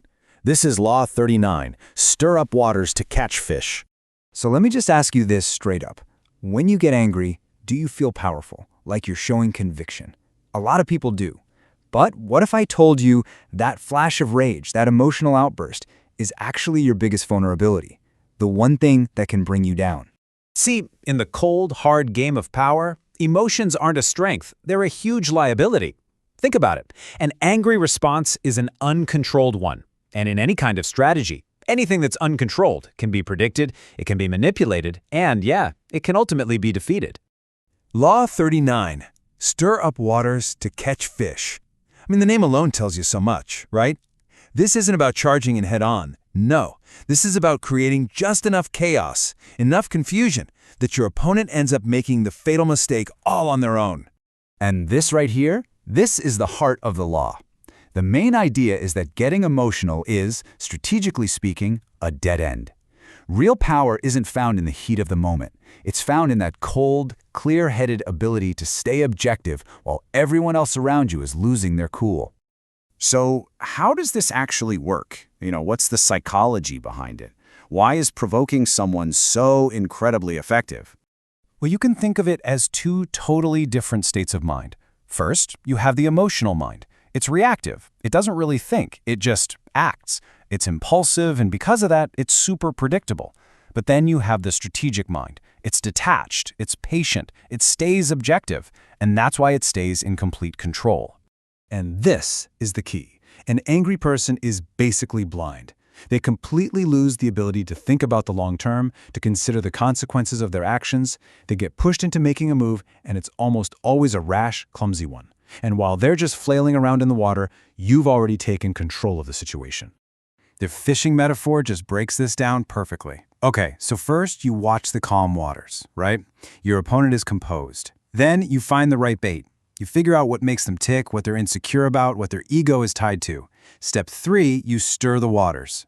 A carefully chosen word, a subtle action, something to poke that sore spot. And then you just wait. As they lash out in anger, they completely expose their flank, and they become a very, very easy catch. But here's the thing. Getting other people riled up is only half the battle. The most important part of this law has nothing to do with your opponent. It has everything to do with you.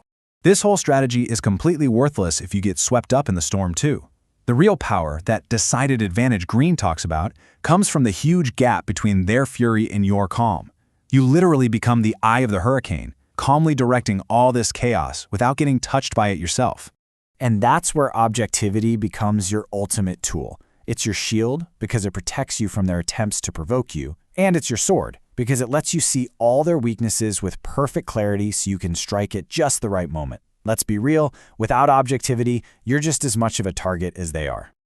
So, at the end of the day, you can't really use this law on other people until you've used it on yourself. This isn't just a law about manipulation. Really, it's a law about self-mastery. So what are the big takeaways here? First and foremost, stay calm. Stay objective, always. From that place of control, you can spot their emotional trigger, pride, vanity, insecurity, whatever it is. Then you use it. You let their own anger do all the heavy lifting for you, and while they're completely off balance, you just step in and take the advantage they've so kindly handed you. And we'll end on this pretty chilling thought from the book. It's a really stark reminder of the power dynamic we're talking about. When you master your own emotions and you learn how to play on the emotions of others, you create a whirlpool, and they get caught in it. So the real question isn't just about whether anger is a weakness, it's whether you can stay calm enough to actually use it.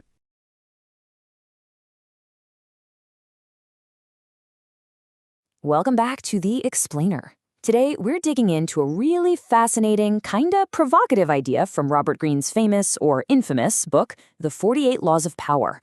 And this one, well, it goes against one of our most basic human instincts, that love of getting something for absolutely nothing. So let's just start with this question, because it really gets to the heart of the whole thing. What's the real cost of free? I mean, is anything ever truly free? According to this law, no. There is always a cost, even if you can't see it right away. And the answer to that question? Well, it's laid out for us in Law 40, and it doesn't pull any punches. Despise the free lunch. Okay, so let's talk about the lure of free. You know that feeling, right? That little pull you get when you see a free offer or a gift or a no-strings-attached trial. It's like a magnet, and it's almost impossible to resist because, hey, who doesn't love an easy win? But here's the twist. This is where the law just flips everything we think we know on its head. Greene's warning is pretty stark. Anything that's offered for free, it isn't just a good deal. It's actually dangerous. He says it's almost always some kind of trick, a baited hook hiding something else. And we're not talking about a danger to your wallet, not really. The real price, the thing you actually end up paying, is way more subtle. It's what Greene calls a hidden obligation, and that's what can seriously mess with your freedom. So what is this hidden obligation? Well, think of it like this. When you accept that free thing, you're getting tangled up in this invisible web of psychological strings. All of a sudden, you feel like you owe them something, a sense of gratitude, maybe a little bit of guilt, or you find yourself caught in some kind of deception you never even saw coming. And just like that, poof, your independence is on the line. Okay, so how do you protect yourself from this kind of subtle manipulation? The law is super direct about it. There's no gray area here. You have to insist on paying your own way, period. And what does paying your own way actually do? Well, it's like taking a pair of scissors and just snipping right through that web of hidden obligations. You're staying clear of gratitude traps, you're not getting bogged down by guilt, and you're sidestepping any deceit.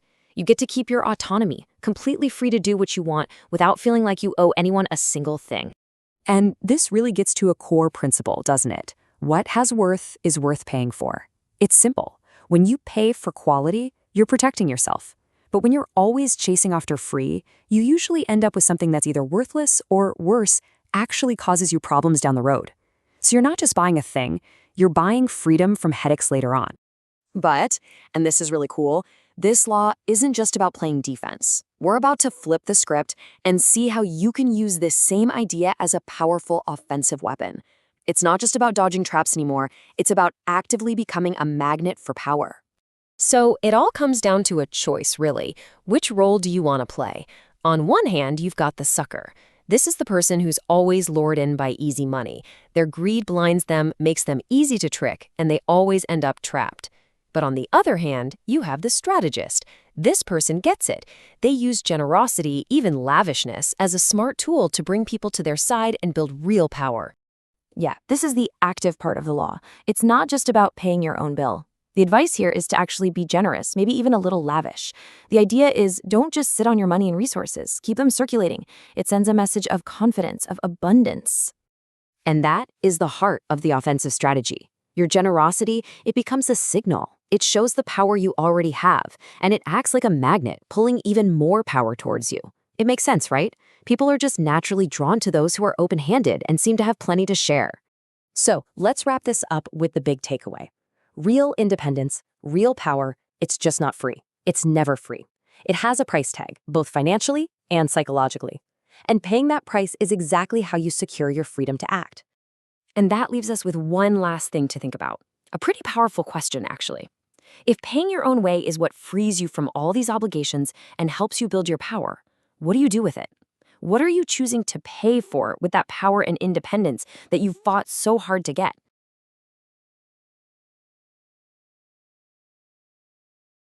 All right, let's get right into one of the trickiest, most challenging laws of power.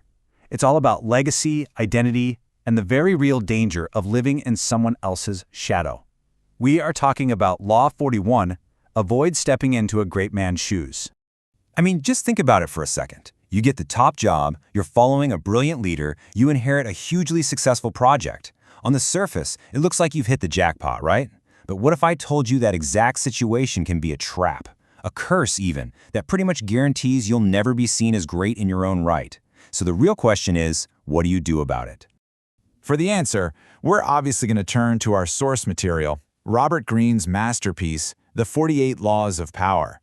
This book is just packed with centuries of strategic wisdom, and Law 41 gives some pretty brutal and incredibly insightful advice on how to handle the weight of the past. So first things first, Let's unpack the fundamental problem here. Robert Greene has a name for it, the predecessor's shadow, and it's a challenge literally everyone faces when they come in second. And here's the thing. This really gets into some deep psychology. We have this powerful built-in bias towards the original. The first person to climb the mountain, the first artist to paint in a new style, the entrepreneur who builds a company from scratch. We automatically see them as a genius. So anyone who comes after, by definition, they're less original. You're starting on the back foot from day one. So, the key takeaway here is that this shadow isn't just about high expectations. It's about your entire identity. Your predecessors' methods, their style, their personality, all of it just looms over you. Their wins become the yardstick you're measured against. And you know what? Even their failures are seen as opportunities you weren't smart enough to fix. It's a really, really tough spot to be in. And this all leads us right to the heart of the matter, the law itself. Let's take a look at Robert Greene's formal judgment so we can understand the cold, hard rules of this particular power game. Okay, so we've got the problem, right? This big, dark shadow hanging over you. Now, what's the solution?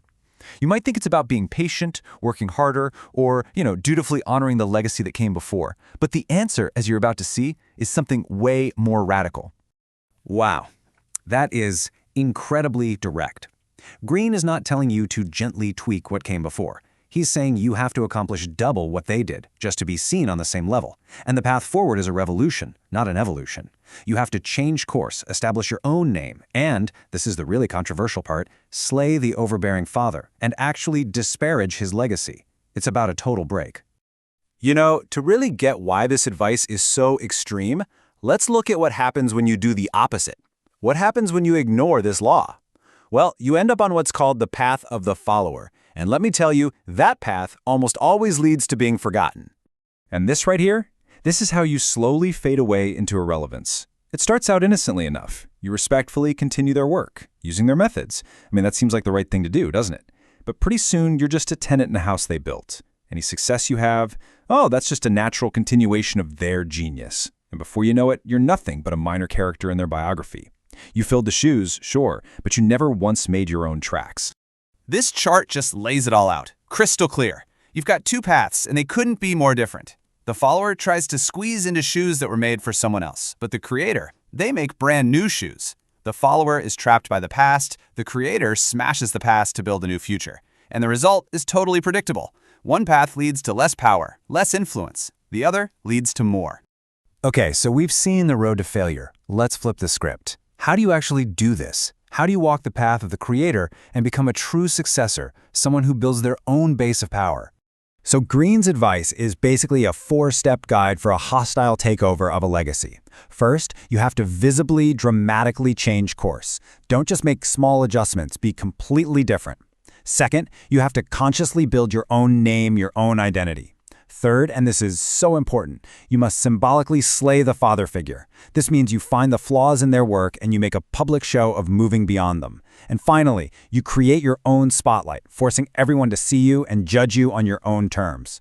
So let's bring this all home. How can you actually apply this powerful and, let's be honest, sometimes difficult law to your own life and your own career? This metaphor right here, this is everything. It gets to the absolute heart of the mindset.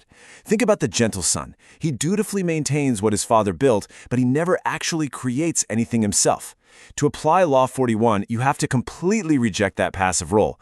You have to see yourself as a founder of something new, not an inheritor, even if you're starting on a platform someone else created. Okay, so let's break this down into a real, actionable game plan. First, study your predecessor. Where were they weak? What did they ignore or neglect? That's your opening. Fill that void. Second, don't just quietly do things differently. You have to make a show of it. Signal to everybody that a new era has begun. And finally, you have to build your own symbols, your own team, your own flagship projects, your own unique style that all scream you, not them. At the end of the day, this law forces you to ask yourself a very, very direct question. It doesn't matter if you're a new manager, an artist following a master, or just trying to get out from under the shadow of a famous parent. The choice is always the same. Are you going to be a caretaker for someone else's legacy, or are you going to have the courage to build your own?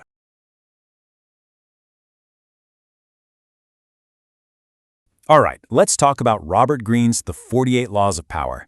There's one strategy in there that's, well, it's pretty ruthless, but you can't deny it works. We're talking about Law 42, and it's all about solving a problem that, let's be honest, we've all seen before. That one person who just poisons a group from the inside. So let me ask you this. Think about any team you've been on, maybe at work or even just a group of friends. You know how it is, right? When things go south, when there's conflict and negativity, you can almost always trace it back to one person. So the big question is, what do you do about that person? Okay, so the first step here, if you're even thinking about this law, is to get your diagnosis right. We're not talking about just general bad vibes in a group. No, this is about zeroing in on that one single individual who's really the source of all the trouble. And here's Greene's whole point. This isn't just some minor annoyance you can ignore. It's a contagion. It's like a virus. You let that one arrogant or super negative person have free rein, and that toxicity, it's going to spread. It's inevitable. Before you know it, the whole group dynamic is poisoned. So, what's the fix? Well, the book lays out a solution that is incredibly clear and decisive. It's about cutting through all the noise, all the endless arguments and negotiations that usually go nowhere. And that brings us to Law 42 itself. The big idea here is don't even bother trying to reason with these people. Don't try to win them over. Greene basically says they're often irredeemable, so the strategy is super direct. You have to neutralize their influence. And how do you do that? Simple. You isolate them or you get rid of them completely. Yeah, that's the heart of it, right? The shepherd and the sheep. A lot of times, all that group conflict is really being held together by one person, the shepherd. You take them out of the picture, the followers, the sheep. They just get confused, they lose their direction, and poof, they scatter. The problem just kind of dissolves on its own. Okay, so how do you actually do this? What's interesting is that the law isn't really about some big dramatic public takedown. The main strategy is way more subtle. But, and this is key, it's just as final. It all comes down to one word: isolation. See, isolating someone just seems less brutal than an all-out attack, right?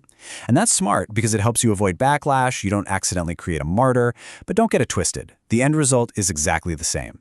Greene has this chilling line: in the game of power, isolation spells death. Their influence is just gone. So the book actually gives a few ways to pull this off. You could, say, cut them off from their allies, their support system, or you could literally remove them from the picture by sending them off on some faraway assignment. It doesn't really matter how you do it. The goal is always the same. You sever their ties to the group and you completely neutralize their ability to cause trouble. But, and this is a huge but, you have to be careful. Trying to use this law is a high-stakes gamble. If you mess this up, the consequences can be absolutely catastrophic. Which brings us to the most important part: the reversal of the law. And this quote from Machiavelli really gets to the heart of the danger. The idea is, if you're going to take a shot at someone, you better make sure they can't get back at you. Because if you try to isolate someone and you fail, or you do it when you're not actually in a position of power, whoa, you don't just go back to square one. You've just created a bitter, vengeful enemy who now has one mission in life: to bring you down. And the book gives this perfect historical example of how this can blow up in your face. So after Lincoln died, President Andrew Johnson decided that his top general, Ulysses S. Grant, was a troublemaker. He tried to isolate him.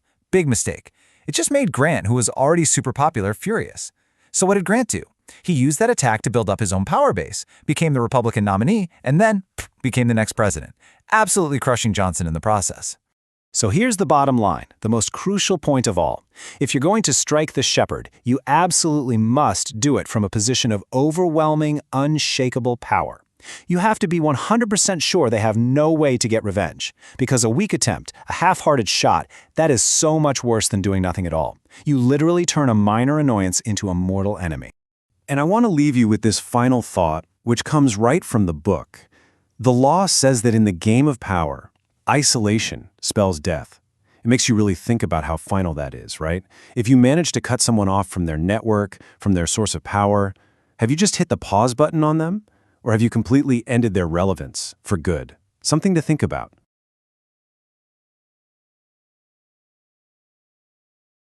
All right, let's get right into it. Today, we're going deep on one of the most crucial ideas in Robert Greene's The 48 Laws of Power. We're talking about Law 43, and it's all about the true art of influence. But first, let me ask you something. Have you ever been in a situation where you're trying to convince someone, and the more you push, the more they just dig in their heels? It's incredibly frustrating, right? We've all been there. And that exact feeling is the key to understanding why this law is so important. And that experience, hitting that wall of resistance, well, that leads us straight into our first section, the folly of force. Because that gut instinct we have to just push harder, to demand, to coerce, that's exactly where things go wrong. Robert Greene just nails it with this quote. Coercion creates a reaction that will eventually work against you. I mean, think about it. When you force somebody's hand, sure, you might get what you want right now, in this moment.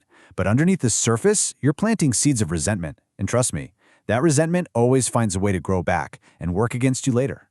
It's kind of like that old Aesop's fable about the wind and the sun. You know the one? They make a bet to see who can get a man to take his coat off. The wind goes first and just blasts him with everything it has, pure raw force. And what happens? The man just clutches his coat even tighter. The force creates the exact opposite of the intended effect. So let's just lay it all out. Using force, it breeds resentment. It creates resistance. Any results you get are temporary at best. And worst of all, it builds enemies. It's just a sloppy, dangerous way to get things done. And you'll notice the right side of this slide is totally blank. That's the problem we're about to solve. What's the alternative? And that brings us to the solution, the much smarter strategy that Greene lays out, the art of seduction. And just to be clear, we're not talking about romance here. We're talking about a very sophisticated, very powerful form of psychological persuasion. This entire strategy is perfectly captured in what is truly one of the most important laws in the entire book. Law number 43. And here is the law itself. Work on the hearts and minds of others. This is the elegant, intelligent path to real power. Instead of twisting someone's arm, you work on their emotions, on their way of thinking, until they want to go in the direction you've chosen. It's the difference between a shove from behind and an inviting gesture. So, remember this slide? Let's fill in that blank side now. This approach, seduction, doesn't breed resentment. It actually fosters loyalty. It doesn't create resistance. It inspires a genuine willingness to help. The power you gain is lasting, not temporary. And you don't build enemies. You gain loyal allies who are on your side because they choose to be. Okay, so that all sounds great in theory, right? But how do you actually do it? How do you really work on someone's heart and mind? Let's get into the method, the practical, step-by-step application of this law. Greene breaks it down into a pretty clear process. First, you have to gauge their individual psychology. Everybody's wired differently. Then, step 2, you figure out their unique weaknesses, their insecurities, but also their deep-seated needs and desires. And finally, the most important part, step 3, you appeal directly to their own self-interest. So imagine you need your skeptical boss to approve a risky project. Ramming it through won't work. Instead, you gauge their psychology. They're cautious, but they also really want to look good. You identify their need, a big, visible win this quarter. So you frame your project not as your great idea, but as a low-risk way for them to get that win. See, you're working on their mind. I absolutely love this metaphor from the book. You don't kick the door down. You don't try to pick the lock. You take the time to peer through the keyhole, to understand the unique mechanism, and then you find the one key that opens it without a fuss. That gives you access to their will, with no ugly signs of a breaking. When you boil it all down, it comes back to this one simple truth. Self-interest is the strongest motive of all. Seriously, stop trying to appeal to people's sense of gratitude or logic or kindness. If you can clearly show someone how doing what you want benefits them, how it helps them get what they want, you have found the master key. Now, as we start to wrap this up, there is one last really fascinating thing about Law 43 that sets it apart from almost all the others. It has a definitive, totally unbreakable rule. And here it is. See, for most of the 48 laws, Greene offers a reversal, a time when it's actually smart to do the exact opposite of what the law says, but not for this one. For Law 43, he is absolutely clear. There is no possible reversal. Persuasion is always better than coercion in the long run. Creating willing partners is always superior to breeding resentful enemies. There are no exceptions. So I want to leave you with this question to think about. In your own life, at your job, with your family, in your negotiations, where are you being the wind? Where are you trying to get your way with brute force? And where, instead, could you be the sun, using subtle persuasion to appeal to hearts and minds and get a much, much better result? Think about it.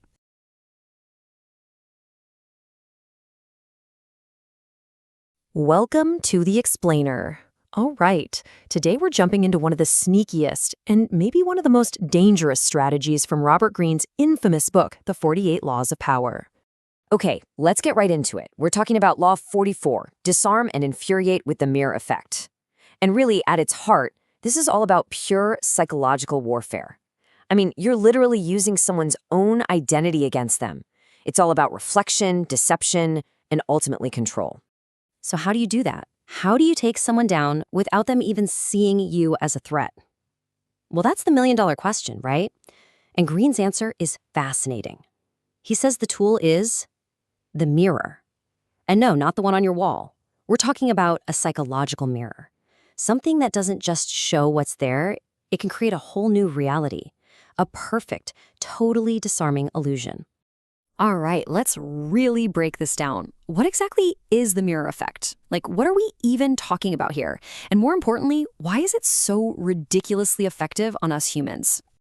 So here's the key thing to get. You're not just, mimicking someone. It's way deeper than that.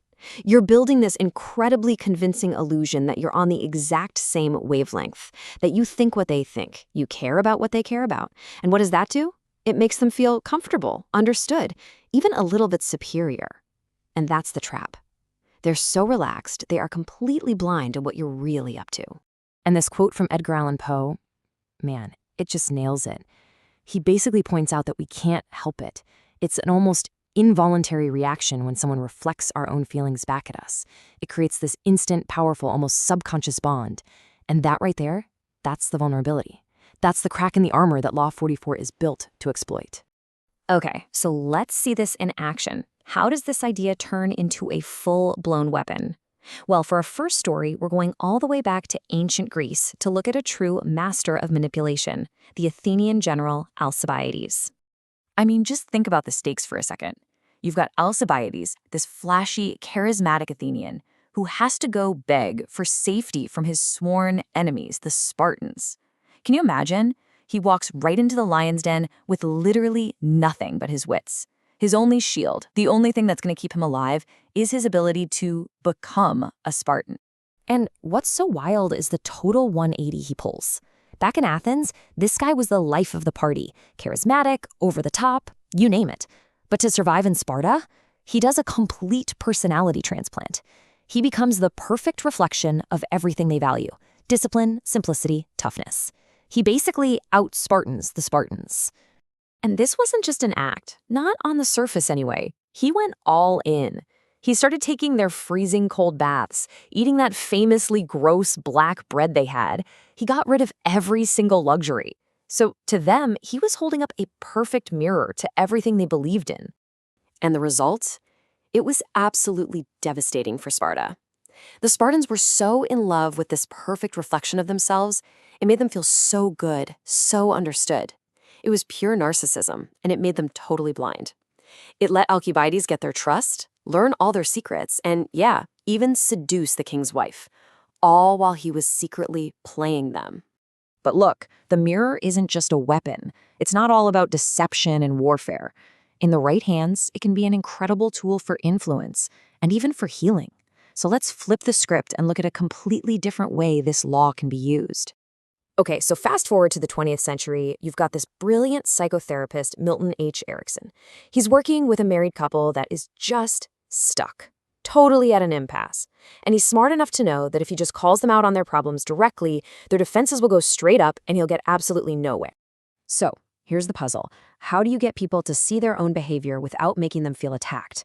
That's the whole game in therapy, right? Well, Erickson's genius was to use a version of the mirror effect, but he didn't copy what they did. No, he mirrored their underlying psychological dynamic, the invisible pattern driving their conflict. So here's what he did. He saw that one partner was slow and leisurely, and the other was direct, impatient. Instead of diving into the really sensitive stuff, he started talking about how they eat dinner. Because the exact same dynamic was playing out there, he mirrored their conflict in this safe, neutral topic, helped them solve that problem, and then just let that solution naturally find its way back to the real issue. And this is such a brilliant, subtle use of the law, right? Erickson didn't just mimic them. He reflected their inner psychology back at them, but in a way that wasn't threatening. And by doing that, he gave them the power to see themselves clearly and to fix their own problem. And let's be honest, that's always way more powerful than just being told what's wrong. So there you have it, two incredibly powerful stories. You've got Alcibiades the warrior and Erikson the healer. And when you put them side by side, you really start to see the two faces of this law. I mean, look at this. The basic tactic, mirroring, is exactly the same. But the goal, the method, they are worlds apart. Alcibiades mirrors what people do on the outside, all to deceive and conquer. Erikson mirrors who people are on the inside, to heal and empower. One leads to seduction and rage, the other to a real solution. Okay, and this brings us to a really, really important final point. Because like a lot of the laws in this book, this one comes with a huge warning label. And it's there for a reason, because this is some seriously powerful stuff. The reason it's so powerful is that it hacks right into one of our biggest vulnerabilities, our ego. Come on, we all love seeing a version of ourselves in other people. It makes us feel validated, understood, and when someone is good at this, it's like a drug. Greene calls it a narcissistic rapture, and it basically makes you completely blind to what they're really after. You know, even Robert Greene himself puts a big red flag on this one. He actually calls it the seducer's mirror and makes it super clear that you have to use it with extreme caution. Why? Because the potential to seriously manipulate and hurt people with this is just off the charts. And so that leaves us with the big provocative question, doesn't it? When does strategically reflecting someone cross the line into dangerous, ugly deception? You've seen it can be a tool for empathy, like with Erikson, or a devastating weapon, like with Alcibiades. The power is exactly the same. The only thing that changes is the intention of the person holding the mirror.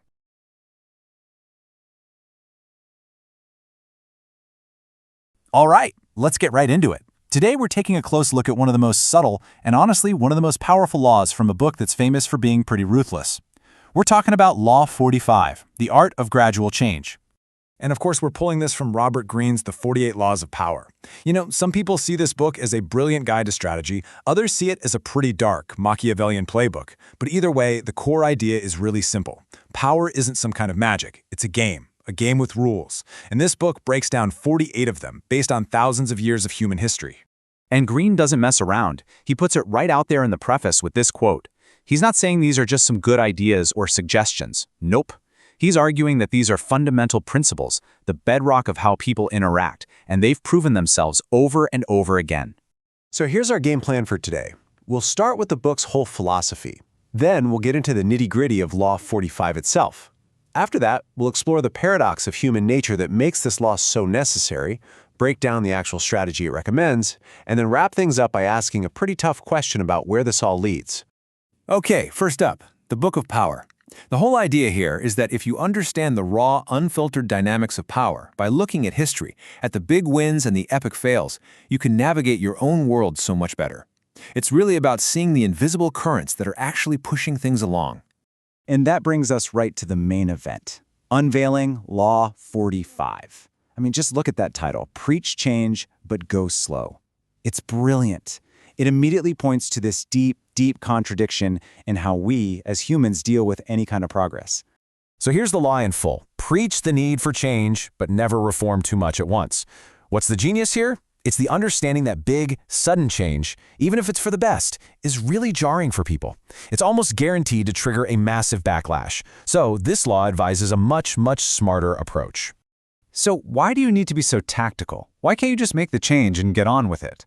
Well, that question leads us directly to the paradox of change. Because at its core, Law 45 is a really sophisticated answer to a basic problem with us humans, our deep, almost primal resistance to anything new. This quote just nails it, doesn't it? On an intellectual level, of course. We all want things to improve. We want innovation. We want progress for our jobs, our lives, everything. But that's just the abstract idea of change. The day-to-day reality, that's a whole different ballgame. And this is the central conflict. In theory, yeah, bring on the progress. But in practice, radical change feels like the rug is being pulled out from under us. It destroys our routines, the very things that make us feel stable and safe. We're not just creatures of habit. Our habits are a part of who we are. So when you threaten them, it can feel like a direct, personal attack. And that is the resistance you'll always face. So if going fast and hard is a recipe for disaster, what's the move? Well, this is where we get into the truly clever strategy of the law, the art of slow reform. The goal isn't to stop change, it's to camouflage it so brilliantly that people barely notice it's happening. And the strategy really breaks down into this three-step process. First, you make a big public show of respecting the past. You praise the old traditions, you honor what came before. That immediately makes people relax. Second, you bring in your changes slowly, one little piece at a time, never all at once. And then third, and this is the masterstroke, you talk about the new thing as if it's not revolutionary at all. No, it's just a gentle improvement on the old familiar way. You make the new feel comfortable. Now, to make sure these lessons really sink in, the book does something incredible. It doesn't just tell you the law, it shows you. Every single one of the 48 laws is just packed with stories from history, real, vivid examples of people who used the law to win and people who ignored it and, well, crashed and burned. The way each chapter is built is a lesson in itself. For every law, you get what's called an observance of the law, a story of someone who got it right and reaped the rewards. And then you get a transgression of the law, a cautionary tale of someone who broke the rule and paid a heavy price. It's such a powerful way to learn, right? You see the wins and you see the losses. So this all leads us to the big, unavoidable question that hangs over this law, and really the whole book. Is this just being smart and strategic, or is it just plain manipulation? The answer really comes down to mastering the power of perception. Law 45 is all about managing how other people see the changes you're making. Which leaves us with this one crucial question to think about. Where's the line? When does carefully guiding people through a tough change by making it feel safe and familiar cross over into just straight up deceiving them about what's really going on? Law 45 doesn't give you an easy answer, because in the game of power, that line is often blurry on purpose.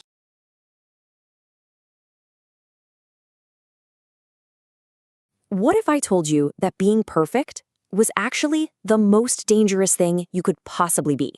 Today, we're jumping headfirst into one of the most fascinating and kind of unsettling ideas from Robert Greene's classic, The 48 Laws of Power. We're talking about Law 46, a rule that pretty much flips everything we think we know about success on its head. I mean, think about it. From the moment you walk into a job interview to how you curate your social media, we're all taught the same thing. Project perfection. Put your absolute best foot forward, hide every single flaw, and build this polished, flawless image. But what if that whole pursuit isn't a goal at all? What if it's a trap? Could appearing perfect actually be the biggest strategic mistake you can make? To really get why, we need to look at a cautionary tale. And this is a true story about two friends whose lives were completely torn apart by the very thing one of them worked so hard to achieve: the appearance of a perfect life. It's a powerful and pretty tragic lesson in the hidden dangers of success. Okay, so our story kicks off in London way back in 1953. We've got two young guys, Joe Orton and Kenneth Halliwell, who meet at this prestigious acting school. They're both ambitious, they start working together, and eventually they become lovers. Their journey starts with a totally shared dream. Right from the get-go, though, their dynamic was complex. Halliwell, he was older, more educated, and he really saw himself as the mentor to the younger, less experienced Orton. But under the surface, something else was brewing. Orton was the one with the real, raw, explosive talent. He was the true engine of their partnership, even if neither of them really admitted it yet. For years, they struggled together, trying to make it. But slowly, and maybe inevitably, Orton's genius just started to shine through. And as his star began to rise, this huge shadow was cast over Halliwell. Suddenly, the mentor was becoming the sidekick, and his own identity, which was so wrapped up in being the superior one, just started to crumble. And then came 1964. This was the year that changed everything. Orton's play, Entertaining Mr. Sloane, becomes this massive, scandalous hit in London. We're talking overnight success. Joe Orton is no longer just some aspiring writer, he is a bona fide star. Orton's success just exploded at what's been called a dizzying pace. He was charming, everyone loved him, he was in demand. And Halliwell, well, he was kind of left in the dust. He was basically reduced to being a personal assistant, forced to watch the man he once mentored soar into this new world that had absolutely no place for him. The humiliation must have been just constant. So here's the absolute crucial point. From Hollywell's perspective, Orton's life had become perfect. It seemed like he had no flaws, no struggles, just one win after another. And this apparent perfection didn't inspire Hollywell. No, it tormented him. It became a giant mirror reflecting all of his own failures. And that image, that unbearable image, would lead to a truly devastating end. So what was the real force at play here? This wasn't just disappointment. It wasn't just professional jealousy. It was something much, much darker. An emotion that Robert Greene says is the true danger of perfection. It was envy. You know, the philosopher Soren Kierkegaard totally nailed this feeling. He said that admiration has a breaking point. When someone feels like they can't ever reach your level, their admiration sours and curdles into envy. And suddenly, they stop wanting to be like you, and they start quietly hoping to see you fall. And this brings us right to the law itself. Law 46, never appear too perfect. Greene puts it this way: appearing better than others is always dangerous, but most dangerous of all is to appear to have no faults or weaknesses. And why? Because just like the story of Orton and Hollywell shows us, envy creates silent enemies. And that really gets to the core of how envy works. It's a silent killer. See, an envious person almost never admits what they're truly feeling. A lot of times, not even to themselves. Instead, that envy dresses itself up as something else, like harsh criticism or moral judgment. Your perceived perfection makes them feel deeply insecure, and that feeling can so easily curdle into this hidden, unspoken desire to see you fail. Okay, so if appearing perfect is so dangerous, what's the alternative? How do you manage success without making yourself a target? At the office, in your friend group, anywhere. Well, this is what Greene calls an observance of the law. It's about mastering the art of the strategic flaw. The strategy here is all about disarming envy before it even has a chance to start. Step 1 is just acknowledging the danger, knowing your success will make some people feel weird. Then you actively work to deflect it. You do this by strategically showing a harmless flaw, or maybe admitting to a small, relatable vice.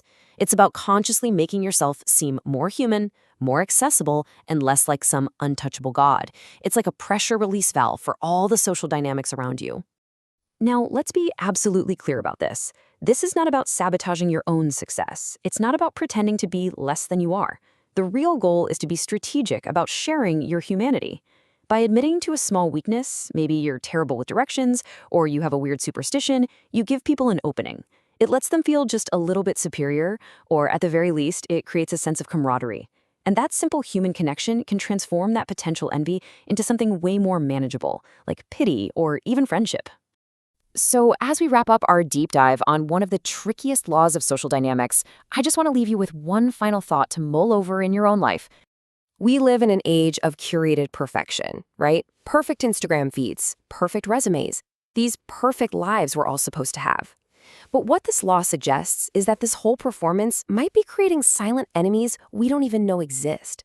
So the question to ask yourself is this: in a world that demands you be flawless, how much of your own relatable, imperfect humanity are you hiding away? And what might that be costing you?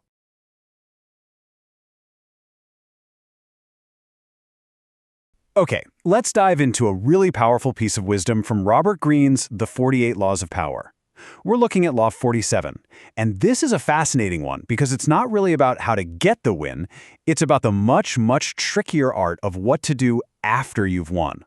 So, I want to start by asking you a question. And the answer, well, it might surprise you. When do you think you're in the most danger? Is it when you're up against some huge, powerful enemy? Or maybe when you're just starting out, with barely any resources? According to this law, it's neither of those. That's right.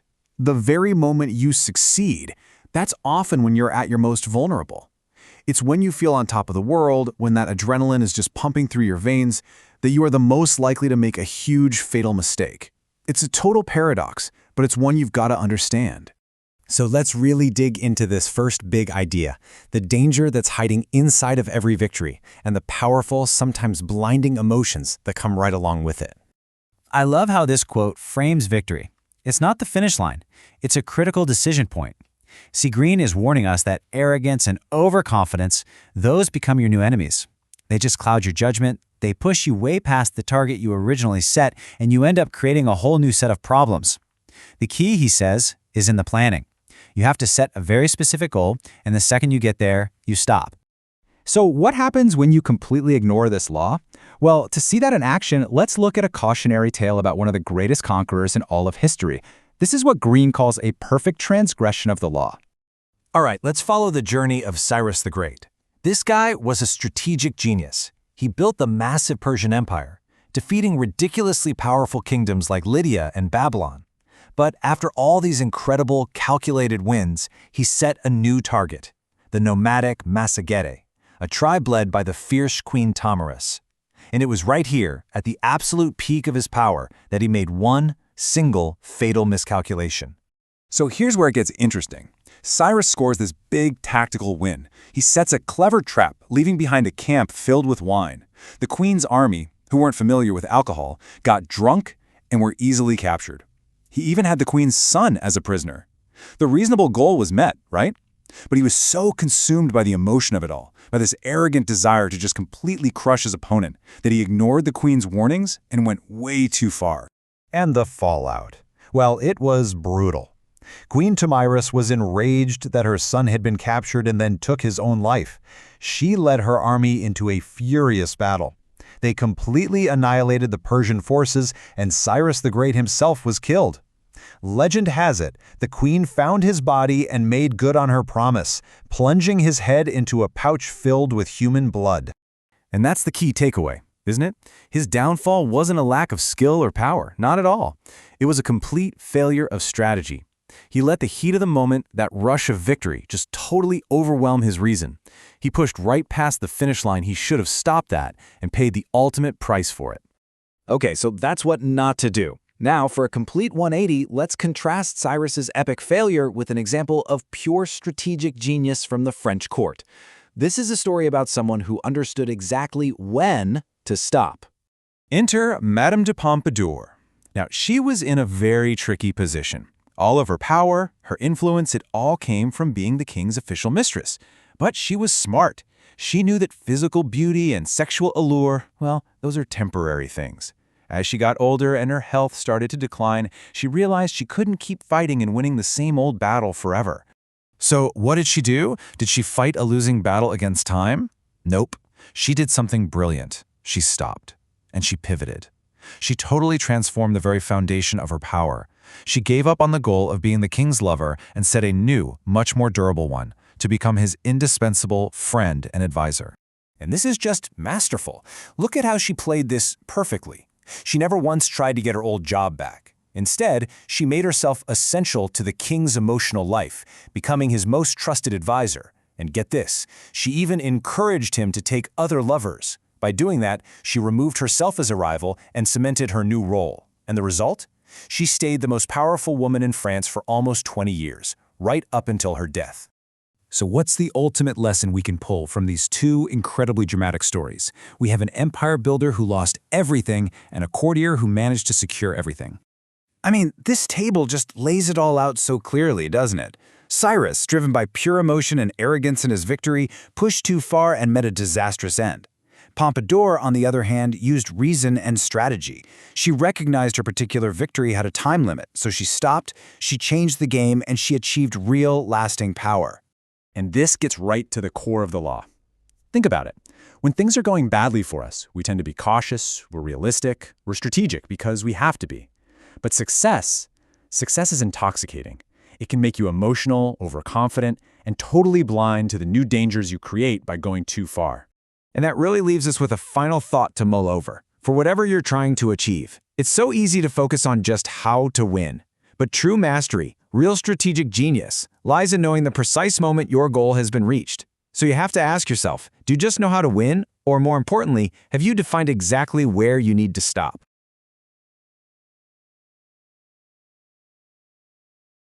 Welcome to The Explainer. Today, we're jumping into the final, and maybe the most powerful, law from Robert Greene's The 48 Laws of Power. It's a law that tells us the greatest strength doesn't come from being a solid rock, but from being more like water. You know, this sentence It seems so simple, right? But it's actually the key to a super powerful strategy for navigating the world we live in. So, what does it really mean to be formless, and why is that such a big deal? Let's really break this down. We're going to see how embracing this idea of fluidity isn't about being weak or passive. It's actually about how to become an almost unstoppable force. So, what does it actually mean to be formless? It's not just about being flexible. No, it's a total shift in how you even think about strategy in the first place. Okay, so the whole idea here is that being predictable makes you weak. It's that simple. If your opponent knows your shape, your strategy, your next move, well, they know exactly where to hit you. But if you're formless, there's no solid target. There's nothing for them to get a grip on. And you know who's the perfect poster child for this idea? The Roman god Mercury. Just think about him. He represents speed, constant change, elusiveness. He's a messenger, a trickster. He's never in one place for long. That right there is the energy of formlessness. He's so quick and adaptable that you just can't pin him down or guess what he's going to do next. Okay, so to really get why being formless is so powerful, we have to look at what happens when you do the exact opposite. Let's look at the immense danger of being extremely rigid by looking at a society that literally built itself into a trap. So, picture this. The Spartans. They've got a huge problem. They're stuck, landlocked, and they need to expand. So what do? They conquer their neighbors. But that solution created an even bigger issue. Now they're in charge of this massive and very resentful population of enslaved people, the Helots, who completely outnumbered them. To survive, the Spartans basically engineered their entire society to solve this one single problem. How do we maintain total control? And this is where it all comes crashing down. For centuries, their rigid system worked like a charm. The Spartan phalanx, that famous block of heavily armed soldiers, was the most feared fighting force in the ancient world because it was perfected for one kind of battle. But then, at the Battle of Lectra, the Thebans just didn't play by the rules. They used a new, flexible formation, concentrated their force on one side, and the unbeatable Spartan form just shattered. And here's the kicker. The very thing that made them so powerful for hundreds of years was the direct cause of their downfall. Their form was just too rigid, too predictable. As soon as an enemy figured out how to counter that one specific form, the Spartans had nothing else, no backup plan. They just couldn't adapt. So how do we avoid falling into that Spartan trap? Right, let's look at how you can actually start to cultivate this power of formlessness in your own thinking. This quote from Mao Zedong really nails it. I mean, think about it. Water doesn't have a plan. It doesn't have a fixed shape. It just flows, and it always finds the path of least resistance. Strategically, what that means is you have to adapt to reality as it is right now, not try to force reality to fit some plan you came up with yesterday. And Napoleon, he was a master of this. You can kind of break down his thinking into three powerful parts. First, be brutal with the past. Don't let yesterday's wins or losses cloud your judgment today. Second, question everything. Don't just blindly accept conventional wisdom. And third, and this is the big one, trust your own instincts to read the moment and adapt on the fly. That's true mental agility. But here's where this law gets really interesting and sophisticated. Because being formless doesn't just mean you're scattered or passive all the time. It also means knowing exactly when it's time to take a shape. Yeah, so think of it like this. You've got two modes. You use formlessness as your defense. You're evasive. You make your enemy chase you. You wear them out. You let them get disorganized. But when the moment is right, you suddenly coalesce. You take a form, a concentrated, powerful, focused shape, and you deliver the final decisive blow. It's like this constant dance between the two states. And this quote, bam, it just captures that exact moment of transition. It's that shift from being the elusive, uncatchable water to suddenly becoming the powerful, crushing wave. The formless part is over, and the focused attack begins.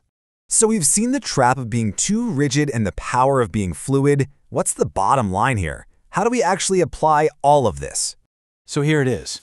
The ultimate power isn't about always being formless. If you do that, you'll just be scattered and you won't get anything done.